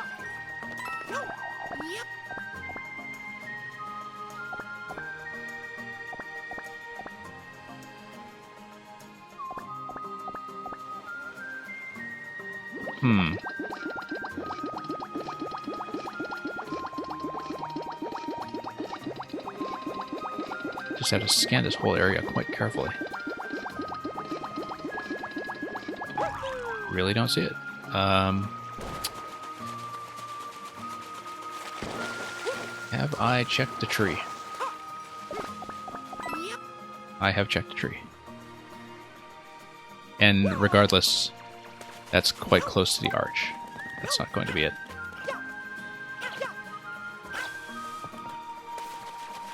I did check that bomb location over there. That's just coins.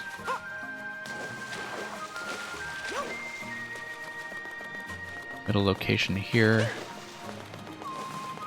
I mean, what else is this land bridge good for?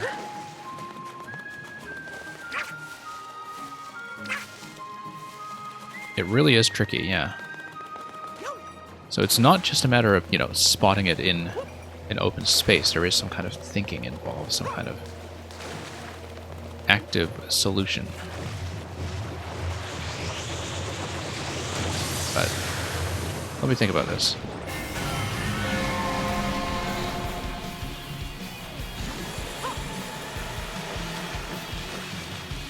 We have this location here now.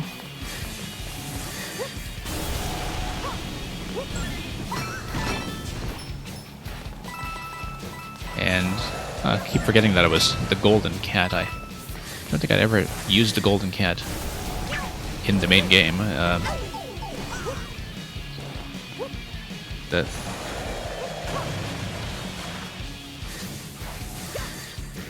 Yeah, we have a spot down here. That's probably just a coin spot. Yeah, just coins.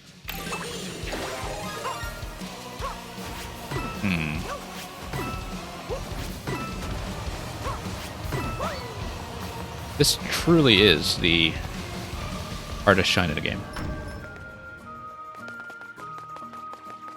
By a fairly long shot, in fact. But we'll just have to work on some of these observational skills, perhaps. What have I not interacted with? I have interacted with everything leading up to this arch. I've checked everything leading up to the bell trees over there. Whole section I'm forgetting. Well, there was the end of the ice section. And I had checked that previously, so... Like up there, you know, where you can conveniently access everything from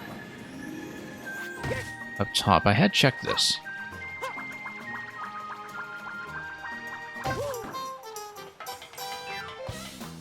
Big section. Oh, we can try to top the Coliseum. I mean... Where's another ice place I've been?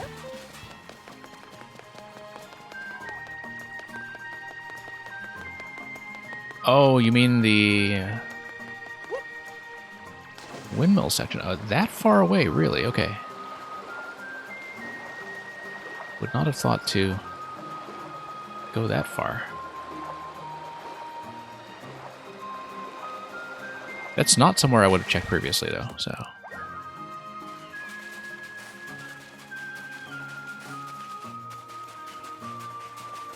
I mean... I've been to the top of the Coliseum a few times because we were checking for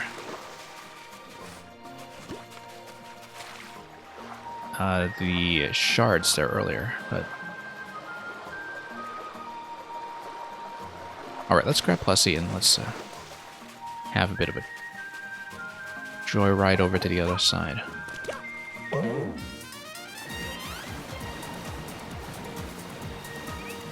Nothing to do with the bunny. And... You've got to be kidding. So now we need to get him all the way back, and it's not going to be aboard Plessy, is it? It's going to be... It is aboard Plessy. Because I was thinking, no, there's no way I can climb with the cat all the way to the top of the tower and then float down while holding the kitten. I have not changed my view that this is the hardest one in the game. I think it's definitely the sticking point. Okay, that was unwise. That was unwise. But he deserved it.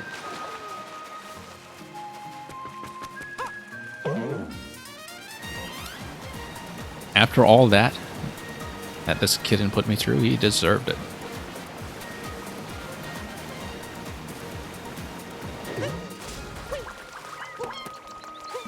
Alright, alright. Hey. Where do you think you're going?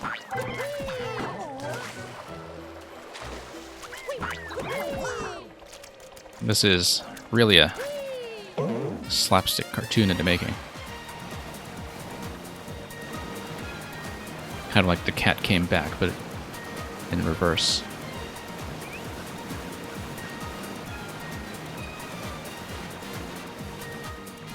Alright. Now we need to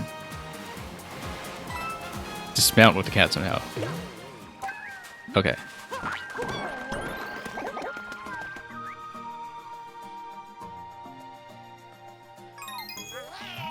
Okay.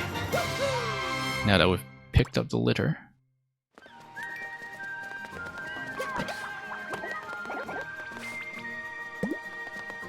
Okay, number 99. I guess 100 is not the Bowser rematch. It is... Oh, don't tell me. It's right by a cat bell. It's going to be another kitten hunt.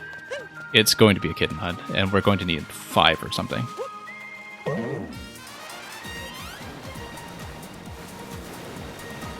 Alright. To the wasteland.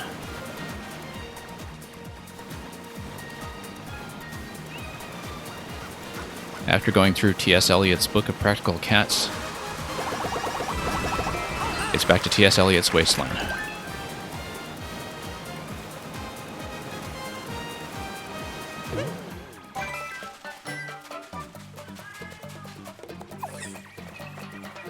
Okay, back to the cat bell.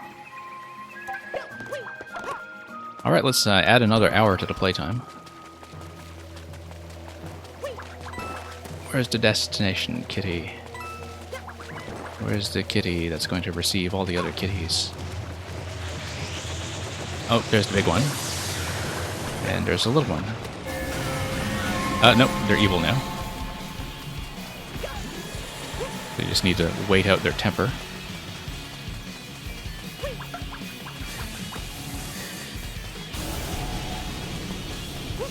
Anyway, here's the big cat. Not to be confused with Big the cat.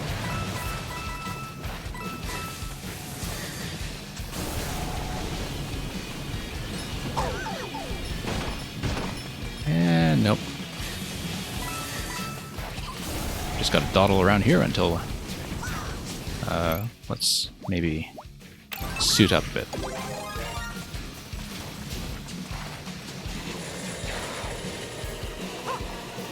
Alright, so I assume we're going to need 5 cats or something. But we'll have to let Bowser have his little tantrum first before we find out any of that, so... Okay, Big Cat, how many do you want? How many? 99. 5, okay. Could be worse. Nope, wrong color. What happens if you bring the wrong kind of cat? Oh, shakes her head no. That's a lovely touch. No, no, I'm so disappointed in you. No, you colorblind fool.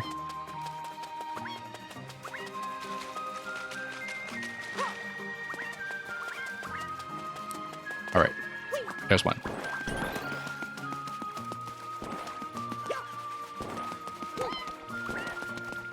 And then I guess we wander to Fire Zone and see what's going on across the whole sector.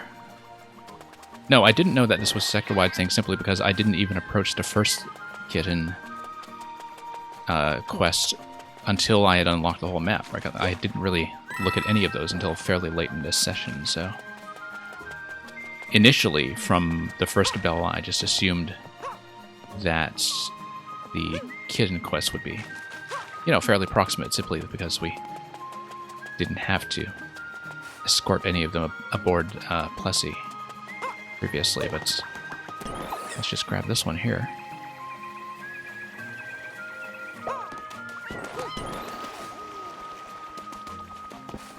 Can we... Nope. Didn't think so. That would be too easy, wouldn't it?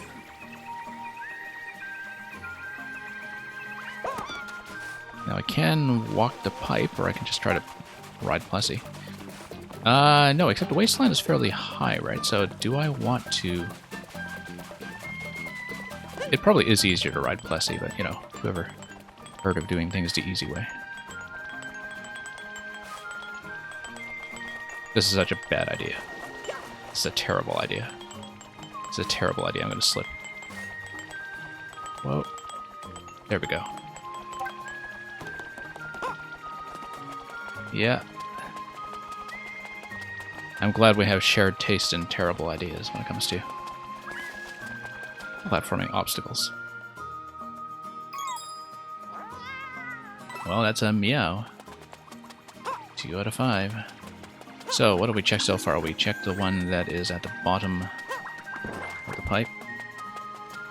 We haven't checked the mountain just yet.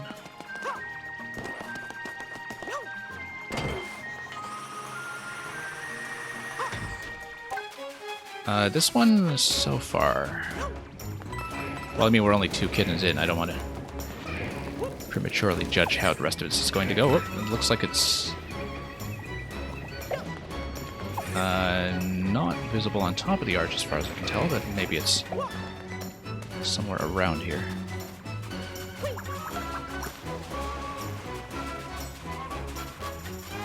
Or maybe not. Gonna have to press further. Didn't know you could do... Oh, you wrote an iceberg for the cat that I couldn't find. Okay. Yeah. I wouldn't have thought to try bringing one aboard Plessy simply because I would not have thought to look that far in the first place. Maybe there is a kitten up here, but we'll try to go for some of the lower hanging fruit first. Or the lower hanging kitties, for that matter. You recognize where one cat is and you saw it yesterday on DGR's stream. Okay, so I guess DGR is way ahead of the game. No, I know that DGR was running a 100% stream, but I was still playing the game, right? So obviously I wasn't watching any of that.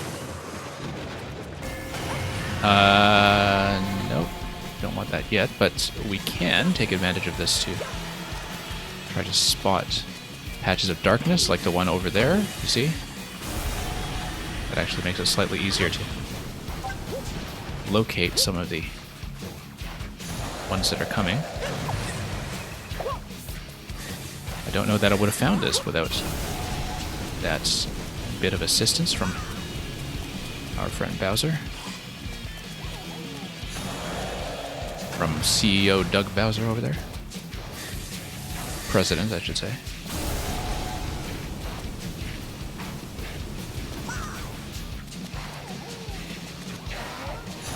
Okay.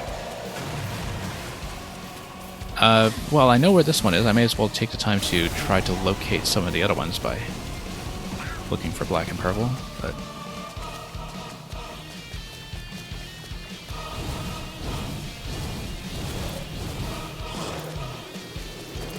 What's build?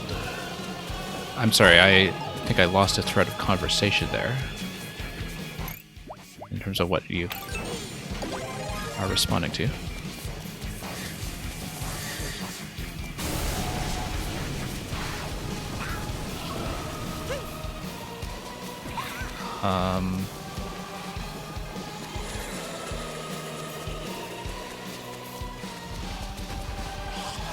Oh, I see, okay.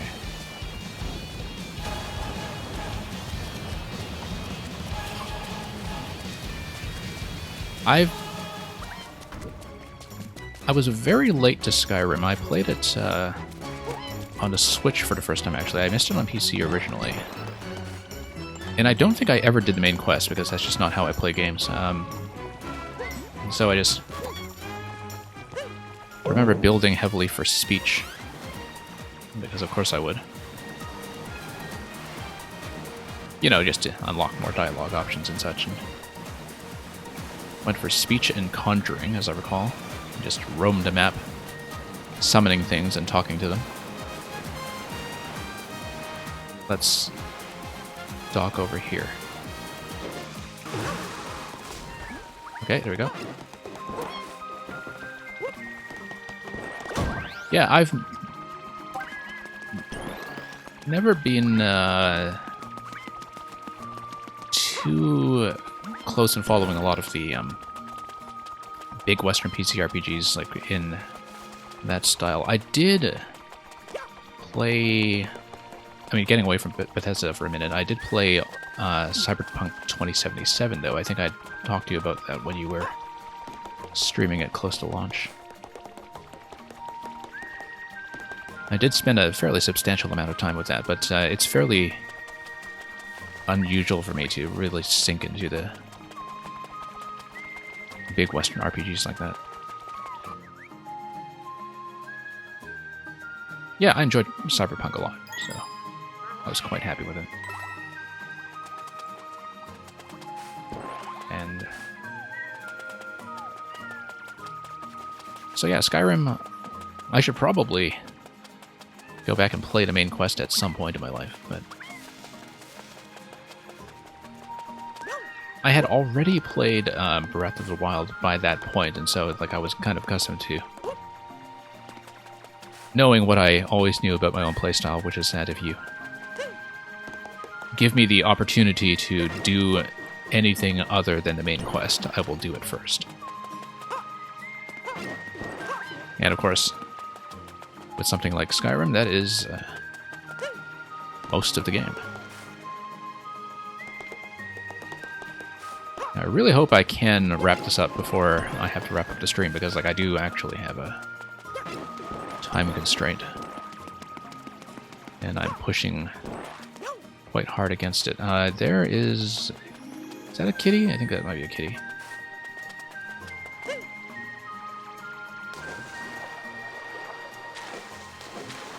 Yeah, this opens up substantially once I understand that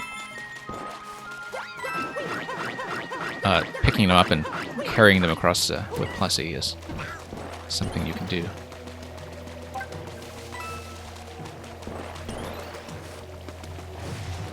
Alright, let's not miss. Let's not get zapped on the way back to the wasteland. Except, oh, okay, no, now the cat's evil, so never mind that. However, we can, as before, take the opportunity to look for purple, since we are still missing one location.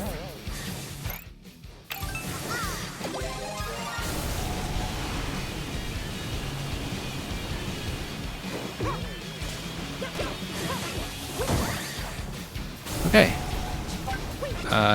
Oh yeah, here's one over... Oh no, these are just other cats. They're hanging out all over the place. Yeah, I mean, there was that one that I dropped just now. Let's see here. Now let's try to reorient myself and get back to this one.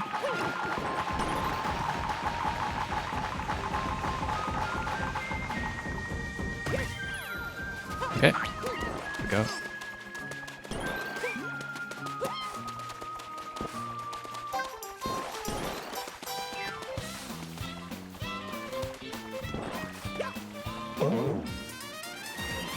Yeah, don't know if you ever got into the mod scene for Skyrim as well. I know that's... Despite playing on Switch myself, I know it's always been a huge part of that community and what has kept the longevity of the game going.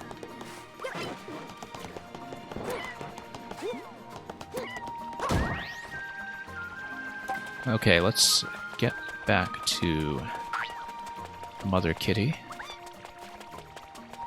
The Mother Cat. And...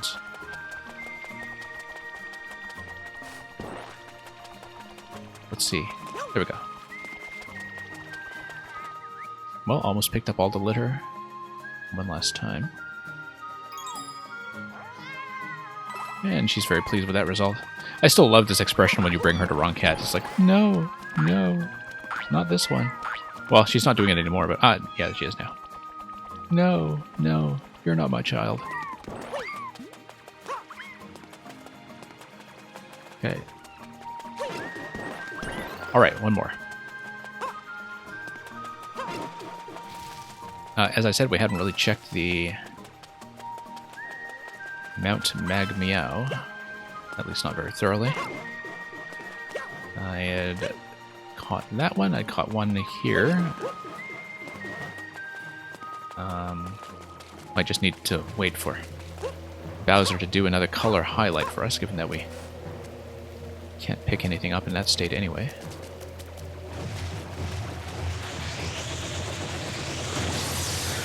Oh, I probably should run some kind of quote-saving bot. I do not have that command set up, but...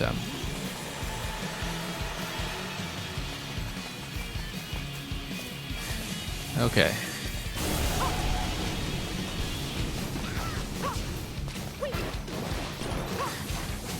Let's see here.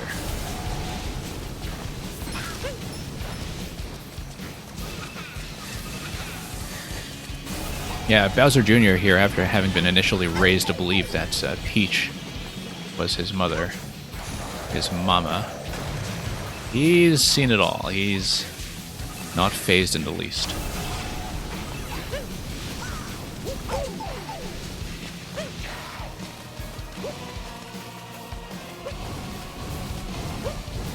Yeah, as I was noting yesterday, when you're chasing around, you know, Fury, Bowser, Gooigi, the Fury Shadow, as it were. Hey, can the star take out the cats? Can it? Oh, yes, it can. No, you see, like, you're running around with Bowser Jr. by your side, and you run across Shadow Luigi, and then Bowser Jr. rather, is just waving his paintbrush around, saying, not me, don't look at me, I've got plausible deniability this game. Catharsis, yeah. I tell you, it's going to be very cathartic when I do find the last remaining kitty. Because of course, the kitten is going to be the last remaining obstacle between us and victory. Okay, we've done the pipe one already because I walked the pipe. Done the one on the island. We have looked at one that's off to the side here, so that's roughly this gate accounted for. And we've accounted for the one below this gate. What am I missing?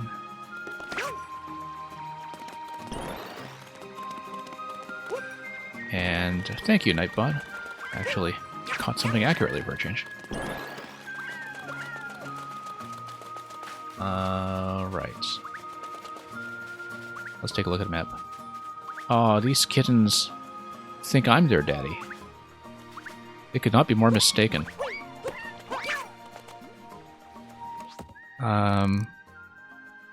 Yeah, we walked the pipe. We've checked this location and we've checked these 3 quadrants. So we should maybe check Rolling Roller Isle, given that that is one of the locations that is technically in this zone. So a bit further away, but we've learned our lesson from last time about not being sufficiently diligent about checking the things that have unlocked bit by bit. The kittens are the new Mario 64 penguins? Yeah, they really are.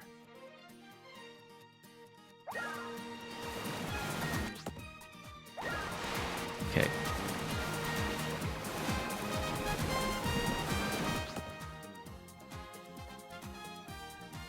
Okay, so let's get over to Rolling Roller and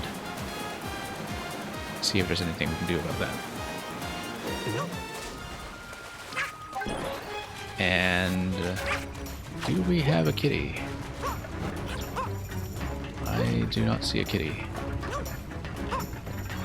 We could be outside of the search range. But it wasn't exactly clear to me what the search range would be. Let's see here. Nope.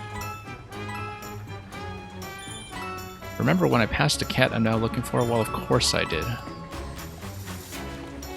Oh, you mean much earlier when Bowser was active. Yeah. Well, okay. Back we go to T.S. Eliot's The Wasteland. And, oh, look at that, they survived. Chucked them all the way down here, and they're still hanging around, believing that I am their fearless leader.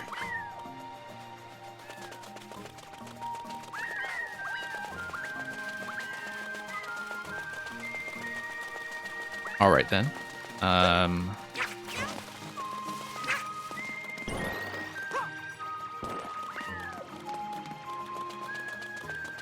Oh, I almost certainly passed it again. That's not a surprise.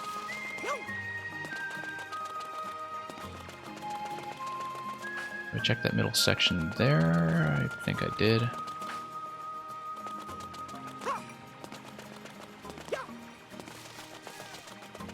And the thing is, we have so many kittens here at this point that, who's playing with the baseball here? Nope, not you.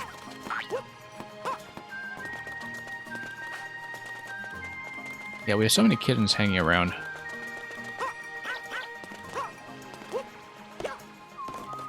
Well, Vex plays, as you know, that is an alignment I can definitely get behind.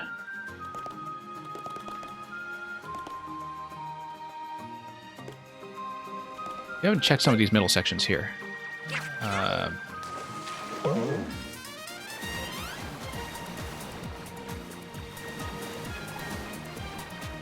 Kitty, kitty, kitty. Do we see a kitty? Exactly. That's the namesake.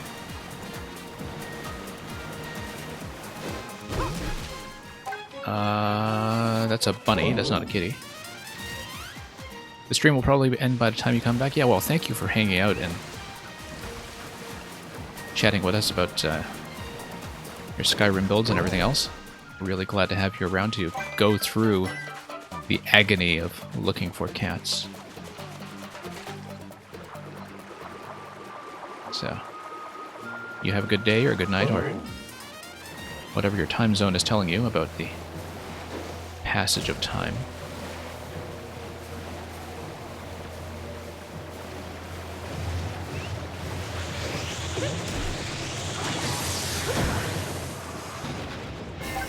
Alright. This is not helpful in terms of highlighting all of the cats as purple. Oh, is it that guy? Don't tell me it's that guy, unless it's one of the ones I chucked here earlier.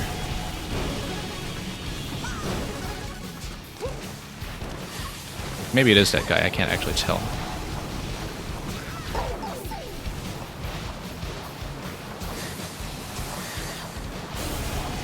Well, I found it with Bowser's assistance. Let's give credit where credit is properly due.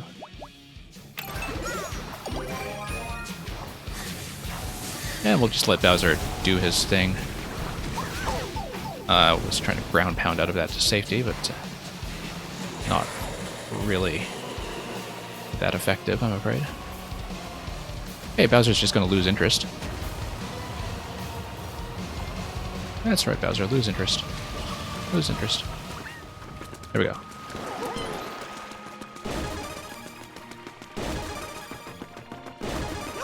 I don't think I could have found it without Bowser. I almost wonder if that's just an intended upside of the mechanic that turns all of the cats into were-devils. Cat shine. Shine get, as they say in the old country. A message is ringing out from the Gigabell. You are ready. Go. Cleanse the beast of its fury with the full power of the cat shines. Yeah, Beck, I am very impressed that you've decided to stay this long to watch me go through the conclusion after having just experienced it yourself at great length. Anyway, boss time. Boss time. Let's grab the bell.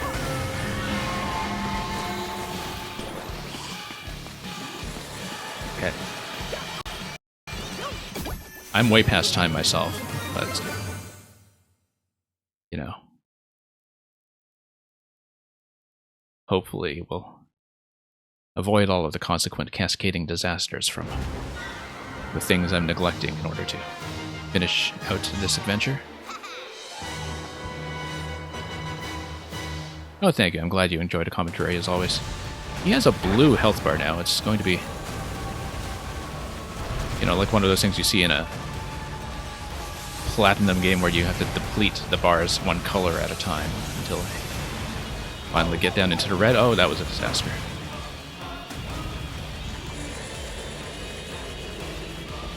Alright, let's replenish. Let's grab this. Whoa. No, that didn't help.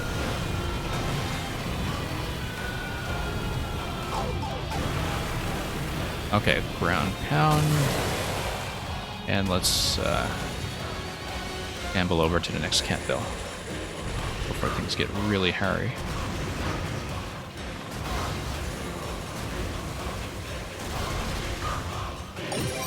Okay, here we are. And up we go. Oh. Oh, look at that. He's actually a totally different color now because he's showing off his full fury. Hell hath no fury, but Bowser.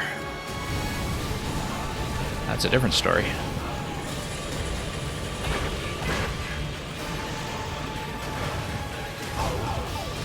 Okay. Yeah, I know you can pick him up. I got through the earlier phases of the fight that way. It's more that I am trying to get back to the cat bells for safety more than anything, since I'm taking quite a bit of punishment here. No, I did beat him with the stakes a few times.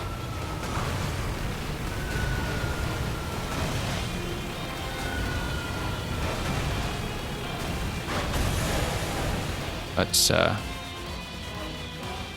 we'll have to see. Did I expend all of the available bells already? I sure hope not. Look at little Junior just off to the side and cheering me on while I beat up his dad.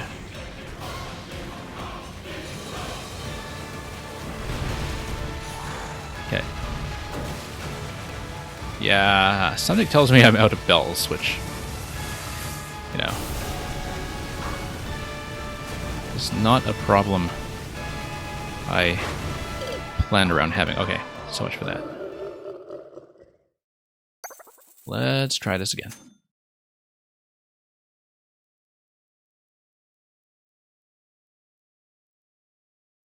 Well, we are almost there.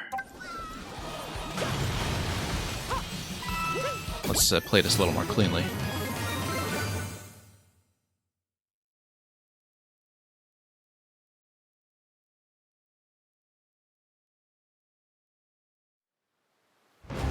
Okay, here we go.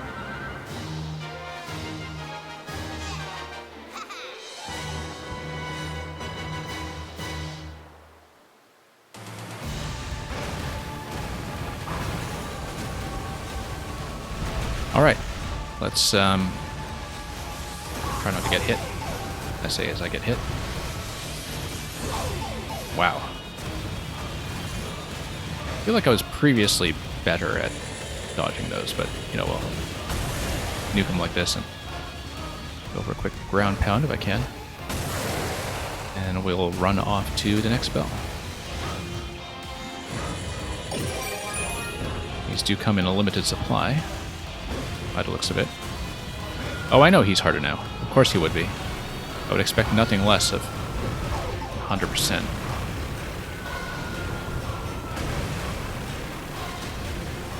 Like, even Odyssey has that secret hard mode fight at 100% that is completely unadvertised. That was always a nice way to incentivize capping off the game with the finale. Whoa. As I'm sure you know, as I know you're also very much a Mario completionist. Oh.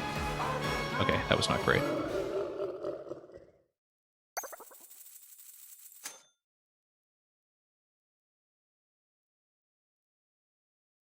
You know, I do keep forgetting to recenter the camera with the L button in this game. For some reason, I usually don't have that problem when it comes to 3D Mario, but it may just be because of how sparsely that is ever used in 3D World as a base game, but it's been so long since I played 3D World that I would not have expected that to be the problem.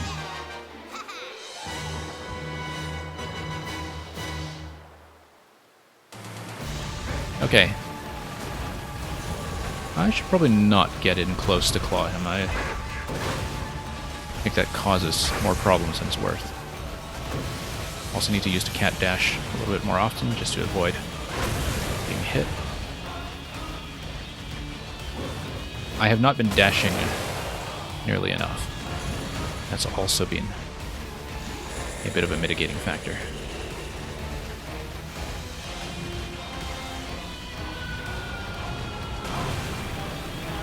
Okay.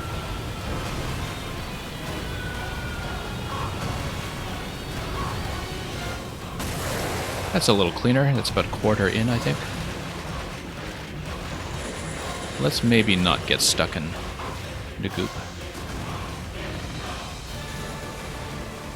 Let's watch the landing locations. Oops.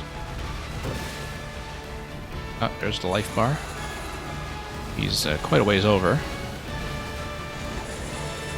Exercising his signature Bowser moves. Okay.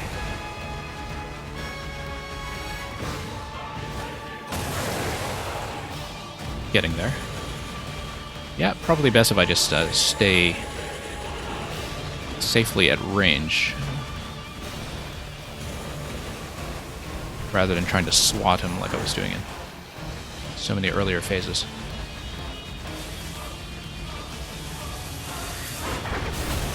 Okay. Direct hit. Probably should back off to control the spacing a bit better. We are quite near one of the bells, and so that's might be helpful in case of emergency.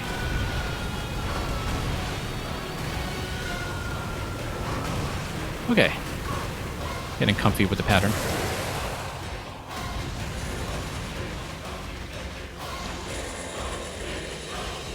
And yeah, we'll just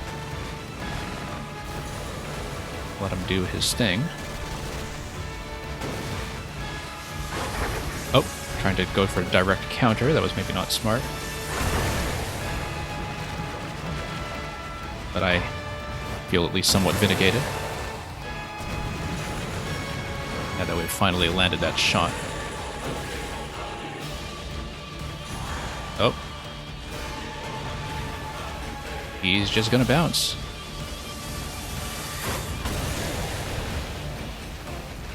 And yeah, a pretty clean fight so far.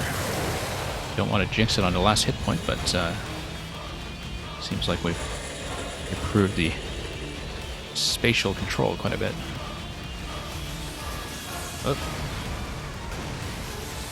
Oh, he's angry now. You didn't think he was furious enough already.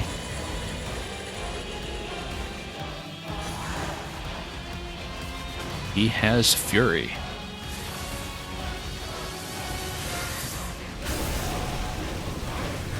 Okay. I should just get in and swat him, but oh no, bad idea.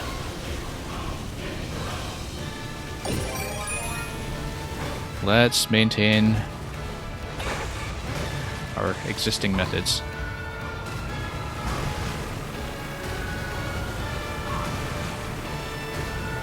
And just go for the ground pound at the end of this quintuple phase, by the looks of it.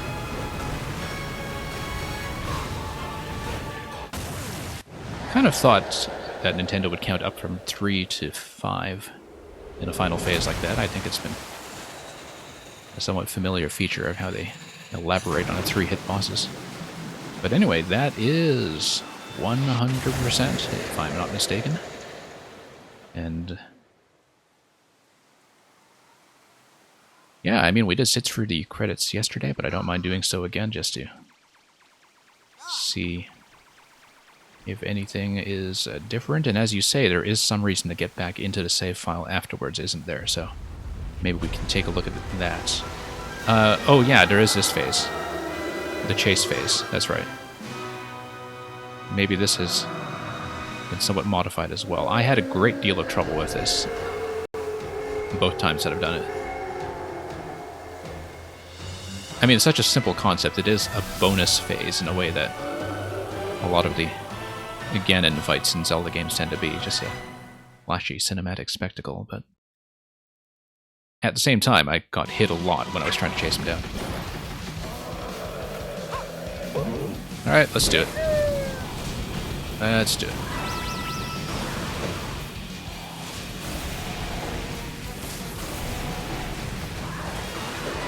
Learning how to use the dive strategically definitely made a big difference here.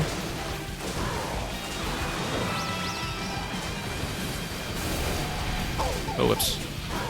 Not great.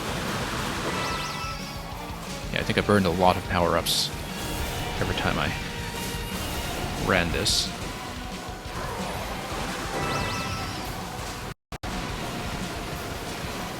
Okay, almost there.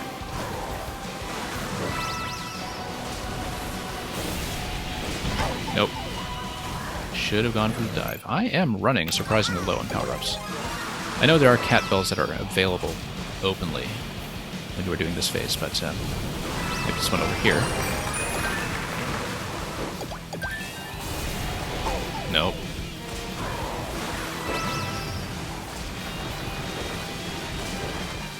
Okay, I need to not get sniped when he drops these and the beam at the same time. That's been one of the major obstacles, and as soon as we figured that out, it seems that we have suddenly made some progress.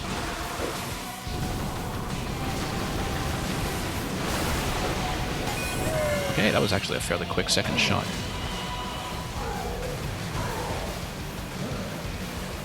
And let's chase him and bust him down.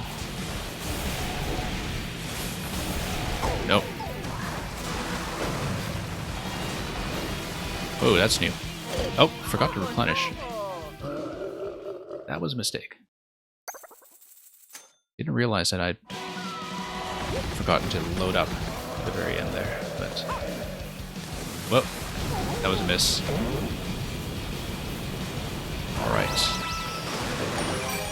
Cat Bell does come in somewhat handy here, for moments like that.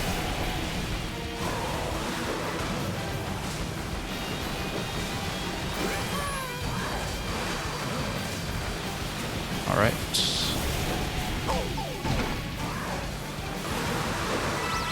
I did say this the first time I did this phase of the fight yesterday, but it is quite nice to hear how the music in this climax draws on some of the existing thematic material of how Bowser is represented in 3D World. The Bowser Mobile motif, the Badwagon, I should say. Oh, trying to go for that power-up, much too late. Alright, let's do this from 0 coins and give this another go.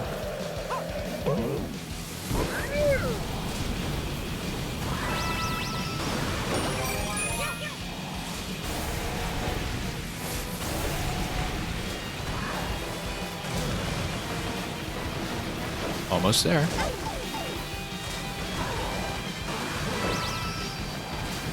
Better play it a lot more cleanly. Yeah, it's that conjunction of the block dodging and the beam that is causing me a bit of grief there. It's okay. Just need to spot that pattern a little more accurately, and that will solve a lot of problems. Yep, just like that. It's going to instantly solve our problem.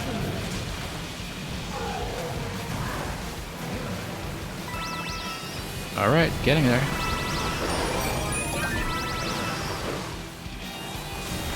Oh, no, I was trying to dive there and I just missed. So now we are behind pace a little bit. Looks like you can do the dive under these blocks as well, which is probably the optimal way to do it.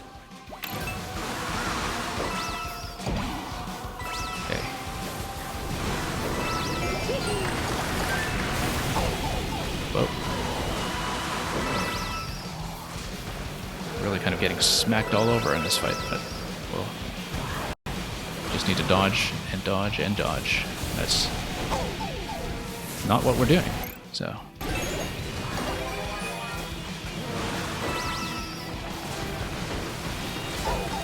Yeah, like I said, I know this is entirely based on dodging accurately and, you know, just going through the cycle until you actually can get through cleanly, but our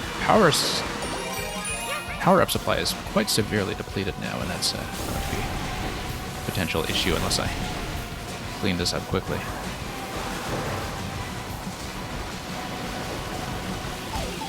Nope.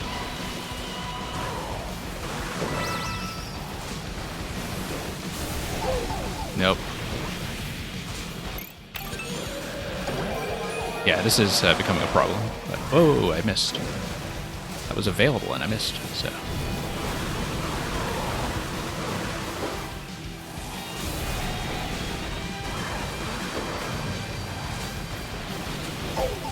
Nope.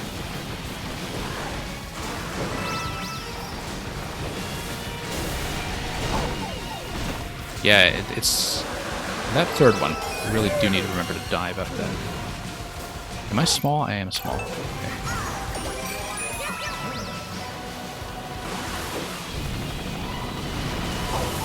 Whoa, okay. Nice of the game to ease up on me a little. But it looks like we do require 5 hits this cycle. Not surprising. Okay. No. 4 hits, okay. That'll do. Very messy on our side, but a win is a win. And Plessy is going to go for the squash.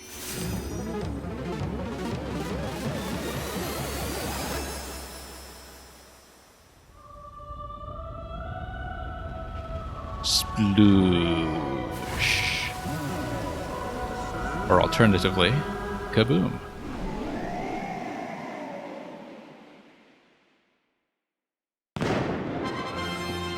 Yeah, there we go, kaboom.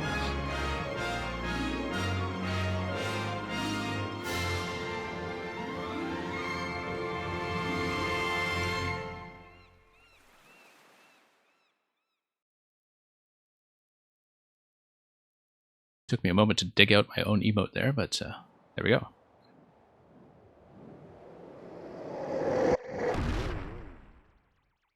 Alright, we've seen this before, but let's just kind of sit through it and enjoy the ride. So yeah, I guess we'll see the 100% artwork soon enough. And everybody who joined me for this session, thank you for coming by, and thank you once again, Bex Plays, for that substantial raid earlier, and for hanging out to relive the final moments of this game vicariously. Quite a pleasure to run this, and we'll see what we do from here. I don't know yet if my network is going to suffice for something like a 3D World multiplayer on stream. It is something I'm considering. But failing that, we will probably have our 3D World in some form. And aside from that, it is going to be mainly back to Mario Maker, although I have some other things that I will hopefully bring into the stream soon enough. That is one very rich Yahoo from Plessy there. I didn't notice that on a previous run. Now we're going to have the alphabetical credits with some very distinctive artwork from Bowser Jr. And we'll just sit back and enjoy the end credits music because you only hear it so many times. Look at Bowser Jr. attempting to ground pound on his father. Didn't work out quite as well for him as it did for us. That's a self-portrait with Dad.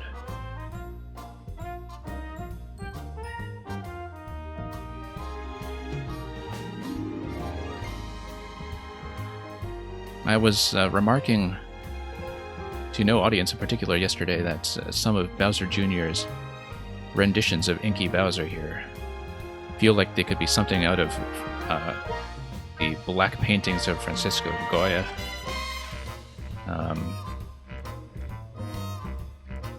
The most famous of which, of course, is, Saturn devouring his children, and so I guess this is just Bowser devouring his children, or his child, depending on what you think of the Koopalings and their occasionally retconned adoptive status. So,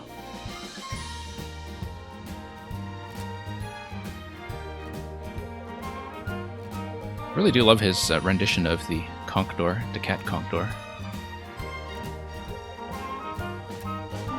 Don't know what to make of his rendition of Mario in that final battle, but interesting how Bowser Jr. really insists on inserting himself into each of these portraits to note his very distinctive role in the proceedings.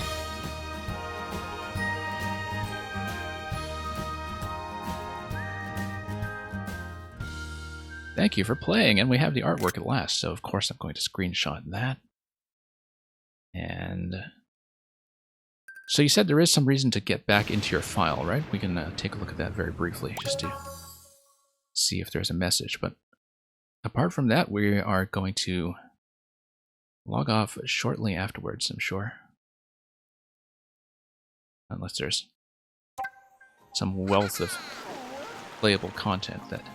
Oh, I see. It's the costume. Okay. Is this like a permanent cat form? Or can you take a hit and lose it?